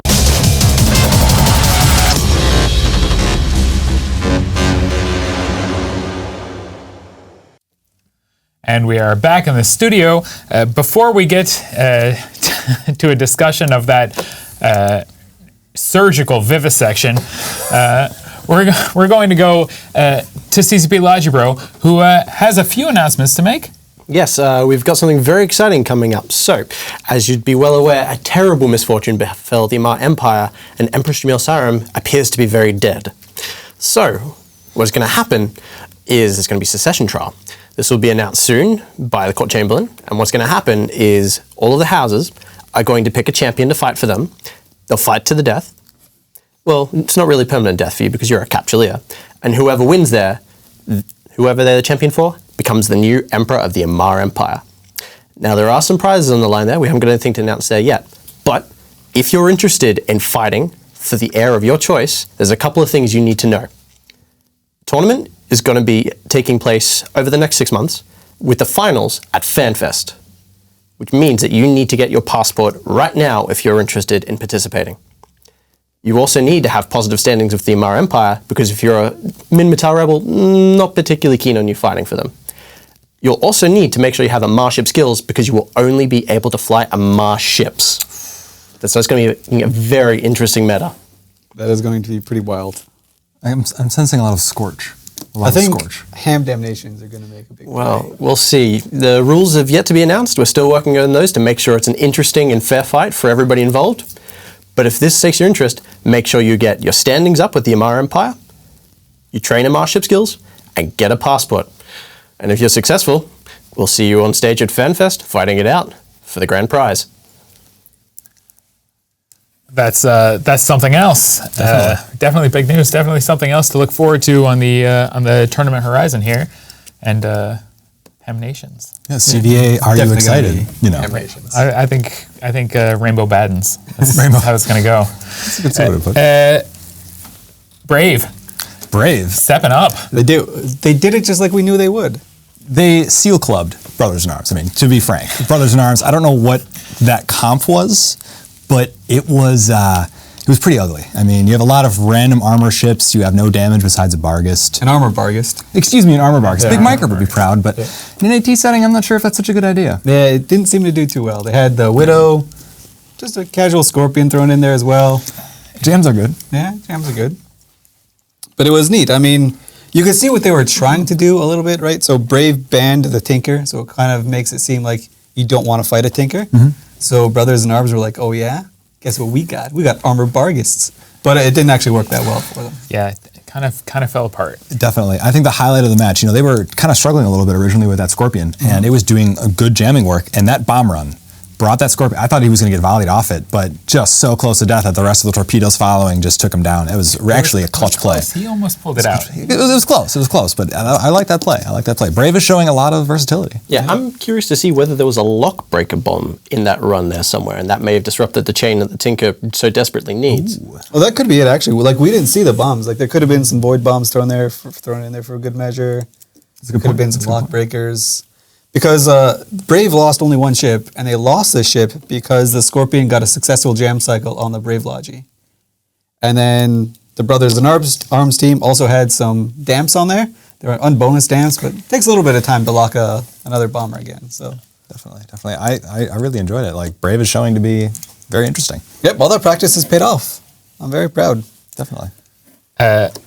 We've got a little bit of information coming in from Twitch chat and general channels, actually, a lot of curiosity regarding your announcement of the Amar Championships, Logibro. I'm going to interrupt just for a second. Will CCP cover travel to Iceland for those who are selected for... Yes. Ooh. Yes. I didn't even finish. You didn't even let me predicate. You're just handing out plane tickets. Yes. It's what I do. I mean, look at these guys. Yeah. How do you think they got here? A private jet, of course. We tried to take a boat, but it was going to take a little bit too long. Is that why you're dressed that way? Yeah, exactly. CCP fully condones the use of boats as transport to Iceland, provided that you use licensed registered carriers. Are there any other fine points that may have been missed out that the Twitch community or other watchers of our stream may be interested in knowing? At this stage, no, but we will be announcing more information over the next coming weeks after the Alliance tournament is finished. All right. Cool. All right. Cool. Great. Okay, I think that satisfies, let me check with my overlord, most of the inquiries that have come in so far.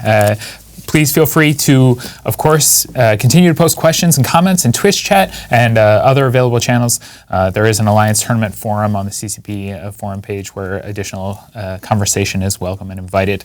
And additional inquiries about the MR Championships, I assume, can be posted to a specific thread for that? The thread will exist once I have, during the next match, I'll be making that thread. So you'll be able to direct all of your questions there. Although we won't have all the answers yet. So you might have to hold tight for a little while. There you have it. Some answers not immediately available, but more information forthcoming from CCP Lodge Barrage. The next match coming up, moving away from Brothers and Brave, Razor and Revolution, punctuated. Yeah, Revolution's got a pretty intense alliance name. Yeah. But Razor, I'm the only commentator that thinks Razor's going to pull this one off. Because, I mean, they really floored me with their amazing setup in day one. They took a remote hull repping team, which it's actually kind of nifty because the remote hull reps don't have the same restrictions as the other remote reps because they're kind of garbage. But Razor figured that if they just shoved like 8 of them on there, it would be fine. And it was almost fine. It was just not quite fine enough. So they just wanted to kind of get the goofy out early, and then they're just going to You don't think they're going to bring the goofy back? No. They might bring something back, but... I mean, they scraped out a real shaky win against Kadeshi on their second game. And, like, by shaky, I mean 68-62, so that's cutting it pretty close. Yeah, I mean, they won by a whole 6 points. Like, that's fine. It's tough to watch. Yeah. That was tough to watch. I mean, to be honest, I'm just not too excited for either of these teams. We have Razor, I mean, Hull Reps. I mean, while interesting, I just don't know how effective that is. And then Revolution, which has brought the same team twice. So either they're like really sneaky and they don't want to show us anything else. Yeah, they didn't want to give away their endgame strat. Right. Or they may just not have a lot of endgame strat because they're bringing like this armor mock. And I know you guys were talking about it earlier, this Macarial setup, which I really like mocks on TQ. They're fast. They do some damage. They got a fairly good tank. But inside of a bubble that's only a very short distance from instant death, you have to be a really comfortably good pilot to be able to utilize the damage. Otherwise, yeah, that is the thing about the Macs that make it really hard for the tournament because a lot of it is predicated on their finesse while flying, so their positioning and stuff like that. And in this really tiny arena that we have set up, it's they can't really shine like diamonds that they are. Yeah. Definitely. Do you think that there is... Like, why do you think that there's such a heavy favor of missile ships over turret-based ships, I mean, as far as the battleships are concerned in this meta that we're seeing? So I think a lot of it has to do with just the Typhoon fleet issue to begin with. It's a great ship. It has a pretty big drone bay, which is pretty strong in the meta. Obviously not sentry drones or anything like that, but they've got rep drones. And you can just throw out flights and flights of these rep drones. And then we got missile mods that came out. And the Typhoon fleet issue has a bunch of mid slots to play with. So, how many of the flagships were Balgorns? Almost all of them. I think there were like 22 that were Balgorns. 27. Yeah, I think that might have had something to do with it. We're getting in the bans for this match. Oh, baby. Razor Alliance banning the Tengu Loki. Alrighty. Looking to avoid that Tinker again. And Revolution coming in with a Blackbird Barghest ban. They just like bees. Maybe their fingers got stuck on the banning That's phase. how it's going to go. Who do you call for the match? I don't know. Anybody that punctuates that much must be really looking to win the tournament. Well, they're probably not that far, but at least the match. Revolution. Razor, easy. They're going to get this easy. I'm going to have to say Revolution. I just, You've won me, Boatman. Nice. Go with your heart. Don't go with your head. I'm coming on a cruise with you. I'm saying Razor. And we will go to the booth, the Razor Alliance versus Revolution. Boys, take it away. Welcome to the 77th match of Alliance Tournament 13. You're here with CCP Larrikin and Sir Squeebles with Razor Alliance versus Revolution. Yeah, you are. And two fairly interesting comps coming out. I mean, nothing too new. There's a lot of bombers on the field. I realize this comes as a shock to all the viewership. But all on one side, though. Yeah. Very importantly, all on one side. R.E.V.O.L.U.T.I.O.N is fielding a Tinker, from what we can see, but a strange Tinker. 2 Fleet Typhoons, Damnation, 2 Armageddons, an Oneirus, and a Carries. Whereas capital R, capital A, capital Z, capital O, capital R is fielding a 2 Scorpion Navy issues, 2 Sleipners, and then 6 bombers supported by a Vigil and a Basilisk. I would be very surprised if this wasn't a bit of a replay from last match, to be honest. I mean, pretty much. Huge. The Sleipners came in at 0 there. They're going to jump on top of that Tinker team. Huge advantage to a team that brings diversity into a Tinker, basically. They've got the DPS from the bombers. The bombers are already picking up speed, so there's not going to be any easy blap. Nope. Just like last match, immediately damps come from the armored Tinker onto the enemy Logi, so hopefully the Bazzi is a little more proactive than the Oneirus was and doesn't lose a bomber. Although Razor have done something rather interesting. They're not jumping on top of this like they expected them to. Phantom and the Carries has pulled back. Razor has pulled back. They're increasing the range there. Yeah, so if they go in, they've got to contend with those 2 Armageddons, basically. So that's going to shut off Hardeners. It's going to shut off E-War. Really, they have no reason to go in. I mean, their damage projects pretty well, assuming those are already Sleipnirs. If those are not already Sleipnirs, I expect they will eventually go in, but they're going to lose links and they're going to lose their invuln field off of those Sleipnirs. So this is one of the matches that, as the tournament goes on, you're going to see more of this, I think. Right now, at the beginning of this tournament, we've seen teams start the fighting immediately. We've not seen much pulling back, assessing the situation, sort of poking around, seeing who's going to do what. Revolution, for their part, not doing anything. I mean, not outputting damage. They've put out the damps. But one damp at least on the Basilisk, but given the array of the players on the field, I don't actually think that's going to be that effective at this stage. Yeah, so I see now Torp Volleys coming across from Razor onto this sort of death blob of Revolution, whose name I will not say in full. Checking their speeds right now. Nobody moving too quick. I mean, there's no reason to. Yeah. The carries of Phantom Craft is sitting at 10 MS, which is not advisable. I recommend he move at least a little bit, just in case. At least orb or something. Yeah, I mean, you never know. A freak sentry drop could happen and blap that carries. And in a fight like this, where both teams have used all 100 points, if they kill the carries and nothing else dies, then you win by virtue of a carries. So exactly. It looks like the carries pilot has probably listened to our amazing advice. I imagine every team today is really listening in for advice in the middle of the match to hear what I would we think expect they they should probably have TeamSpeak muted at this stage so they can listen. Right. So Razor is putting some bomber damage down on the Armageddon of Opriknik Rus, who I'm going to guess does not speak English as his first language, but he's not even out of shields yet. So where's the bomber damage? Why did you bring 6 bombers if you're not going to use 6 bombers? And what's the Vigil doing? The Vigil is here for one purpose only, and that is to put a painter out there. And he just seems like it's all too much effort. Yeah, and I mean, now you've got more damps coming across. At least 3 damps on the Revolution team. Not too difficult to fit. A damp apiece on the Fleet Typhoons, Armageddon, and the Damnation.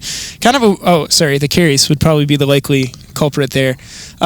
But let's not rule out the others. Yeah, let's not rule anything out. At this point, all options are on the table. But again, why are you bringing this many bombers and then sitting back and just waiting? I don't know. I assume, actually, to be honest, I think what Razor's plan is they would like to hear more about the Culture Festival. Yeah, I think so too. So the Culture Festival spread out across downtown Reykjavik. There was a marathon. There was, which I didn't participate in. Yeah, I got up and walked outside and, had trouble dressing myself. And these people have already run 20 plus miles and were crossing the finish line. Yeah, they didn't even look flustered. That's the most annoying part. Just the walk to the CCP offices, I was sweating. I was really sweating. It was rather warm. It was like at least 13 degrees. Yeah, it was a scorcher out there. Yeah, so that's C. Sorry. Nothing has changed on the match. So I wonder. There's a wait. The Vigil is being repped, but I have seen. Well, he's been repped since the beginning of the match, very nearly. Anyways, almost, yeah. It's because he's the easy squishy target. He's also traveling 1 MN AB speeds though, so. Really, his SIG is going to be tiny. He might have a shield extender, might have tank rigs that would bloom his SIG a bit, but they're not going to be able to connect with cruise missiles. No, not at all. Even not rapid heavies they're going to struggle with.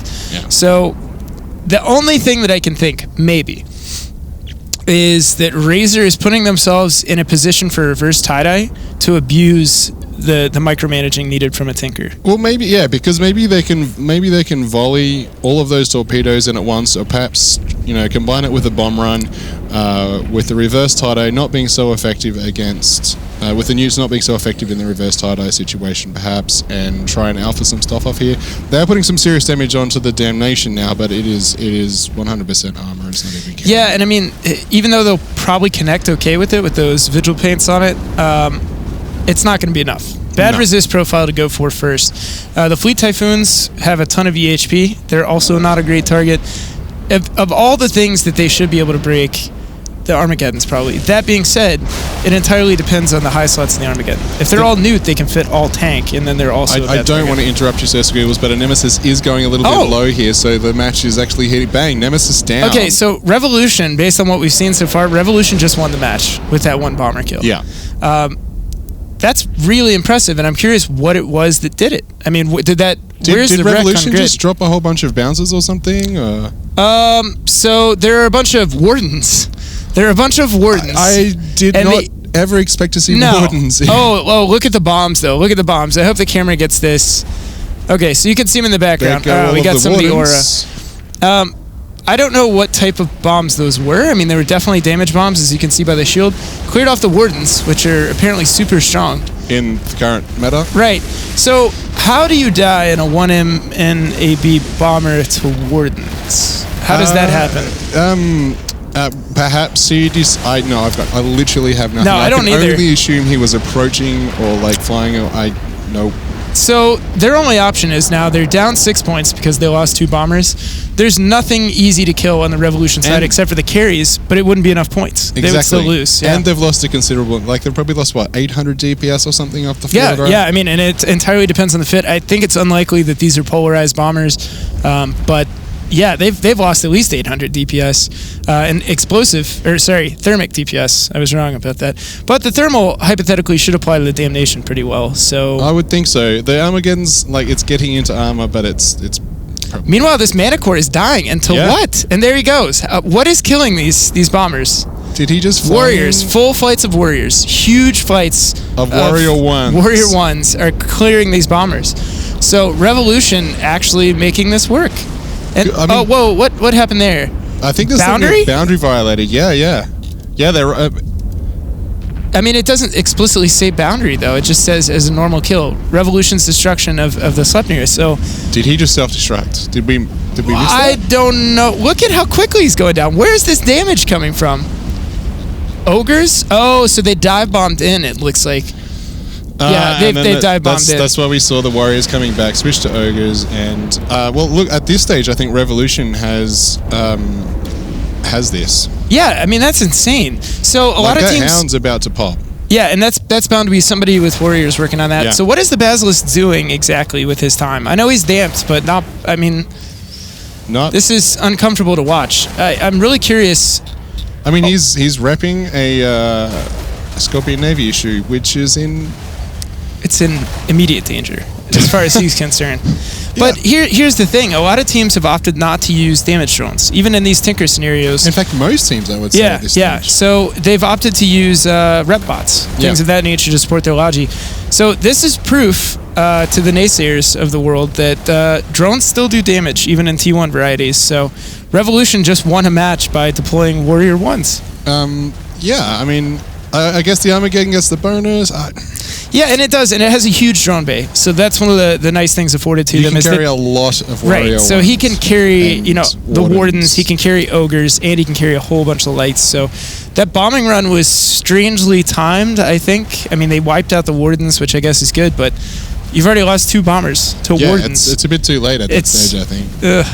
Razor can't feel good about this. Also, they're just getting sledgehammered. It's really amazing how much damage is coming across. Newts on the Bazzi, a web on the Bazzi. A Revolutionary's not even bothering to tinker this up anymore. They've actually just scattered out, and they're just going in for the kill. Well, and at this point, obviously, the fact they have an Oneros instead of Proteus or a Legion. They can do that. Exactly. This Oneros is confident enough now that he says, hey, guys, I got my own cap injector. I'm good. I'm going to pull away. Feel free to go in. 2 Armageddons. I mean, if they space themselves out a little bit, you're talking about 60, 70 kilometer orb of just cap death. Yeah, exactly. So doesn't matter too much to, say, the Navy Scorpions, although it will shut off hardeners. But for that Basilisk, it was bad. For the Sleipnirs, I mean, again, turning off links, turning off the invuln. So I would say the comp much stronger on Razor's side on some level.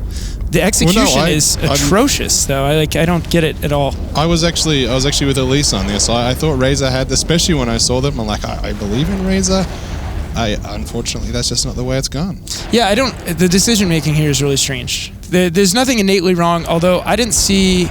The bans are not listed on the screen that we have currently, but I wonder if the Simi was banned. Did you hear? No, it was Tengu, Loki, Blackbird, Bargus. So then you could only assume that the Basilisk is picked because it's better able to support a bomber wing. We're now out of time. I would love to speculate about this, but more importantly, I want to watch other people speculate about this.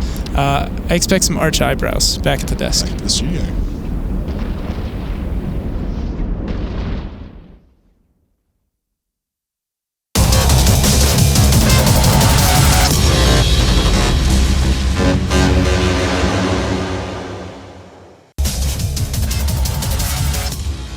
Man, did I ever tell you guys how many times we've won the Alliance tournament? We've won it like 4 times. Yeah, but didn't you get knocked out of the tournament by Nulli last year? Damn.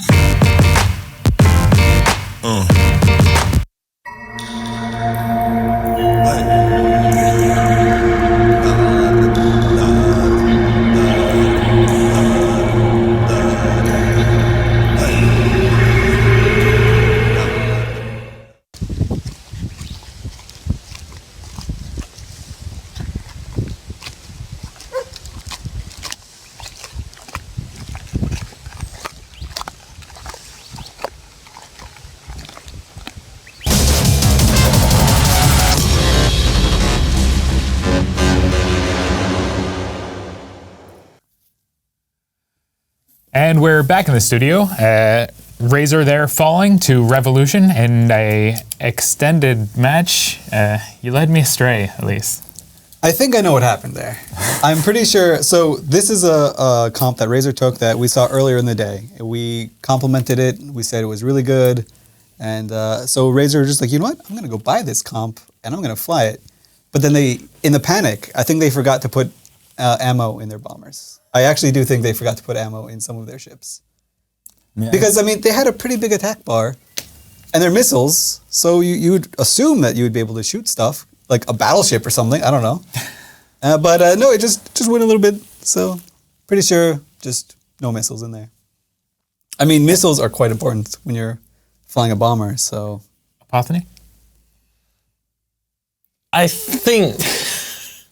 I just watched an Alliance tournament match. I'm pretty sure I did, but for the first half of it, no one was shooting each other, and I'm not sure if anything is real anymore. Like, I don't know. Well, they were pretty far from each other, and the Razor bombers were afterburner fit.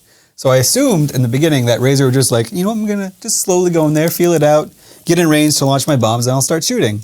So that was like a minute of traveling, and then they were like, oh man, definitely did not bring ammo. What do we do? All of them? Yeah. Well, yeah, all of them. Pretty much. I think the Scorpions had ammo. Yeah. You know, this match, 447, is finally when we had to kill Revolution. Thank you for taking, eventually, your sick dog outside and shooting it, putting it down. But Razor, I'm going to just echo with what's been said here. That was not only boring, but painful. I don't know how else to describe it. It's just, did you just call me Sven? Huh? I said Elise. No, I said you guys. I said Mirror. Never mind. It's been a long day. You are not Sven. And after that match, it's been another long day as far as I'm concerned. So. Whatever reality you are experiencing, come to ours. Yeah. We're back. What did Logibird put on those pizzas? Are you sure that's water in there?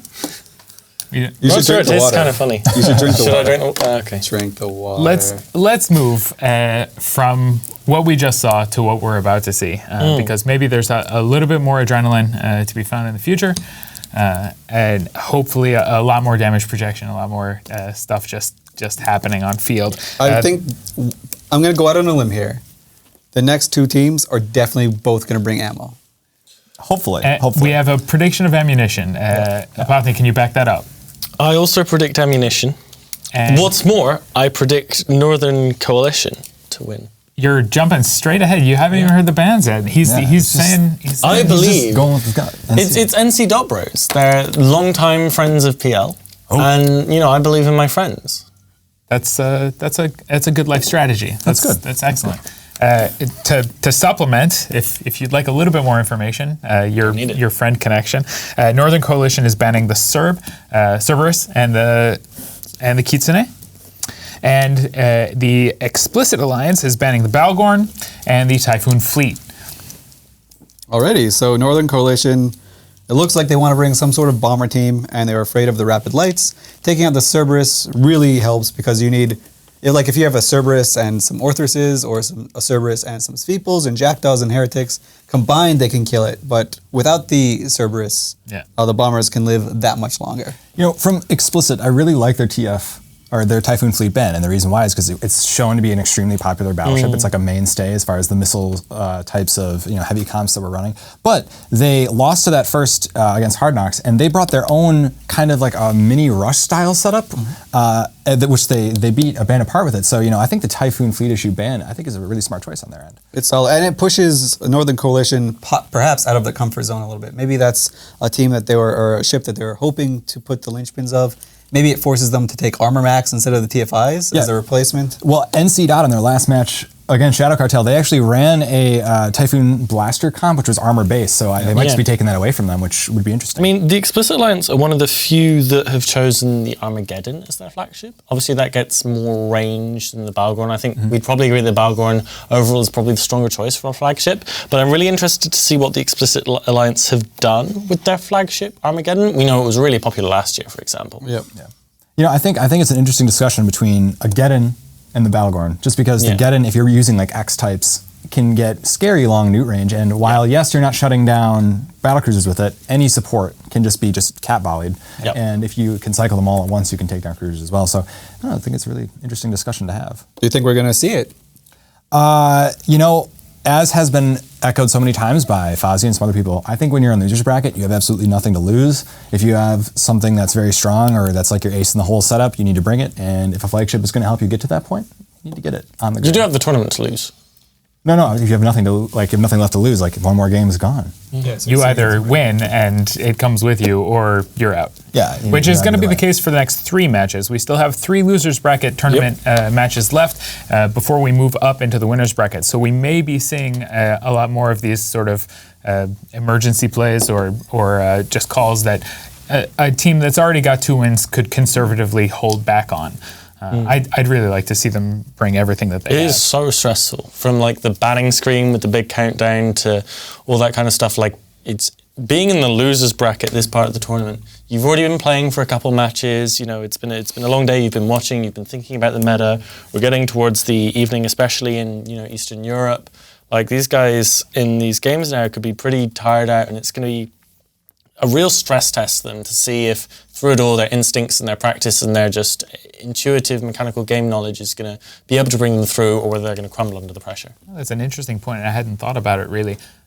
On TQ, of course, you kind of align with your time zone, but for these tournament fleets where it's going to be concentrated according to the schedule of the tournament, you do have to take into account where you're physically located and whether or not you can make an appearance, or all of your pilots can make appearances. Have you found in your own experiences with the tournament that you're looking at a lot of localized tournament groups, or do people tend to spread out?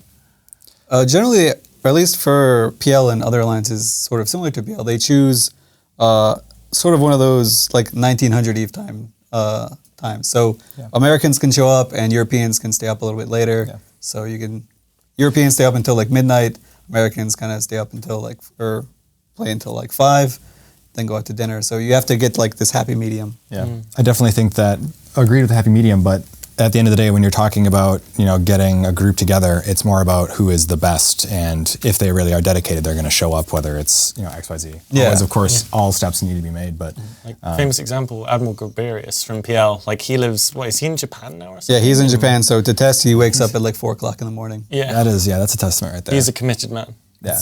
I never played EVE in Japan, but coordinating anything from that side of the world to this office, at least, is a challenge, let alone like repeated testing events or like actual tournament play. Yeah. He's one of the heroes of the PL team. The whole what everyone sees on the screen here, this fighting on the grid that eventually happens, is a culmination of months of work. And I don't think people appreciate how much work is done. I'm sure, like, on definitely high tier teams, where you have people that dedicate so much time to logistics. Like, they go and they buy every single ship you're going to practice with, and you have to fit every single ship you're going to practice with, and that's hundreds and hundreds and hundreds of ships, and it all has to be done ideally in as much secrecy as possible. Yep. So, you know, a lot of exhaustion, a lot of burnout can happen.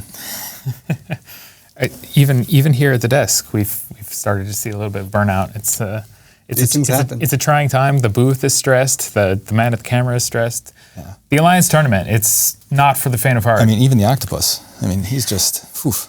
Didn't he have 2 pens before? He did, and I acquiesced this one because mine broke.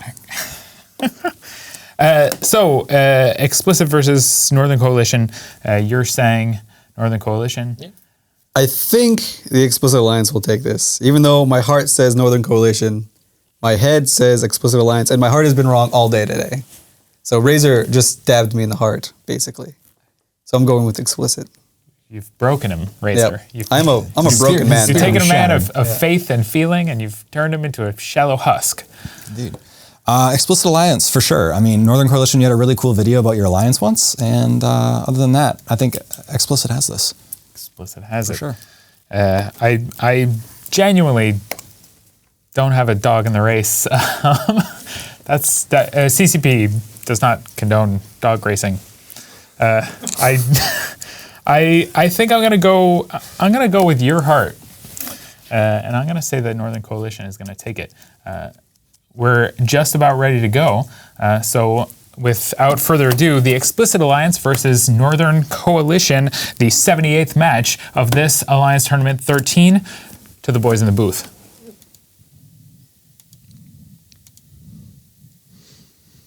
Maybe not yet. In any minute. It's gonna go.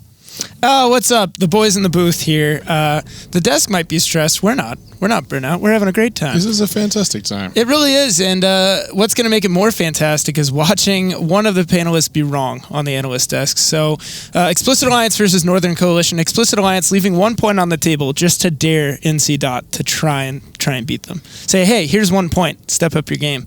I think NC Dot's going to come at it, to be honest. Yeah, they actually have a pretty interesting setup, and one that I'm surprised we haven't seen more of so far. They have Nighthawk, Claymore, Scimitar, 2 Orthrus, 2 Svipul, 2 Blackbirds, 2 Griffins, and a Merlin. So a lot of control there and some distributed DPS. While Northern Coalition have 2 Navy Scorps, 2 Claymores, Scimitar, and 6 Bombers and a Raptor. So right out of the gate, I think Northern Coalition is going to execute these bombs right. Yeah. I really do. There they come across the field. They're charging into their own bombs. No, don't do it, please. And Explicit had just dodged almost all of it. The Melon is taking damage. So they just took out their own bomber. And so that was glorious. Now is not a great time to be an NC Dot. On the other hand, Lucatarian.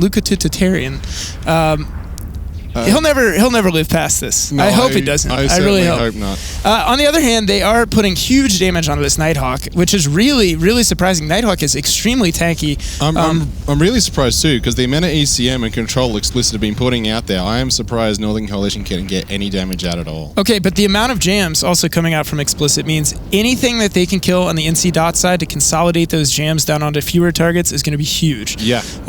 These bombers should be fairly easy to deal with as far as the jams are concerned. So they need to, as opposed to trying to jam the entire team, Explicit Alliance needs to jam a few things successfully right now. They need to rein those jams in, even off racials. Get them. Don't even worry about the Scimitar until you can land the jam on a Navy Scorpion or one of the Claymores. Simi's down, so the Northern Coalition is not caring about the jams or the failed bomb run. No, not at all. And just powering through things. And it's weird because they have 2 Orthrus, which we've discussed. They're bomber killers extraordinaire, and yet the only bomber that's dead is the one that killed itself. Although BR Fortuna, on a I won't say that. That's on a not very real. Small amount of hull. Yeah, and I mean, in fairness to ACMAC PVT, who I've got nothing but love and respect for in the semi, is trying to keep these bombers up. He's very low himself, 56 MS, so he's super webbed. He's also scrammed. He's going into armor. ACMAC, live on, buddy, live on. But there's both of the Blackbirds are down. Only the Griffins left with the ECM with the Explicit Alliance. No bueno. The Explicit Alliance had very little damage coming in. Yeah. Orthrus is burst damage off the R.E.V.O.L.U.T.I.O.N. Yeah. Nighthawk and Claymore can put out a little bit of damage, but you don't really. Yeah, you don't run into one of those and oh no, guys, too much damage. So.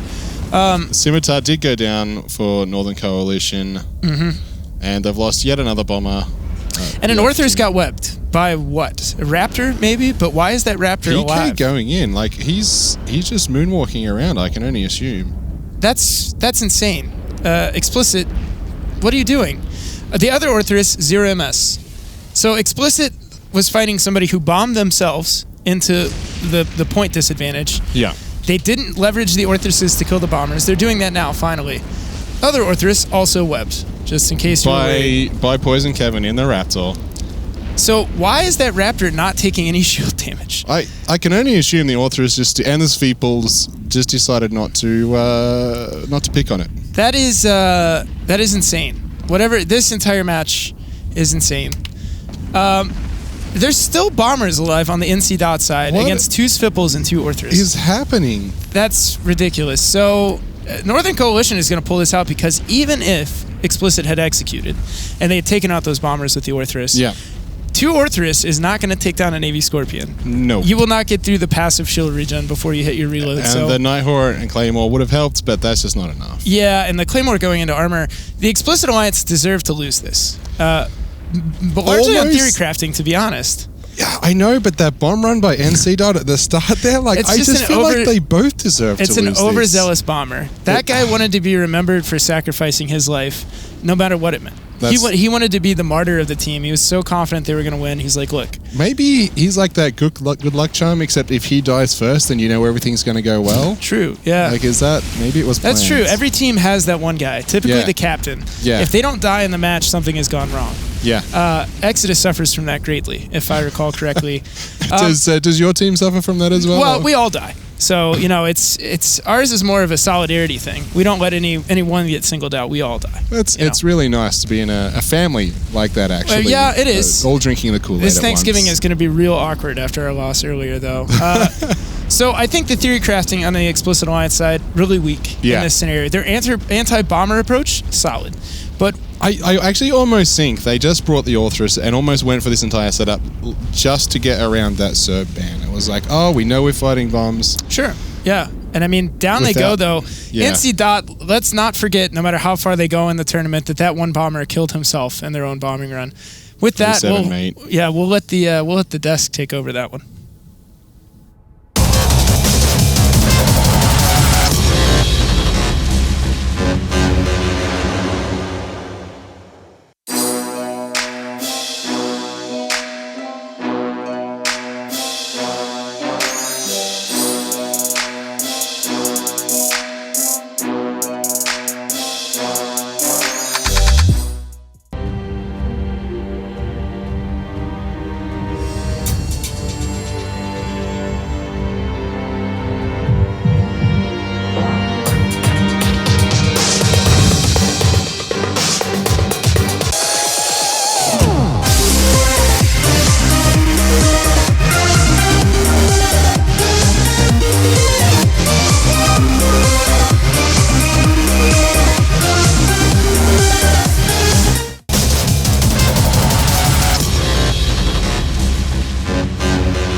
Welcome back to the studio at Alliance Tournament 13. The Northern Coalition, they're not failing to prove you right, Apothny. They stepped up.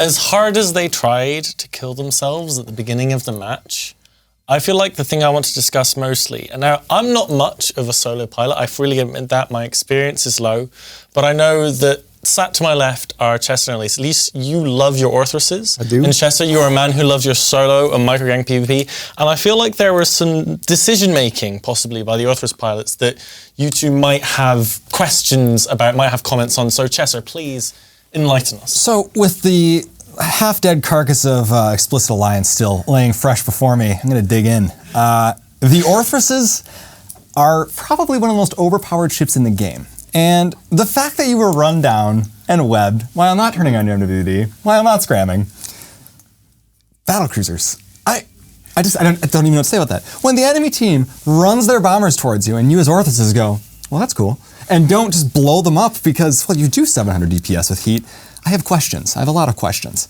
But I don't want to be too mean, so I'm going to hand it off to Elise, who, on his sail trip over here, had a time to, kind of take the grit. I got time to reflect. Yeah. I mean, I Yeah. should not have shied away from my heart. I stuck with it 3 times. Then at the 4th time, I balked. I led you wrong. I should not have. I should not have. So, Northern Coalition, they brought the same team that Razor brought the match before, but they did one thing Razor didn't do. They brought ammo, and the ammo actually worked. So the neat thing is, the Explicit Alliance, a lot of their team was predicated on jams, right? So they had 2 Blackbirds and 2 Griffins. They really wanted to jam out the bombers. But they were shield Blackbirds and shield Griffins, so they don't have the best tank. NC. Either by accident or just because they're very, very clever, I assume it's the latter, they killed the Nighthawk for Explicit Alliance. And those are the links for the info links. Yeah. Without the info links, all the Blackbird and Griffin jams were much weaker, and then they just tore everything apart. Yeah, but that being said, okay, should 2 Orthreses, if you fit them correctly, have 70k range, with a 700 heated DPS roughly each, they don't care about jams because they're going to volley the crap out of your bombers, whether you have a simi on them or not. Yeah, well, so tactically, the Explicit Alliance decided to go for the Northern Coalition's Scimitar, so their Logi. They just went for the straight Logi trade. But they had to do this because NC. Managed to tackle the Explicit Alliance Logi with their 2 Claymores. So they just ran Claymores at the problem. Yep. And it totally worked. Yeah, the Claymores caught the Orthrus, the Claymores caught the Scimitar, the Claymores hammed down the Nighthawk. It was just good. One of the difficulties I really find when fitting out E-warships with a shield tank is that, kind of the Celestis is okay, it's got a bunch of flows, but when you specifically come to Blackbirds and Scorpions and those ships, for example, the Blackbird, the thing you want the Blackbird to do is jam and not die. Both of those jobs come from mid slots. So either it can jam a lot of things or it cannot die, and having the ability to do both is exceptionally difficult. And yet in day 1, the Blackbird was, I think, the most banned ship. Yeah. It's pretty weird. And we I didn't really... mean, for 6 points, let's be honest here, damping, and first of all, TDs are hardly effective because 50% of the ships, especially with the meta that we're seeing, it's heavy missiles, TDs are almost useless. Damps without their scripts are much less effective. Yeah. So what are you really left with? ECM, of course. Exactly. And for 6 points, a Blackbird with the amount of ECM that it can actually field, and its long-range ECM too, because of its bonus, is a really juicy option, I think. Yeah, I'm saying it is a great chip for the AT. I'm just saying that when it comes to EFTing, fitting it, it is one of the really hard decisions. Do I put an extra shield extender? Do I put an extra jam on? And I think that it's those kind of decisions that after a lot of testing, you can really narrow it down that you can get stuff like the Blackbirds and that going well. Yeah. I think if you're going to waste points on bringing Orthreses on faction cruisers like that, they're high fidelity ships, with, your links were blown up almost instantly, but either way, a defensive scrams on those things, their ability to screen, especially with their speed and their agility, you can really use them to a lot. And when I see them barely even MWDing at all, it just speaks to me that this pilot doesn't really know how to fly Orthreses that well, which is unfortunate. So the commentators touched on this a little bit, but it definitely seems like Explicit were sort of panicked into taking the Orthrus. They really wanted to take the Cerberus, which was banned. So they had 20 minutes to say, okay, do we want to change teams totally, or can we just bring these 2 ships in and out? So when they were testing, they probably tested with the Cerb. The Cerb maybe does better at killing bombers, or just flies a little bit differently than they expected. It's certainly slower. So yeah, it is certainly slower. But these Orthreses didn't even have defensive scrams on them. Oh, they didn't? I didn't see it used at all. I didn't see it either. Sitting there, I assumed. Yeah. I made some assumptions, but... Yeah, you're right. Assumptions are dangerous here. They should have, because the Orthrus gets a bonus to it. But these were, I think it was just a panic moment. I've got 20 minutes. I need a ship to fill a role. It's true. You know what? Waffles actually fielded Orthreses with just basically all invulns and MWD and a cap booster, so I shouldn't actually be that surprised without a scram. But anything can happen in the losers bracket. Anything can happen in the losers bracket. Absolutely. And anything can happen in the next 2 losers bracket matches. The next one up, it must be Jelly, cause Jam don't shake. Best name. Oof. Versus the Nihilists Social Club. And we have the bands in for that. I can bring them up here. It must be Jelly, because Jam Don't Shake has chosen to ban the Tengu and the Golem. And the Nihilists Social Club is looking at the Loki and the Astarte. That's an odd ban because we have not seen many Astartes do very well. We saw them last Alliance tournament, and we may have seen like 1 or 2 of them, but they're not very good ships in the current meta because they have 2 bonuses. They've got a bonus to blasters, which aren't that good, and they've got a bonus to just local reps for armor, which also aren't that good in the tournament setting. So you need to get this big fat ship and just charge it at dudes, and it'll constantly be chasing people. But that said, it must be jelly because jam don't shake. Probably have some inside information. They're like, you know what? These Nihilist Social Club guys, we know they love Astartes, so we're just gonna get that out of there. I'm really confused by the Loki ban. Because let's say Jelly banned first. They jam the Tengu. And you go, okay, they banned the Tengu. What are we scared of happening? Oh, we're scared of a Tinker. Let's make sure the Loki goes away. So, but I really don't get why you'd ban the Loki when the other guys have already banned the best Tinker Tengu. Like, why would you do that? I mean, it could just be a juke. Like, maybe someone bans a Tengu first. And then you can bring an Armor Legion and then, use a Tinker off that. Like we've seen already. But I mean, Nihilists obviously did not want to see a Tinker at all. So maybe all their setups are like, we cannot deal with Tinkers at all. Yeah. So it must be Jelly just started off with the Tengu. They're like, you know what, we just need to make sure that they don't psych us out at the end and just ban something else.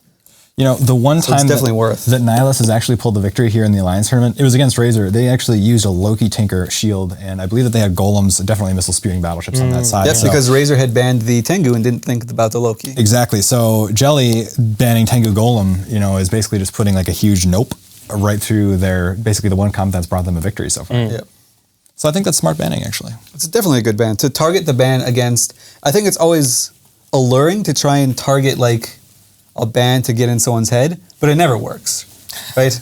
It never works at all. Like people were like, oh, I wonder why they banned. Oh, we have to get in ships and move. All right, well, let's just keep going.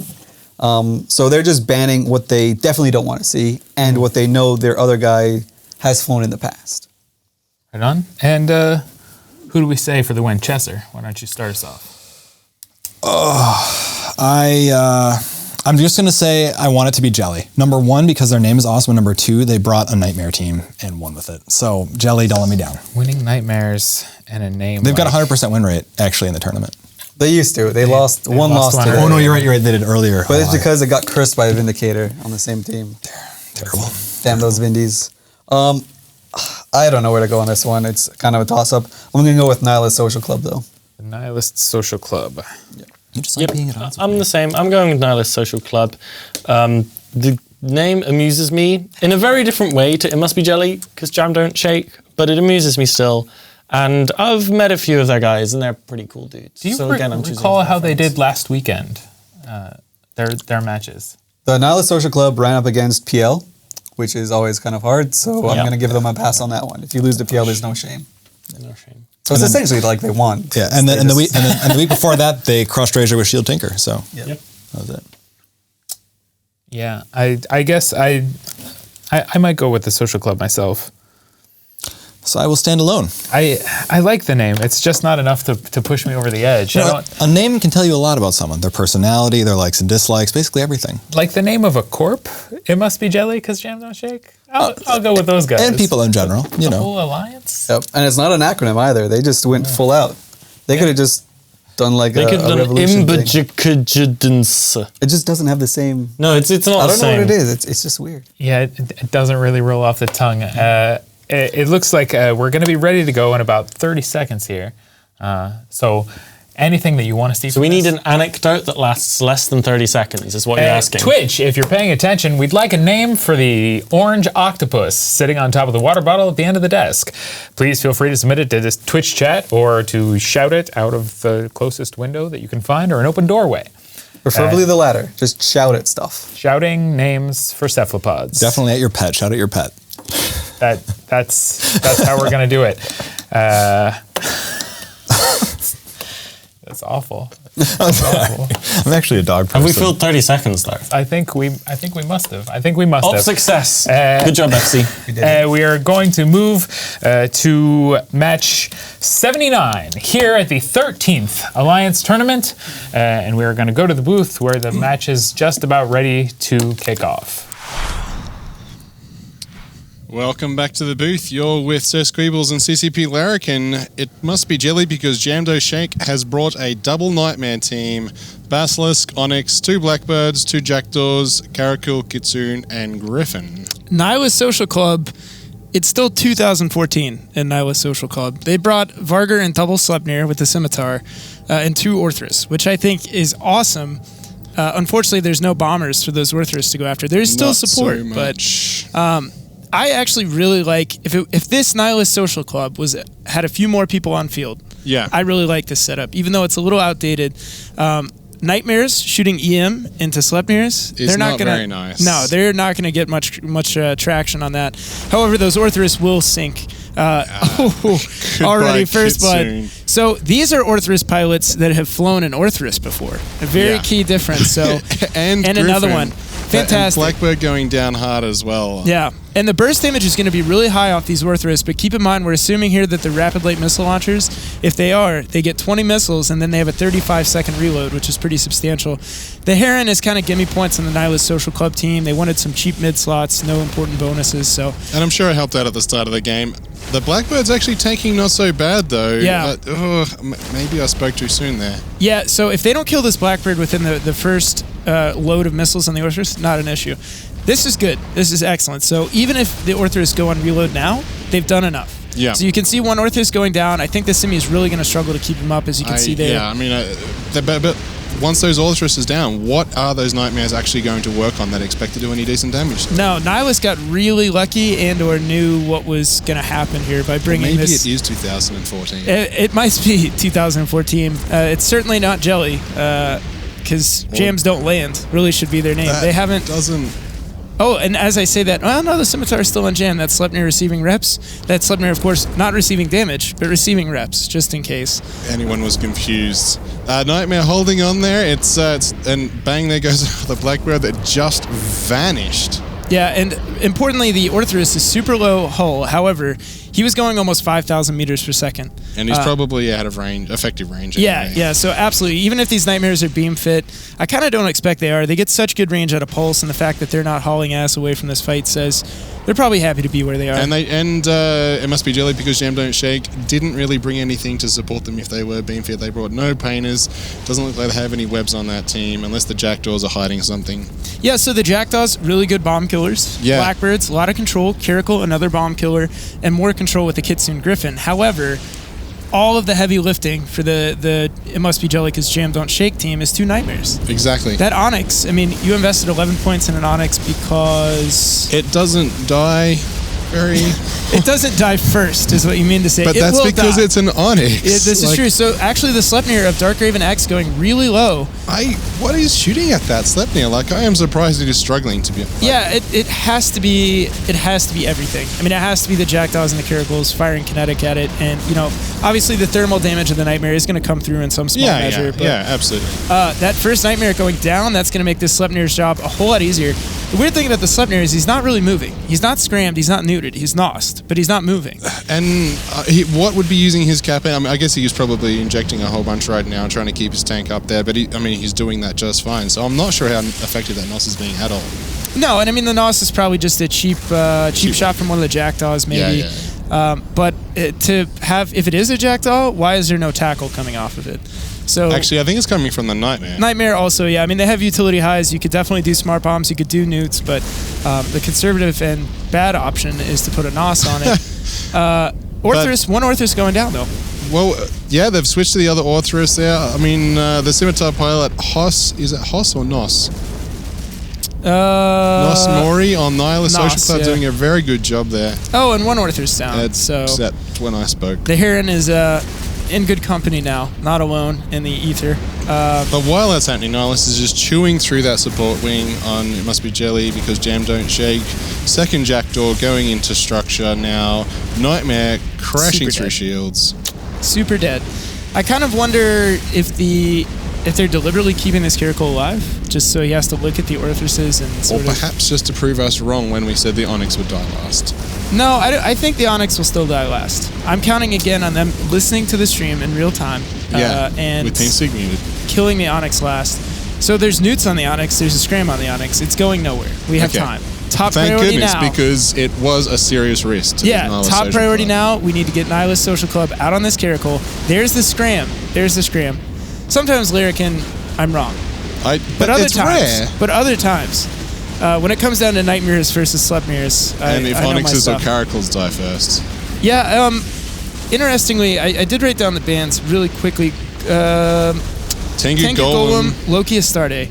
So one thing I did want to mention is the Astarte for Nihilist Social Club was probably a good band pick because in a previous week, it must be Jelly because Jam Don't Shake, I am wrong, fielded an all Brutix Hull team. Not all, but Brutixes, Navy Brutixes, Astartes. So maybe they thought, okay, let's just knock that out of their hands in case that's their only setup. And that would have honestly done fairly well against the Nihilist Social Club. They could have got on top of that stuff and absolutely. just So done some face. Again, that thermal kinetic damage would avoid the biggest resist off of the Sleptmares. So would have been better. I still don't think it would have won. It shouldn't have won, but the Nightmare pick, questionable.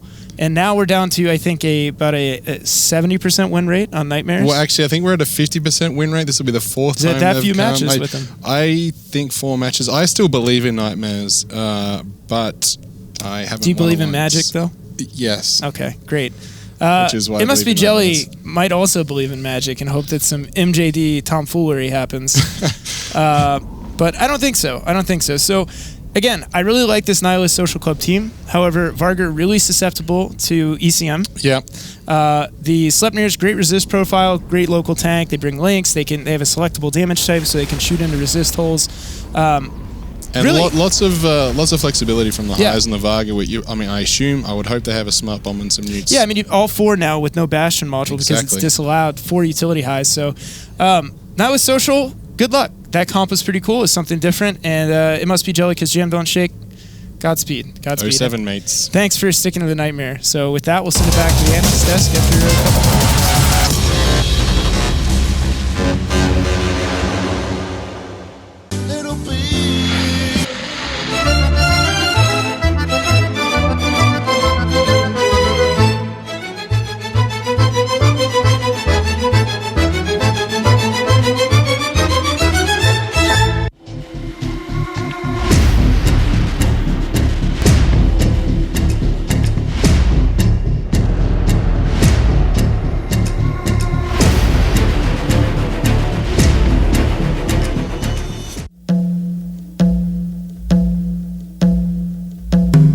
EVNC Collides will be the premier esports program. Come and check out our website and make sure to tune in every first Sunday.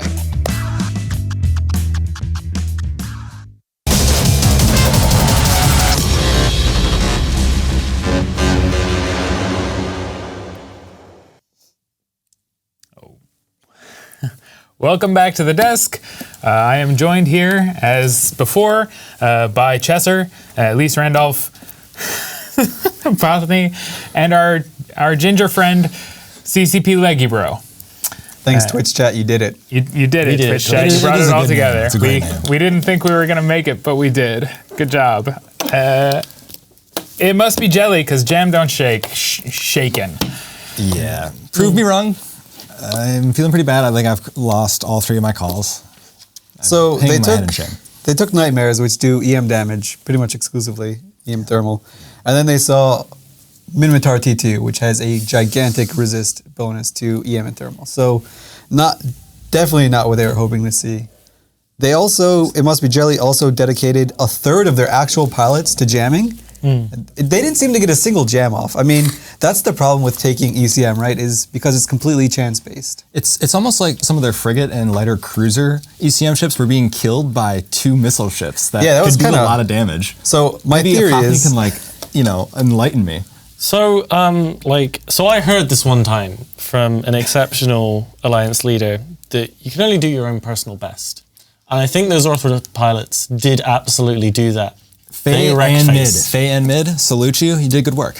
What I want to know is why the Orthrus decided that the most important ships for them to scram were the Nightmares, which requires sitting fairly close to large lasery things that can do a lot of damage to them. I mean, I know you don't want the Nightmares to MJD, that wouldn't be fun for you, but it would put the Nightmares out of Logi range, so I'm not sure why you'd care too much about it. So why scram those when you could screen other things? They just had no fear.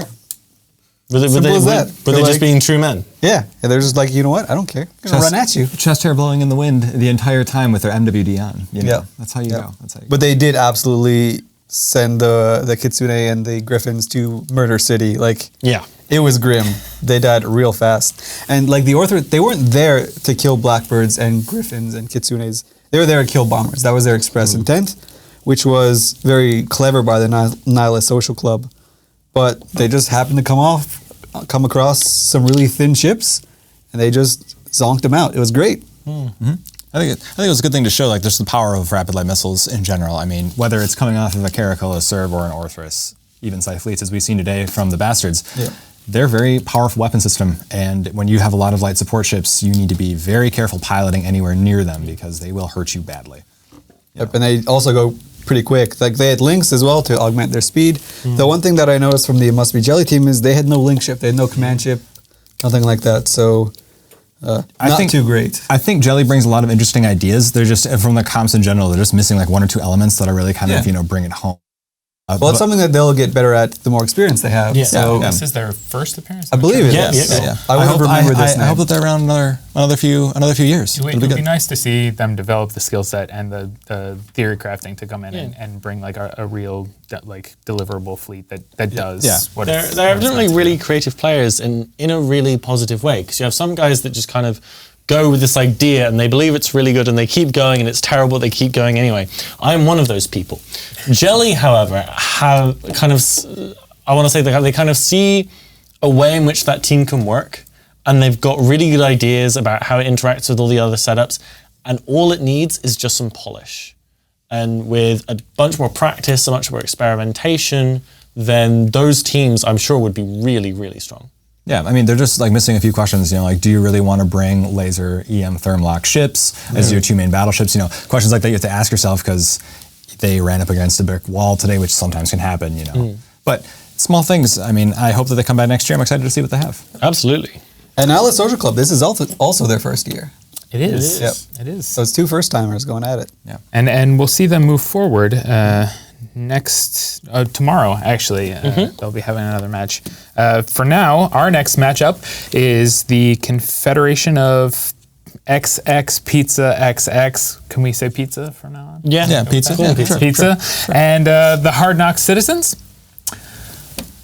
Any strong opinions either way?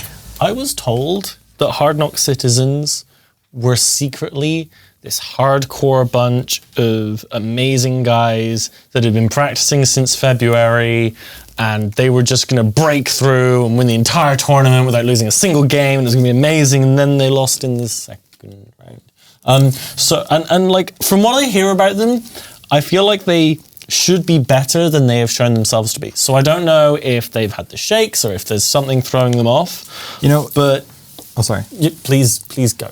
No. I just was saying, Hard Knocks, their number 1 and number 2 games, they fielded Typhoon Fleet issues. I mean, right from the get-go, they've had an idea, at least, of what other very good teams are thinking of to be very strong ships. Typhoon Fleet issue has seen a lot of play. So at least from that point of view, they may have hopefully a better grasp. Maybe they can Royal Road it. First time coming in all the way to the finals, but losing one to Godfathers with a comp that I really didn't agree with. We'll see. Well, Godfathers are a little crazy. You never really know what to expect from them, right? Like they won that Neo, but then in AT they've never really done much. Yeah, well, they're unpredictable and crazy. I think Hard Knock Citizens easily has this. They're going to bring ammo as well. So will Pizza, though. Yeah. So will Pizza.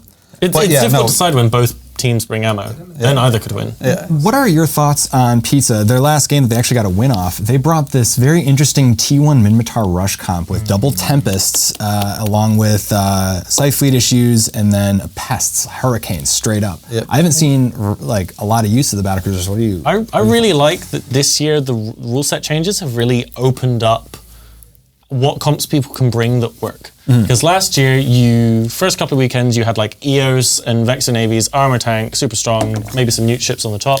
And then we had Gila Sleipnir Rush, and then we had Marauder Meta, and then we kind of played around with the facets of that. And that was kind of the entirety of AT12 without missing that much. Whereas this year, we're seeing comps all over the place. And a lot of strange comps we saw last year, if any, were in the losers bracket and teams that just did not know what they were doing. This year, we've got a large variety of teams that are doing a large variety of comps, but the comps are, in a lot of cases, are legit. Even if they're completely off the meta we're seeing, they have a way in which they work, they do their job well, and I'm just loving that variance this year. So I think Pizza, if any single group here, it would definitely be them. I think they would definitely embrace the idea of, we have no idea what we're doing. We're just here to have fun. Because that's sort of what their gimmick is on TQ. And they didn't know if they would be able to participate in the Alliance tournament because they thought they would have to back out because they lost a few members. Yeah. And then they got back in. They said, you know what, we're going to do it. We're going to do it right. We're going to do it with Tempests. Only people that take Tempests. So it's a great attitude. Yep. That said, they're going to hit a brick wall and die. I agree. Let's see what brick walls they won't hit. The bans for this match. Pizza has banned the Guardian and the Oneros, again targeting Logi ships. And Hard Knock Citizens are banning the Tengu and the Loki both. They've gone for the straight up Tinker Shot. Nice, so that's pretty cool. I mean, the neat thing about the Pizza ban, which I think is actually pretty smart, is you get rid of the TFI, the Typhoon Fleet issue, and you get rid of that, that entire archetype is gone. Like, if you just ban Typhoon Fleet issue, maybe they throw something else in there. Yeah. But if you get rid of the armor ships, then you can't. Like, the armor logic, you can't even fly that archetype at all. I know that we were just saying that they just kind of come in to have fun and do whatever else, but those two targeted bans, Guardian and Oneros, are going to completely shut down Hard Knocks because the only thing they've shown us so far is this armor-based Typhoon Fleet issue comps. Yeah. And it's going to be interesting to see if Hard Knocks can adapt or not because as we've seen higher up the roster from when we came back on the break, teams that are forced into something a little bit more uncomfortable have not been performing very well. And then, as you say, they're banned out of this armor Foon Fleet setup, and then they banned themselves out of bringing a Tinker. And maybe the Foon Fleet and the Tengu Tinker, the two most common teams we've seen this year, right? Mm-hmm. They're teams that every team worth their salt, and I think both of these teams they would have practiced with, they would have practiced against. So we're going down to Hard Knocks, maybe 3rd, 4th, 5th, 6th best team. How much have they practiced it? How well do they know it? How well do they know it works against whatever it is that Pizza's going to bring? And obviously the reverse applies to a lot of extent. Yeah, I've got a feeling Pizza didn't test anything at all because they're men. They just say, you know what, we're going to win. They look it in the eye and they attack it. They may not all be men, but they are all true Capsuleers. They are. And you could be right. Their first match against NC. They brought this weird Ashamu Cruor, and they spent so many points on Blood Raider ships. And I like Blood Raider ships, but not in a tournament. I think if you could get one adjective to describe that match, it would be clowny. We'll go with that. It was definitely a clowny match. It was the most bet-on match as well, so I thought it was going to be crazy. I'm going to make a prediction. Not only will Hard Knocks win, they're going to field Scorpion Navy issues and maybe Cyclones. We'll go Claymore. Yeah, I mean, the double Typhoon Fleet issue, I agree basically with everything you said. You can just substitute with double Scorpion Navies and get a shield setup good to go. I hope Pizza brings their cool Tech 1 mini rush because it was interesting to see against Horde, and maybe they'll get lucky and get another win with it. It's really fun to see these kind of crazy creative teams go against a more standard meta and see if people have found a way to break them in a way that nobody else has expected. Finding where the holes are in these straight meta teams, and some of that might be adapted towards next weekend where those standard meta teams are going to be really on point, they're going to be really optimized, and it's going to take a really good team to really find the holes in it and break it, and that's what you need to do to be able to win the tournament. I'm going with Hard Knocks Citizens for this match to win. Hard Knocks. Hard Knocks. Hard Knocks sounds good to me. That seems like a pretty solid call. I can't argue with 3 seasoned tournament commentators. Wow, mostly seasoned. You're seasoning. Oh, well, thanks for throwing me in there. Seasoning. Yeah. This is Chester's first time here on the desk, and I think he's doing fantastically. And I think we're all doing great. Yeah, we are. Yeah, definitely. Pats on the back to all. All right. Before we go to the arena, a few things coming on.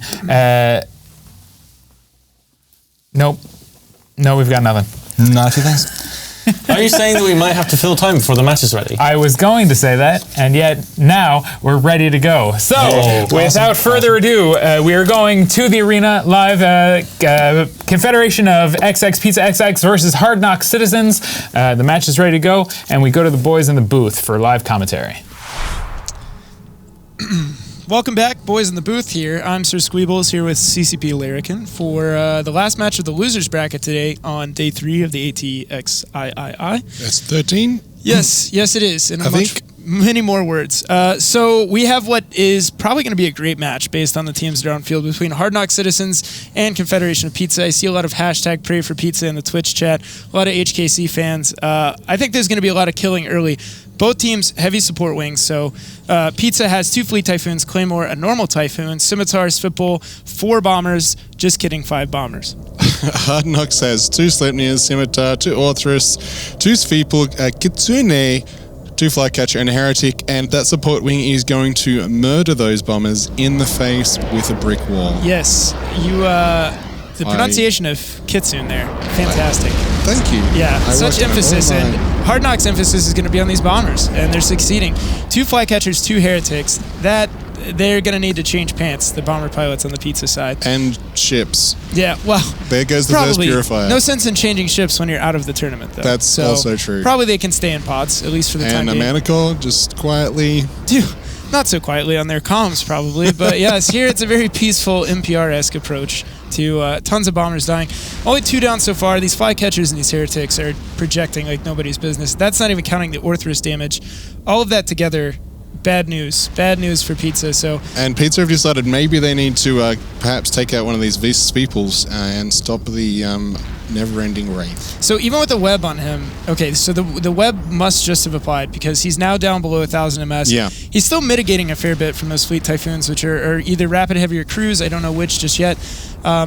Nice work being done by the Logi pilot of Hard Knocks up until now. Svipul and Flycatcher both probably a little too deep in this support war. They're going to go down. 1 Flycatcher down, but to be honest, they've done their job at this stage. The last Purifier is dying, and that's really what they were on the field to do. And so at this point, I mean, advantage Hard Knocks by a mile. The support war is won. What's left on the Pizza side is going to have trouble as a whole applying to smaller targets. Missiles are not going to stick too hard to things like Svipuls, which are obviously exceedingly tanky in defensive mode. Hard Knocks looking really strong right now. The only question I have is, do Hard Knocks have enough punch to get to these Fleet Typhoons relatively quickly? I mean, they've still got a whole bunch of extra mids sitting on that with all of their support still sitting out there. They can certainly have a lot of control. As you see, their control bar is considerably higher than Confederation of Pizza. But you're right. I don't know if they can just punch through. I mean, they're going for the Scimitar, which seems like the smart choice. Yeah, absolutely. I mean, they got a scram on it, so that's probably good piloting by one of those Svipuls. When you get caught by a Svipul, you will remain caught until the end of the match. Or the Svipul dies. Yeah, unlikely though. Again, they're so tanky, and if you've got a Logi pilot who's on the ball, which clearly Riasis in the Scimitar knows what he's doing. Yeah, and that's the Scimitar for Confederation of Pizza going down. So it really is just a matter of just running these ships down one by one and grinding them out. So matches like this always seem like they're done at this point, but still a lot of DPS on both sides. Yeah. I mean, if you look at the attack bar, obviously not as much as applied on the Pizza side, but it's still significant. I mean, they have no Logi, they're at a huge disadvantage, but Hard Knocks, we have seen matches come back from or at least get close, you know. And at this point, if you're Hard Knocks, don't put yourself in that position. You're in the losers bracket. You have a huge advantage. Play conservative. You don't have to go in there and clean them up. You're not going to win a medal for killing all 100 points, right? So I don't think so. Maybe within their corp they have medals printed. I encourage that sort of activity. But Hoodie Mafia smartly moved away from the fight, it seemed like. Was catching reps, maybe started an ancillary reload, and now he's out of the bullseye. So now the Scimitar taking huge damage, and Ariasis, but he's not neutered, he's not webbed, he's not scrammed. He can just power out of range, make sure he's got perfect, not transversal, but... There's a neut. That's a bad sign. That means he got in a little bit too close. He is accelerated considerably, though, so I expect that won't he'll get last out of for that long. for sure. Scimitars, Logi fittings in the AT are really interesting beasts. They don't work like TQ Logi. Yeah. You don't know what he's going to have, but a cap booster is probably one of them. So if he's not being stressed by having to rep other things, he can look after himself. He's a strong, independent Scimitar, and he doesn't need no peel. You know what I mean? Yeah, I do know what you mean. So this Fleet Typhoon going down of Angel Wolf, no. I mean, #pray for pizza is still relevant, but in a different context than it was at the beginning of the match. Yeah, I think so. I mean, the Scimitar pilot's well out of range now, working through the Typhoon, the next Fleet Typhoon, and leaving the Claymore to last, because why not? Oh, man. It's bad when I'm reading the Twitch chat to get my quips, but a lot of people have made the joke that Hard Knocks looks like they're eating pizza for dinner. That's good. So, God, you people are disgusting. Fleet Typhoon, second one, nice things. still going down. I don't think anything's going to change about that. The Scimitar, interestingly, the Scimitar has an ECM icon on there. The only logical option is ECM drones. So, clearly, pizza brought ECM drones. Oh, right, yeah, of course. Sorry, I thought I was getting mixed up there. I'm like, the Kitsune's still there, but yeah. Wrong side. So now they're both scrammed, they're both webbed. Kind of to cover what Apothony was saying before this match wraps up entirely, Hard Knocks came in with a whole lot of hype. They had a whole lot of people that were saying, okay, Hard Knocks is a team that I believe they contain most of the old Outbreak. Yeah, in a new... So obviously tournament experience, SP, forethought, planning, they really committed. So as much fun as pizza is, and as many great hashtags as they probably generate. And pizza did super well the last Alliance tournament. Yeah, they did. They were very competitive, and especially pizza, known for their bomber usage. Yeah. In a tournament where bombers are relevant, so I'm not sure how much that plays into it. I think their approach is probably more casual than other teams, and I might be 100% wrong, but Hard Knocks. Absolutely not on the casual end of the spectrum. No, they're here to play for keeps. Right. Shana is tanking fairly well. Did I say his or her name wrong? I think you were close enough. Oh, that's good. So maybe they're looting the field. It's entirely possible. There's nothing overly valuable in any of those wrecks, but this Claymore should be taking significantly more damage than it is. It is going down now, but I'm happy to see Hard Knocks come away with the win. I hope they stay in the losers bracket. Teams like Footwork and Hard Knocks both are great tournament content every time they're on the field. Yeah, absolutely. And look, I wouldn't be entirely surprised if we start seeing them getting all the way through to the semifinals at least. Yeah. So that's it. Hard Knocks takes the match. Congratulations to them. This is the last elimination match of the day because we're moving now from the losers bracket into the winners bracket. So we're going to see Camel Empire versus Gorgon Empire and Spawn coming up. I cannot wait for that. It is going to be awesome. But I think we're going to turn the commentator booth over for that one. So fair enough. But back to the desk. Enjoy.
And that concludes the elimination segment of today's stream with Pizza going home and Hard Knock Citizen moving up in the losers bracket. Hope to see some good stuff from them tomorrow and, if possible, next weekend as the 13th Alliance tournament continues. We've swapped up the staff here on the desk once more for your entertainment. Joining me here again, CCP Fozzie, CCP Larrikin, and Apothony. Gentlemen? That was a really great match. I love watching Sleipnirs. I think I mentioned this before, especially these top-end Sleipnir teams that support them with a lot of really strong, smaller ships. We've seen in previous years Sleipnir Caracal being a good combo, and Sleipnir Orthrus, I think, works out really well as well. And Hard Knocks definitely knocking it out of the park with that one. Did some good work. Apothony, what'd you think? I think it was a testament to why people were hyping up Hard Knocks Citizens. I mean, we said that Pizza wasn't, the top team in the history of the tournament. They were having some troubles this year, but Hard Knocks really executed and brought a setup like a really top team would. I think that Hard Knocks, more than any other team in the losers bracket, has that potential to do one of those crazy loser bracket runs that we will hope to see someday. Apart from that, I'm just really excited for the next matches, to be honest. I can't stop thinking about this winners bracket because the matches are crazy. To very, very quickly run, we've got Camel versus Gorgon. So you've got Camel, last year's winners. Camel always give you a masterclass in tournament execution. You have Gorgon Empire. Gorgon, great pilots in their own right. They absorbed the old Dark Side team, which only made them stronger. Then Exodus versus Dead Terrorists, kind of the next tier below, but that's still going to be an insane match by how closely skilled they are. Tuskers versus Warlords, which is an elimination rematch from last year. Both incredible top tier teams. Afterlife Triumvirate, another elimination rematch, good match. Both amazing teams that are really closely tied. Nulli, Secunda, Phoebe, Freeport Republic is a match I want to see because I want PFR to win. And then we've got Vox TNT, which is just going to end the day with some bizarreness. And I am so hyped for the rest of today. I'm very excited about these matches, yeah. Camel and the Gorgon. That's next up. We do have the bans for that already, so if you guys are ready to get into the discussion. Camel Empire banning now the Barghest and the Typhoon Fleet issue. Gorgon Empire and Spawn going for that Logi ban again. The Guardians and the Oneros. They're out. So Camel brought a very, very strong armor setup last weekend with that Malice. And now that's not going to be easy to do anymore. So they're going to, basically it looks like we're forcing them to switch up their setup and show us something new, which I think Gorgon is then hoping that they'll mess that up. And Camel's bans are knocking down 2 of the really effective long-range missile battleships. It's kind of... It almost feels a little bit like the possibility of a Tinker there is coming from Camel, which would seem like a good bet. They're not going to be showing a lot about what their endgame setup are. Bringing a Tinker in this, it's going to be solid. They don't have to worry about people sitting right out at range kiting. When Camel came through last year and won the Alliance tournament, did they did it strictly through the winners bracket? Is that right? Yep. They've yet to lose a match, yet to drop a match. They dropped a game to the Tuskers. Yeah. But yes, the Camel Empire has never lost an Alliance tournament series. They have lost 1 New Eden Open series against Hydra Reloaded / Warlords the Deep, but never a Alliance tournament series. So with the Camel Empire, their flagship is the Scorpion Navy issue. I think that Camel still don't want to show any of their real endgame setups. So if I can make a call, and my calls have not been going great today, but I'm going to make another one, like throw enough darts and all that. I think that Camel are going to bring a very standard Scorpion Navy setup. Probably not their best Scorpion Navy setup, but one that we've seen variants of already, so that they're just showing what everyone else can do. They're just going to execute it better than everyone else. Do you think they're going to do it with the flagship?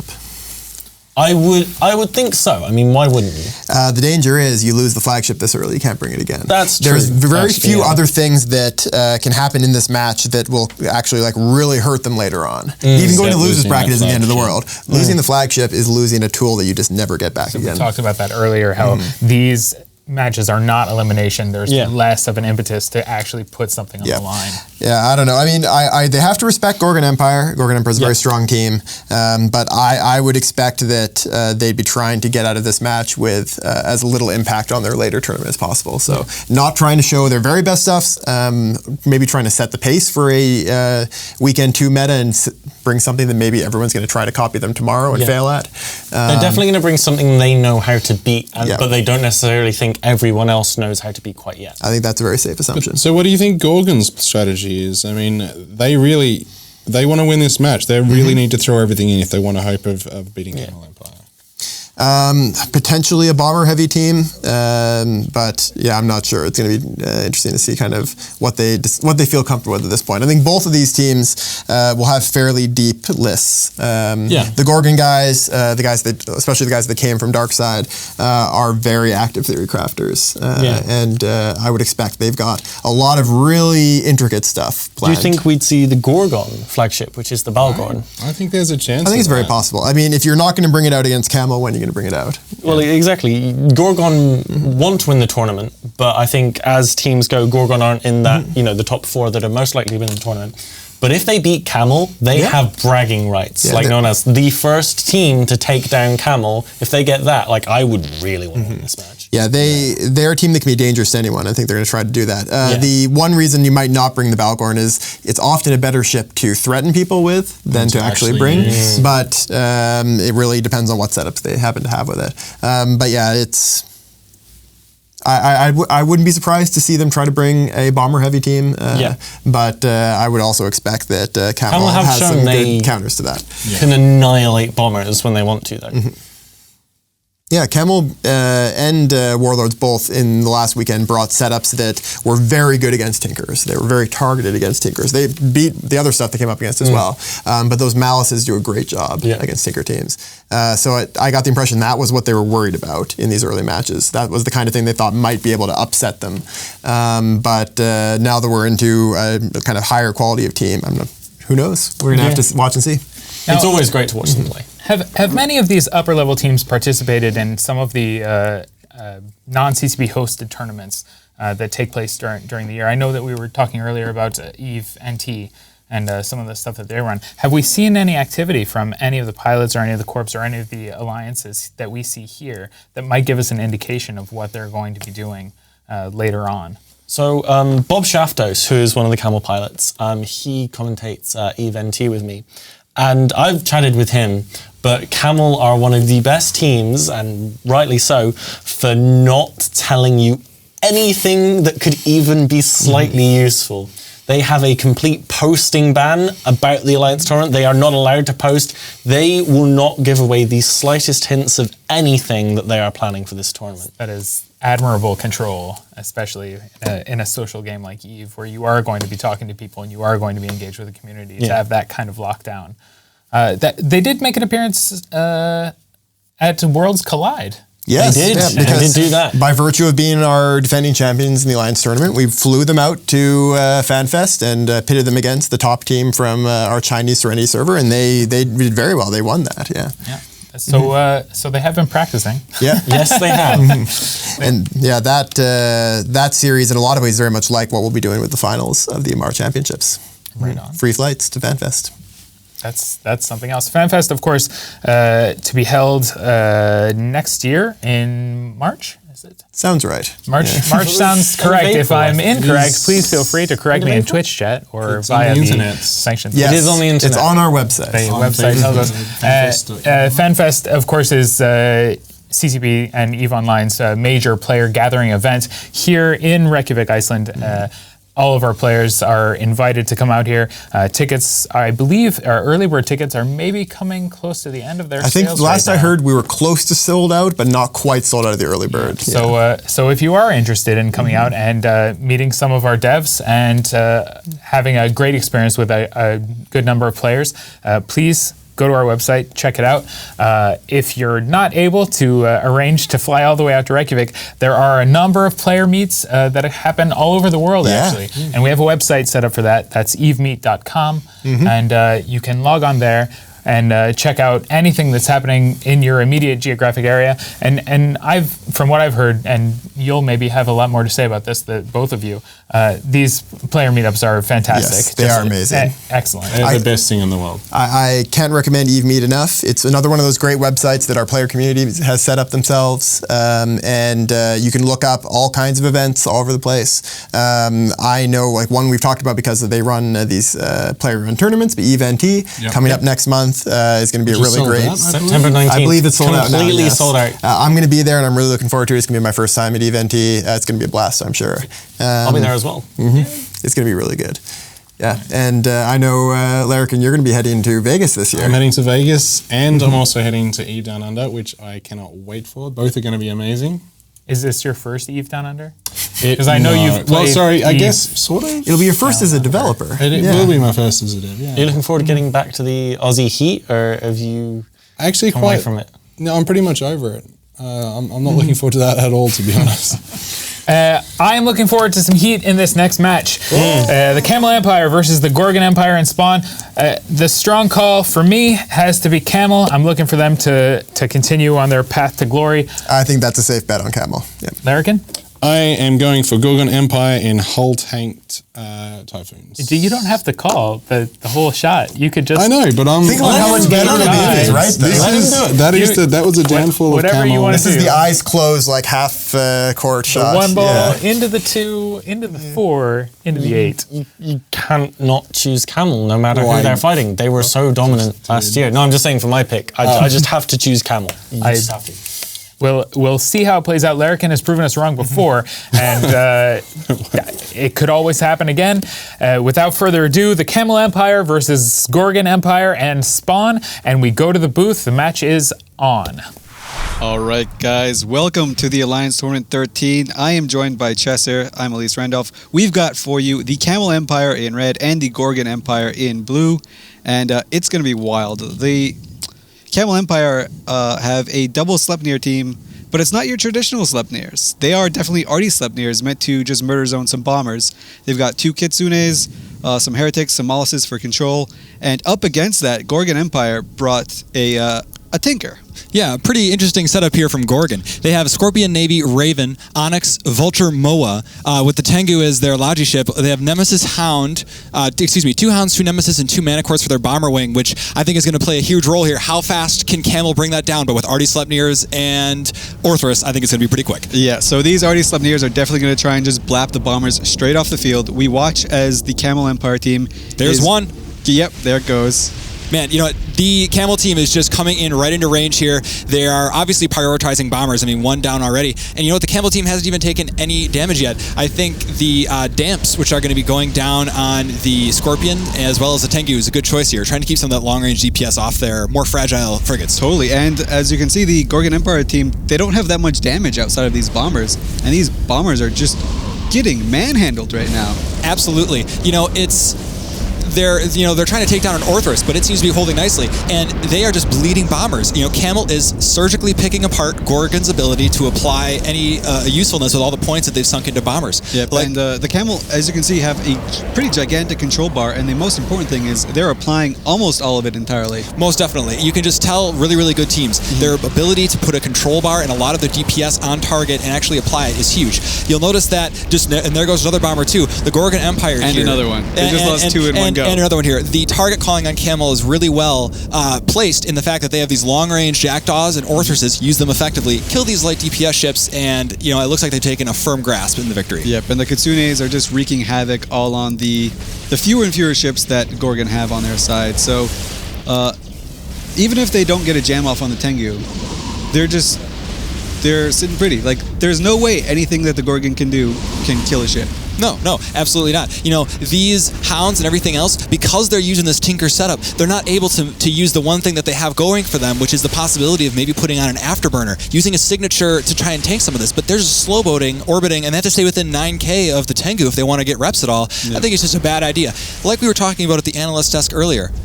People come up with these pretty good comps, and then they just sprinkle bombers on the top of them and think it'll work. Yeah. So Camel Empire definitely knew exactly what they were doing with this setup. Like, they had their goal in mind was, I'm going to murder zone stuff, and they're doing it. They're just getting rid of these bombers, which we saw them help popularize last week. Yeah, definitely. You know, when I see things like Artie Sleipnirs, it just screams out to me that they're looking to make plays off of players' inexperience or inability to pilot well. Yeah. And that first bomber going off within the first 3 or 4 seconds of the match just kind of goes to show that, you know, some people might not be ready for that huge incoming alpha from Orthruses and, of course, Artie Sleps. So we generally don't talk about this too much, but the Orthruses and the Jackdaws also have a pretty high alpha strike. Most definitely. So Jackdaws combined, it's an entirely Artie team. Yeah, no, definitely. I mean, they punched everything except for this last Hound here, which seems to actually be for reasons... Oh, as I say that, last hound bites the dust. So comfortably ahead on points here. Camel looks like they can almost just sit back. Most of the Gorgon's long-range DPS has been, for the most part, neutralized thanks to damps. And, I mean, maybe they can pick up an extra killer here from the Tinker, but overall, well played. Yep, very well done. Very, very good. And as as the commentators and the analysts had mentioned before, Camel Empire is really not showing that much. I mean, R.D. Sleipnirs is something that they used last year. I mean, the Jackdaws are new, obviously. They even are using Kitsunes and Molluses, which this year we've been saying how awful those ships are, but they're winning with them. You know, I think this goes to show the Camel Empire and their depth. They have a lot of very, very good pilots. And when it comes to execution-based metas, which I believe we're in because we see a lot of these same types of TFIs and SNIs come up, the ability for mirror match, it's going to be all about the piloting skill. And, you know, here I just think Gorgon is completely outplayed. You know, what they can do right now, I think they're totally neutered. They don't have any way for the Scorpion or really the Raven, which is taking huge damage now, their RHML fit, to really break anything, as that's been shown. Yep. I mean, they tried, the Gorgon Empire, to their credit, obviously their Tengu's jammed right now, which is why their Raven's not getting any reps, but to their credit, they went to try and kill an Orthrus. They're like, okay, we probably can't kill anything else. The Kitsunes are going to be really far away. The Heretics and the Molluses are going to run. Let's just try and kill an Orthrus, because they watched the Orthruses charge in to get into a little bit better range. And they just didn't budge. As I don't know if you could see it on the replay, but even before a single shot landed on the Camel Empire's Orthrus, reps were already cycling.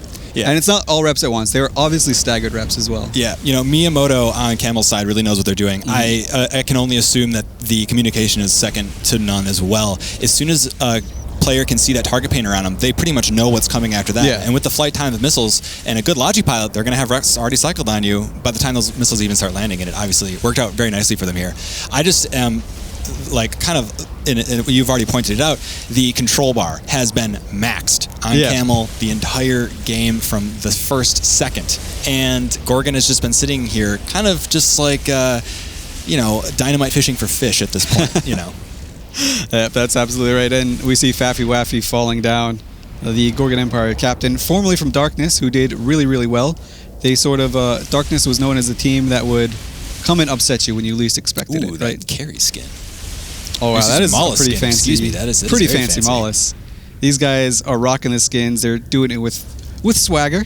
Most definitely. You know, Camel, I was really hoping more for Gorgon. The two games that they had before they came up against Camel, and again, no shame losing to the AT-12 winners, they actually had some pretty good piloting and some pretty cool matches where they basically just kited out blaster teams, and I was really hoping for something a little bit more, you know, back and forth, a little bit more grovel in the center, and then just to kind of see this seal clubbing. Yeah. You know, it's been kind of a trip. So Camel definitely expected a Tinker. They definitely read the Gorgon Empire team pretty well. Yeah, especially with the bans. When you saw the bans of Armor Logi, then you know, okay, you can't take an armor team at all.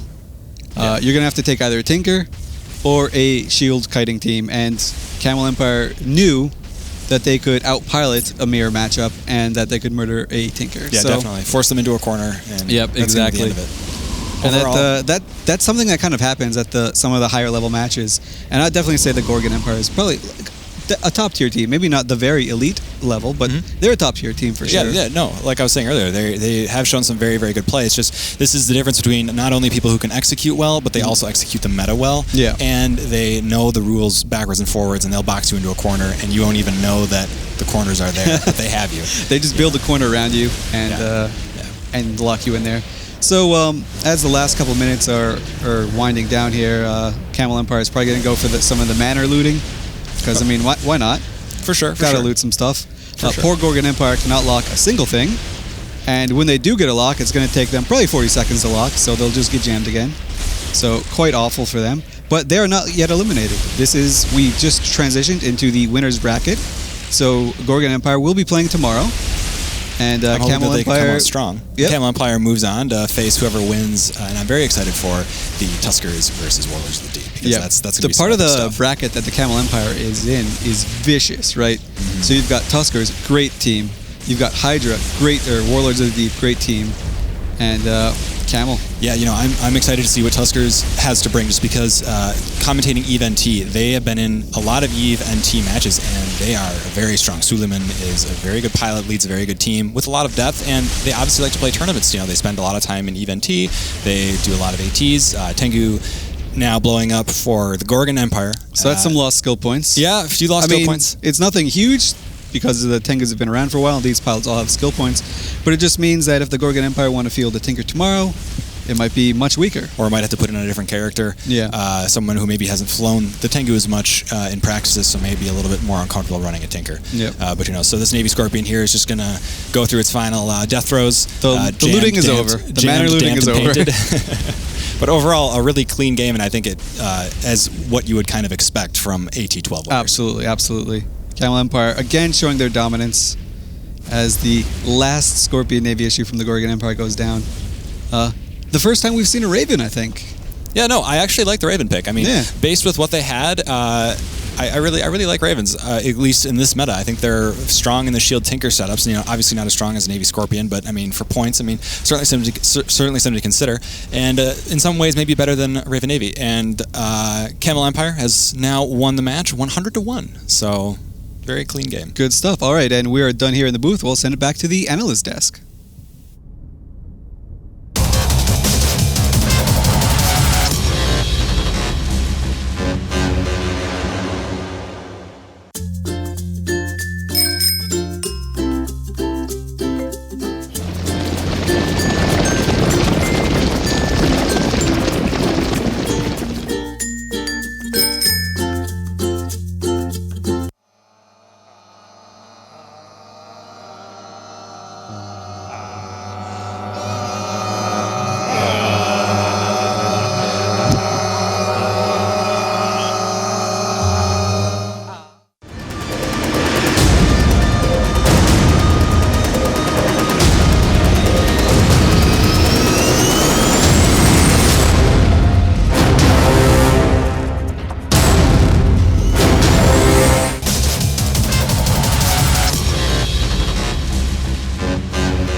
There you have it. The Camel Empire living up to their reputation and their status as the reigning champion of the Alliance tournament. They did amazingly at 12, and they've just stomped another team.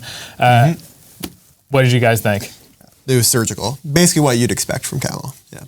That was a very, very Camel team. We saw last year when they came in that they love control setups. And what I mean by control is, heavy dance. And in this match, very much more ECM, which is very much the flavor of this year when it comes to control, but still with the dance in there. And I was saying before, I think we were on Crossing Zebras TV when we said that the control teams are the ones that have the highest skill ceiling. And when you've got a team of skilled pilots like Camel, they can get the most out of those teams. So it's really, once you see it, it's not a surprise that Camel would bring that. But at the same time, I don't think it's quite what Gorgon were expecting until they saw it on field.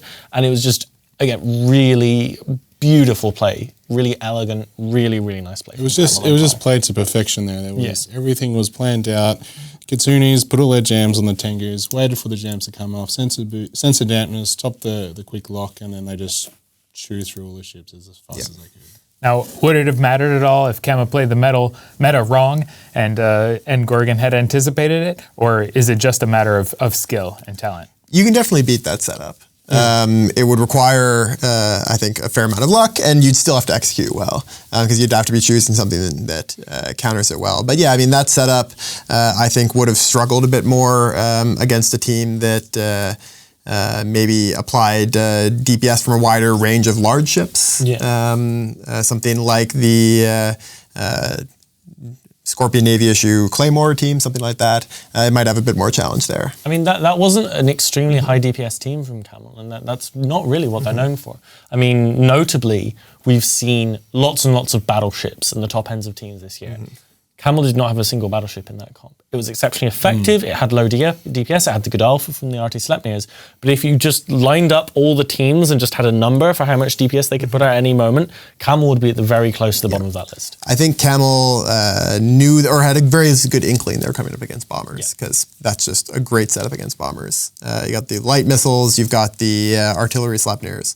It does the job well. And there were so many paints. There was a shot on the screen there that we saw. There was painters coming from 4 different ships. So Camel even had redundancy. So even if they did screw up, which generally speaking they don't, they still had spare painters, spare everything. And like we said, Camel, there is a reason they won last year, and there is a reason that everyone has to respect their dominance. And this is something we're going to be saying a lot for the rest of the day, but the losing team from that match is going to be a terror in the losers bracket. You're not going to want to come up against Gorgon Empire. Gorgon got handled hard, but I really hope that we get to see in the losers bracket, Gorgon handles someone just so they get a dance, so that actually we're not just a terrible team, we're just badasses that happen to meet an even bigger badass.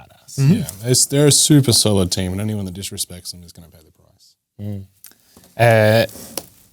We'll be checking out the schedule a little bit later in the broadcast. Right now, we're going to move on and check out who's coming up next. That is Exodus versus the Dead Terrorists. Dead Terrorists, at least a long-standing tournament team. I think this might be their 6th or 7th Dead Terrorists appearance. has been around a very long time. In fact, kind of the one constant of that alliance is participating in the alliance tournament. They formed an alliance for the AT, and then they happened to pick up some extra people that wanted to take us off, so they took half of the south of Eve and then lost it, and then but they stayed in the AT the whole time. And that core of the players, like Bullet Tooth and Larv and those guys, those players stayed with them the whole time. Yeah. I did an interview with Dead Terrorists for last year's Alliance tournament, and they said that they have more of a casual approach to the Alliance tournament. They don't super hardcore go in, practice every day really hard, but it's something they all love, something they all care about, something that all of them have had a part of their lives for a very long time. So they always love coming back to do it. And even though we've never seen them have a super strong showing, I think it's fair to say that it's just really nice seeing teams who very clearly love the game, teams who very clearly love the tournament, and that's just a really pleasant thing to watch, even if they don't get to the final weekend or however far Dead Terrorists get. And Exodus, what do we know about them? Another really solid group of pilots. They've had very good experiences in the Alliance tournament. They've come 3rd at least once. I think actually twice, if I remember correctly. But they've come highly in the tournament several times. And just really general, well-rounded PvPers. They're another group that tends to hang out in Syndicate a lot, which is something you hear a lot in the Alliance tournament, because that's basically a Alliance tournament arena in the form of a region. I want to say this is their 4th year, and I remember the first 2 years they came in, they were like top 4, and they just were amazing. They didn't win, but they were an incredible team. Then last year, they lost a few key players. I think a few of them were the old turn left team that went to form Camel, and then they kind of didn't have as great a performance last year. Like, they did well, don't get me wrong, they did really well, but they weren't quite what they used to be. Yeah. And I think it's interesting this year as to whether they've kind of fostered in that new talent, whether they've put in some extra practice to go, okay, we are Exodus and we are still that top tier team, or whether they've been struggling to keep up with the times. As one of the things I remember you and Elise saying last year and this year as well, is that the top teams are still the top teams, but the middle block have all raised their game significantly, and it's teams like Exodus that have the potential to have a lot of difficulty with that. I really hope they've brought it backward. I mean, I love the Exodus team, but it's a dangerous place for them at the moment. Yep, and they've been strong so far in this tournament, and I wouldn't be surprised to see them be really strong in this match as well. We do have bans for this match coming in right now. Exodus has banned the Tengu and the Loki, again, targeting that Tinker setup.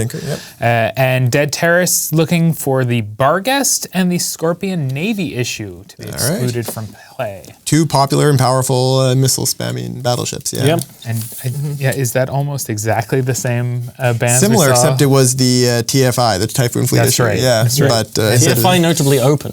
Yeah, I expect to see them in this match. I expect to see them in almost every other match. Pretty much. Yeah, the Scorpion Navy issue and Barghest are 2 ships we've seen a lot in the shield comps. So I'd expect maybe to see more potential armor stuff, but it's hard to say. Like, we just saw a couple of very strong shield teams that had a Sleipnirs as their largest ships.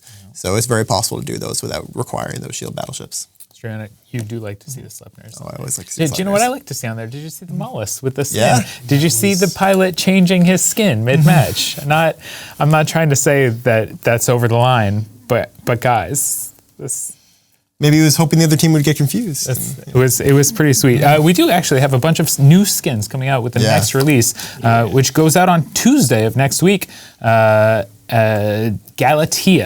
And you know what we're including skins for in that release? The Scythe. Oh, really? And the Scythe, Dunk which hasn't is gonna be had much in the way of happy. skins before, but yeah, Dunk and the Brave Newbies have been asking us, and now there's going to be, not right on the first day of the release, but over the next couple of weeks, we're going to be releasing 2 really good-looking skins for the Scythe. I guess we're going to be seeing some pilot switching skins probably next weekend then, if the Scythe remains viable as an option. Let's go down the line. Exodus versus Dead Terrorists. Knowing what you know, having heard what you've heard, who do you call? I think that even though Exodus, we said, might be somewhat diminished and not quite to be at their former glory, I hope they are. I think that Exodus are still an exceptionally strong team, and I really think that they do have, they are a big step ahead of Dead Terrorists, even with Dead Terrorists' super long history with the tournament. I think Dead Terrorists' long history is going to come to the fore here, so I'm going for Dead Terrorists. I think Exodus is going to take this one. That's a tough call. I'm tempted to say Dead Terrorists because of their history, but I feel like Exodus has got to be the way to go. Well, my pick historically hasn't been hasn't been too solid. When the rest of us disagree with you, you tend to come out on top. He just Except called he Gorgon. just voted against Camel. I just voted against Camel. Oh, okay. Yeah, we know. Never mind. Never mind. All right. Well, with those votes in and you doing what you do, we are going to go to the booth for the next match. This is Exodus versus Dead Terrorists here at Alliance Tournament 13.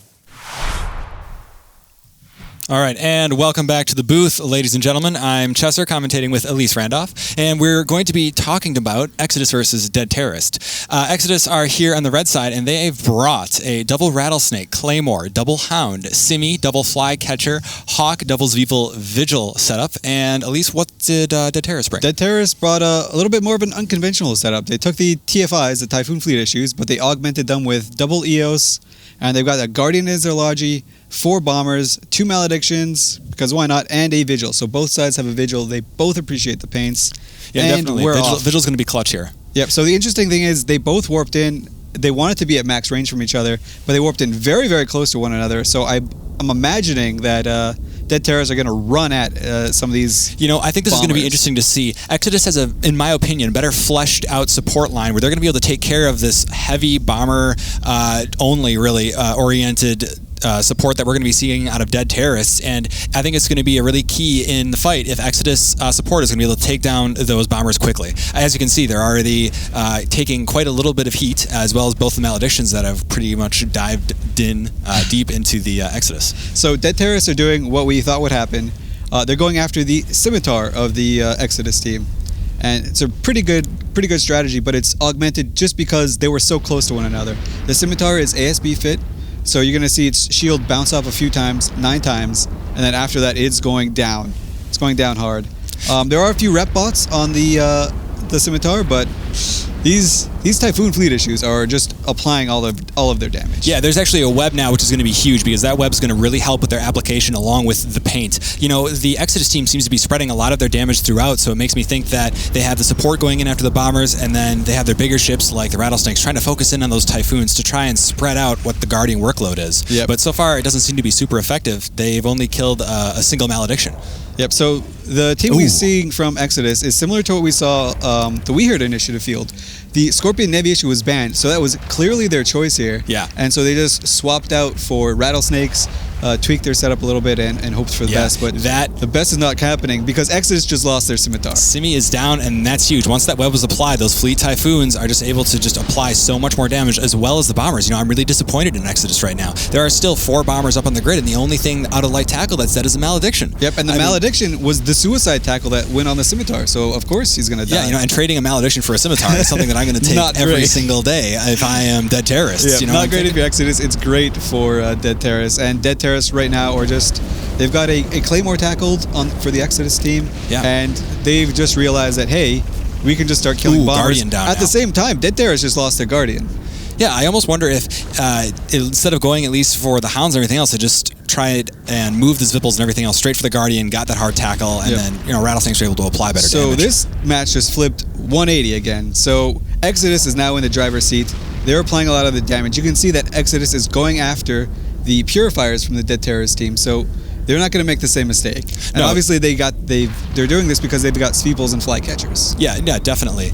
I think they maybe were jockeying for position at first, going after that Guardian, but now that that's dead, that support fleet that I was talking about earlier is just going to go to work. And once those bombers are dead, the Dead Terrorist team is really only stuck with 2 Fleet Typhoons, and that's not a lot of DPS when you consider the amount of EHP they're going to have to grind through as far as 2 Rattlers and a Claymore is concerned. So Exodus really pulling this one back. They lost their Logi because of the warping they were in, and they were in a grim spot.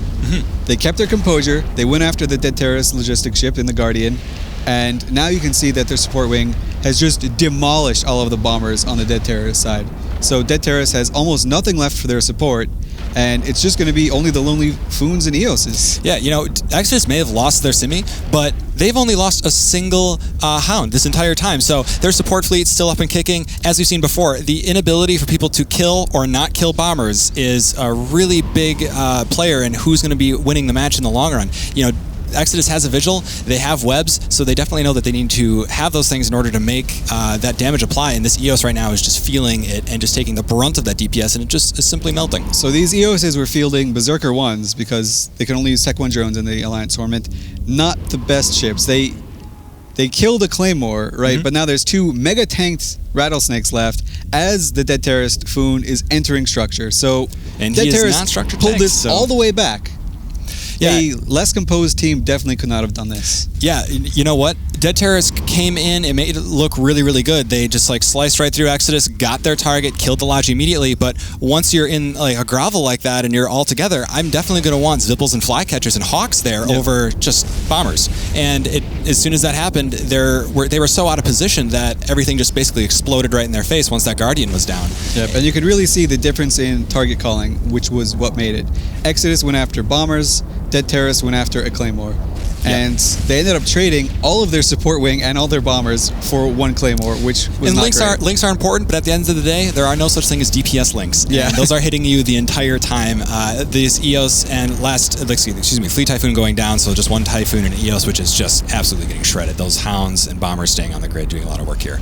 Yep, and another thing that you may not have been able to see on the stream, but the Sweeples and the Flycatchers and the Hawk, in fact, were killing the logistics drones of the Dead Terrorist team.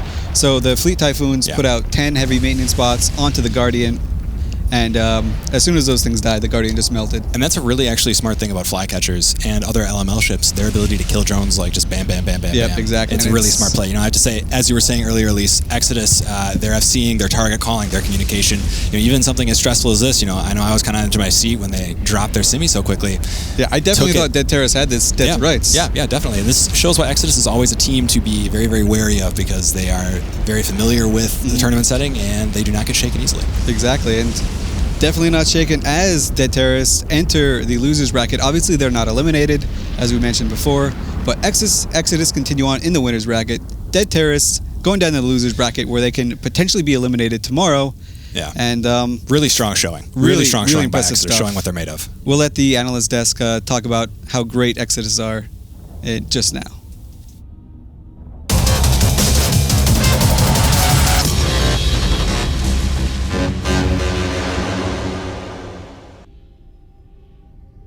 All right, gather around, ladies. Everybody put your makeup bag down. I know last year we all brought our purse and handbags and high heels to the tournament. We kind of let Nulli win, but not this year. I have the winning strategy. Has anybody seen Elise?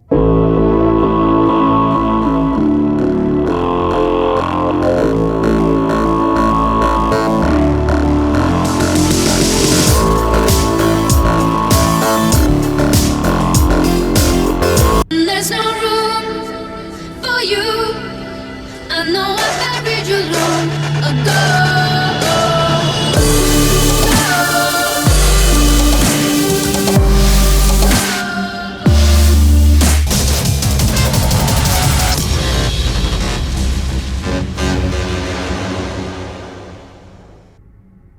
There's nothing quite as riveting as a match that swings away from the way you think it's going.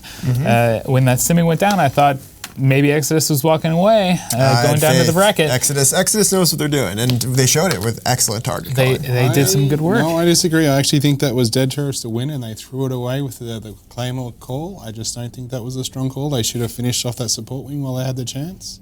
The tricky thing is they didn't have the setup to really kill the support wing effectively. True. So what are you going to do? Send your big ships out after them? Shooting a command ship with all the tank doesn't seem like a great idea either.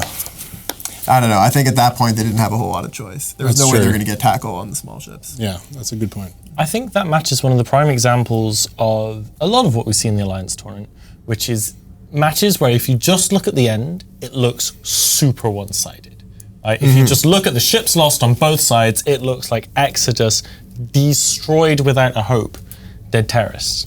But if you look at the first 2 or 3 minutes of the match, as Chester and Elise were saying, it was really, really, really close. Each team vying just for a little bit more advantage, and then finally, when they got the advantage, they consolidated and they snowballed, and Exodus managed to do that really well.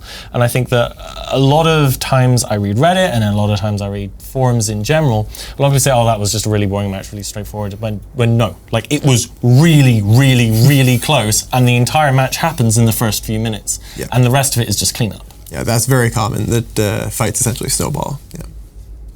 It's good to see. Good to see that Dead Terrorists, while losing, are still around. The second half of the day is always a little bit better than the first because we don't have to say goodbye to anyone. We just get to welcome them to another part of the Alliance tournament. So Dead Terrorists moving down into the losers bracket. Exodus moving forward in the winners, and they're going to have to face Camel tomorrow. That's going to be a fun thing. I mean, you know you're going to have to run into a team like Camel if you keep moving through the winners bracket eventually. Yeah. So it's going to happen, but yes, that's going to be a very tough match, and that's where I would expect Exodus to pull out the best stuff. A few of them were in Exodus at one point, so there's a lot of personal relationships there. There'll be a lot of mind games and metagames that a lot of us won't see that will just be between those players. Yep. It's going to be something else. Moving forward in today's winners bracket, up next is probably one of the bigger matches, at least as far as I'm concerned. This one's huge. This is my match of the day. Tuskers Co. versus Warlords of the Deep, and of course, Tuskers, really strong warlords. That Provenance, they're coming from some serious backgrounds. Larrikin. Look, I really like the way Tuskers has been playing, but I just like Warlord. I basically also need to go for my losing streak, so I'm going to go with Warlords. It's a good way to break a losing streak. Just circle Hydra / Warlords. What are they going to be putting out there? You're one for calling specific setups. Well, I would really like to see the bands before I get to that level of specificity. Oh yeah? But, we might be able to do that in just a second. I wouldn't be surprised if they bring out something completely new. Normally I would have said they might try to bring something similar to what Camel did, because then they'd be repeating and wouldn't be showing something new, because those two practice together so they see each other's stuff. But I think what Camel brought, those Artie Sleipnirs, would be risky against Tuskers. I think Tuskers would probably know how to beat that. Any thoughts there, Botany? So for me it's really difficult because last year, I'd said this before, Warlords of the Deep, they're the old Hydra team, and last year, Hydra were stopped earlier in the tournament than they have been, I think possibly for years, by Tuskers. Hydra, now Warlords of the Deep, really, really, really want to beat Tuskers. Like, they've got to show that they aren't falling off an old age, they need to show that they're still on it, and they've got to beat the Tuskers, and I think they are far more motivated to beat them than they were last year, even though it was an elimination setting last year. Chester said pretty much the same thing, and he's from Warlords of the Deep. At the same time, Tuskers are an exceptionally strong team. And I have to go back to what I said at the beginning of every Tuskers match last year. I believe in my friends in the Tuskers. I see. The band's in for this. Tuskers targeting just incredible ships, the Malice and the Etana. All right, so those are both ships that we know Warlords has access to and that we know are very strong in the tournament. They've both shown themselves very well. For anyone who's not familiar, those are both extremely rare ships. Only 50 of either of those ships have ever existed. And it's a bit less now because some of them have died, mostly in the Alliance tournament. And they're extremely powerful. They come from prizes for winning the Alliance tournament. We've got 2 more new unique ships that'll be given out to the winners of this tournament. That's right, that's the Fiend and the Imp. Yeah. And those are Sancha, a frigate and a cruiser. Yes, indeed. Yeah. And they're very powerful as well, but the Atan and the Malice are 2 of the most powerful tournament Especially ships. in the Alliance tournaments. Yeah, they fit very well. So I wouldn't have been surprised at all if Warlords had brought out, for instance, maybe an Atana setup they hadn't shown before to be able to beat Tuskers. In some ways, it's less risky than bringing your flagship because even though when you lose an Atana, you've lost whatever 150 billion ISK, and that's a lot of money. But probably got another you can one. probably replace them. If not, you can probably just call Blue Melon and he'll I feel handle like it for you. the Tuskers have done bans that just kind of even the playing field because they're not a team that has access to all these tournament ships. And the Malice has shown to be really powerful this year. The Atana has forever been an amazing ship, the Alliance tournament, and Tuskers cannot field that. Hydra can much more easily.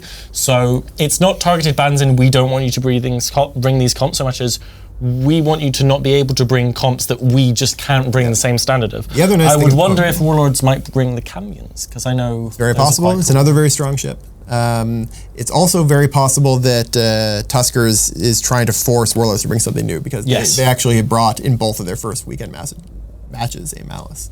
I always love when, these teams like the Tuskers, anyone who's facing a Camel or a Warlords or a PL, ban just to force them to show new setups. Because no matter what happens in the match, it makes them significantly weaker in the weekend. Because the things that hurt the oldest, most powerful teams the most is being forced to show more and more of their setups that they've been practicing. So what did Warlords ban? Warlords went for that same armor logi ban that we've seen before. They've banned the Guardian and they've banned the Oneros. So they're doing something that we've seen other people do. I don't know if they're doing it for the same reasons.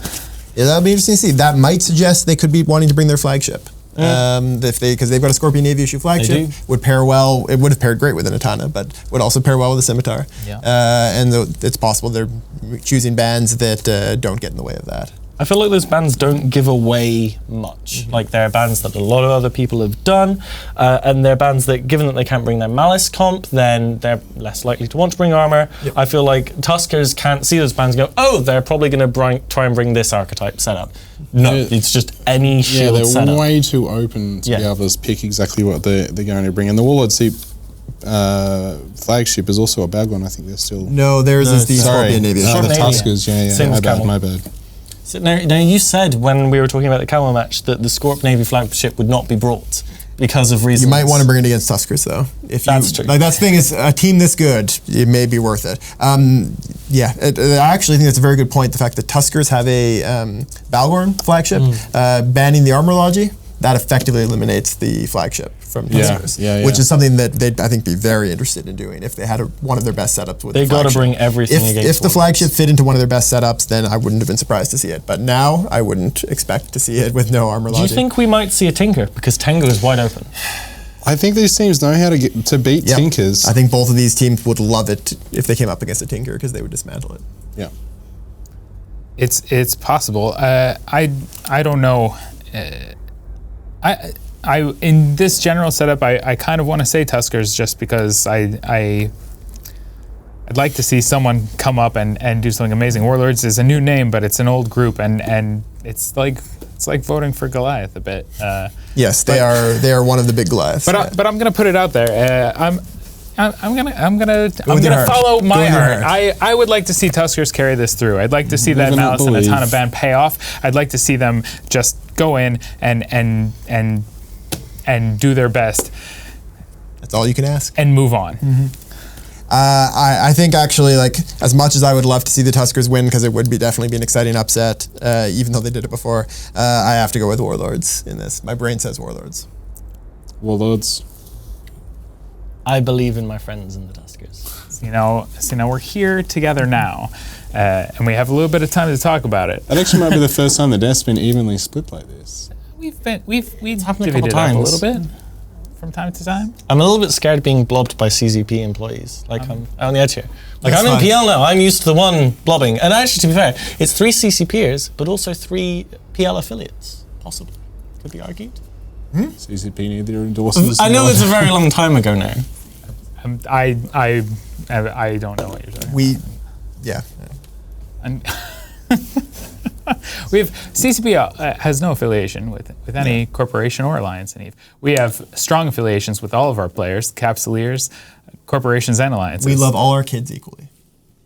Okay. I think that's safe to say, and largely true. Yes. We're going to wait a little bit before we go to the field just now.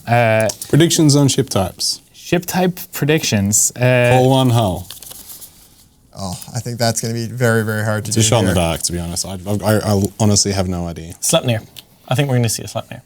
I wouldn't be surprised. I guess Scorp Navy issue would be that's the other one I was considering. The hull that I would choose is one to expect to see. I was going to go with the Scorp Navy issue. Hound. Hound, the bombers coming back in on that meta, and anything to counter them. I think we're going to see any anti-bomber setups. I expect both teams will have prepared for bombers, which means in T3Ds. previous years that would have meant heretics. This year it could mean heretics, flycatchers, or jackdaws. I would expect both teams to have at least one of those ship types. Yeah. All right. And after this match, we are staying on for 3 more matches before the end of today. The Afterlife versus Triumvirate, followed by Nulli Secunda versus the Phoebe Freeport Republic. And I know that at least one of us here is excited to see Phoebe play. And then the final match of the night at 9:20 Eve time, Vox Populi versus the Tactical Narcotics team. Those will be the final 3 matches of today. And after that, we'll close out and we'll be back tomorrow to continue with the Alliance tournament. And there's actually 4 teams that we haven't seen and that we're not going to see today. So there's the only teams we're missing today are the last 2 matches of the winners bracket, which will be at the beginning of the day tomorrow. Those teams have a nice advantage and disadvantage. The advantage is that they get to spend today watching all the teams, deciding what they're going to bring tomorrow. The disadvantage is that they have to play 2 matches on Sunday. There's no matter if they win or lose, they're all going to play 2 matches in the same day, which is something you have to do in the final weekend anyways. But it's pretty grueling, so having to do it this early is a bit rough. Well, we'll see how it goes tomorrow. For now, we will go immediately to the field. The Tuskers Co.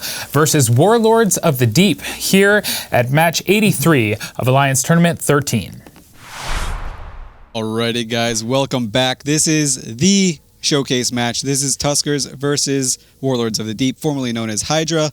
I'm Elise Randolph, joined by a slightly nervous Chesser. Warlords of the Deep, I'll introduce them first. They're essentially taking the exact same team that Camel took earlier with the R.D. Sleipnirs. So it's the double R.D. Sleipnirs, Scimitar, Jackdaws, 2 Orthreses, 2 Kitsunes, 2 Molluses. The Tuskers team has double Sleipnir, Curse, which is very interesting, a Simi, double Jackdaw, double Zvipple, double Moa, and double Manicore. So interesting to see almost a mirror matchup here, but Tuskers opting for 2 Moas and Warlords opting for a little bit heavier support wing with the Kitsunes. Indeed, and Tuskers, it should be noted that their Sleipnirs are autocannon fit, meanwhile Warlords of the Deep are autocannon or artillery fit. You know, both teams going at it here. Warlords started out in a ball far away from the tournament center, while Tuskers warped in at ranges with their Logi and Curse in the background, and of course their super fast Sleipnirs and Zipples that are all AC fit coming in and here. And boom, we're just seeing the RD right now. Bye-bye Zvipple. Yep, there it goes. So Warlords of the Deep making a good tactical decision, killing these Fipples and Jackdaws because they know what they can do in the right hands. Yeah, definitely. It looks like Warlords here are just trying to pull away and kite and use their ability to project more DPS than the Tuskers, I think, can muster. Tuskers are losing a lot of ships on burn-in here. This almost looks like 2 Zvipples going down. Blue Melon has been tackled. That is not good. That is not good. And that is a scram as well. So Tuskers are going to try and swarm on Blue Melon's Sleipnir. Yeah, for sure. Sleipnir is better than getting caught with an Orthrus, though. But to get that scram, though, both Zipples have died, and they're losing a few of their other ships here on this burn-in. It looks like the burn is finally completing, and they're all kind of like running into each other. Oh, yep. So they were quite far from each other at the beginning, so there was a little bit of posturing for 2 minutes, but Warlords have countered perfectly and have tackled and are now shooting the Tuskers Scimitar. Definitely. Look at how good these teams are. Look at the control bars on both of these teams. Look at how they're spread as far as their E-War is concerned, their scrams, their webs, and everything. You know, you won't notice this from lower tier teams, but those bars are going to be almost full for this entire time, and that shows you how technical both these teams are with their piloting. Exactly, and the positioning is quite perfect as well. As I mentioned earlier, they were very far from one another, and ooh, Blue Melon. Oh, Come Blue on, baby. Melon's gonna die. That's Blue Melon Sleipnir down well before anything of Tuskers is even That's dropping huge. yet. That's half of their but their arty damage. Scimitar. Is it worth it to trade a Simi for a Sleipnir in this situation? I think Warlords of the Deep will be very happy to make this trade. I mean, they did their damage with the Arty Sleipnirs. They just wanted to kill the light ships. They missed the Manticores because the Tuskers Manticores managed to pull a lot of range. Yeah. But one Sleipnir, 2 Orthruses, and 2 Jackdaws can definitely kill a Manticore. Yeah, you know what's interesting about this curse? Obviously, it's a shield curse. They didn't even save one mid for a TD at all because I have not seen a single one Warlords just got their Orthrus tackled as well. Ooh, by Wildcat. what I assume is a Jackdaw. That's insane. These long-range newts on the curse are just wreaking havoc. They're shutting down micro-warp drives, and Warlords of the Deep.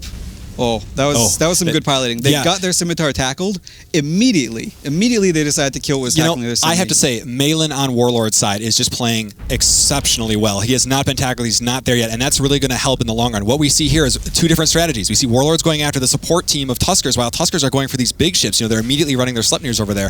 I think it's going to be really close in the end. Is a support team with the Scimitar able to take down these bigger ships that are still left alive on Tuskers' side? And Tuskers are losing their Jackdaw right about now, it looks like, because obviously they have no Logi. So it's just 2 Sleipnirs, a Shield Curse, Samoas, and a Manticore. But don't forget, Warlords of the Deep do have 2 Kitsunes. Yeah, definitely. You know what, though? That Scimitar is underneath Curse Newts and Curse Nos, which is definitely not a good place where you want to be with It can still get its reps off, but it can't micro-warp drive. So that's the decision it has made. It has said, you know what, I would rather rep a little bit than just pull a little bit of range. Yeah. And Warlords of the Deep, unfazed, completely unfazed. They're just saying, hey, I'll just kill that. I'll just kill that Curse. It's still repping hard. Curse is going down now, and I think with Curse down, we're going to be running into a situation where the entire support wing of Warlords is still up, and Tuskers have basically nothing. They have 2 Moas, which I don't think are going to be adding a lot in this situation. The Moas will stay jammed forever. Yeah, essentially. Yeah. But once this Curse is down, you know, it's going to be 2 Sleipnirs versus all of these faster ships, especially with the Kitsune jams, which are definitely going to be playing in a role here. Did Tuskers go for a wrong choice in trying to burn down these bigger ships? Absolutely, absolutely. And a lot of it has to do with Warlords positioning their Scimitar very well.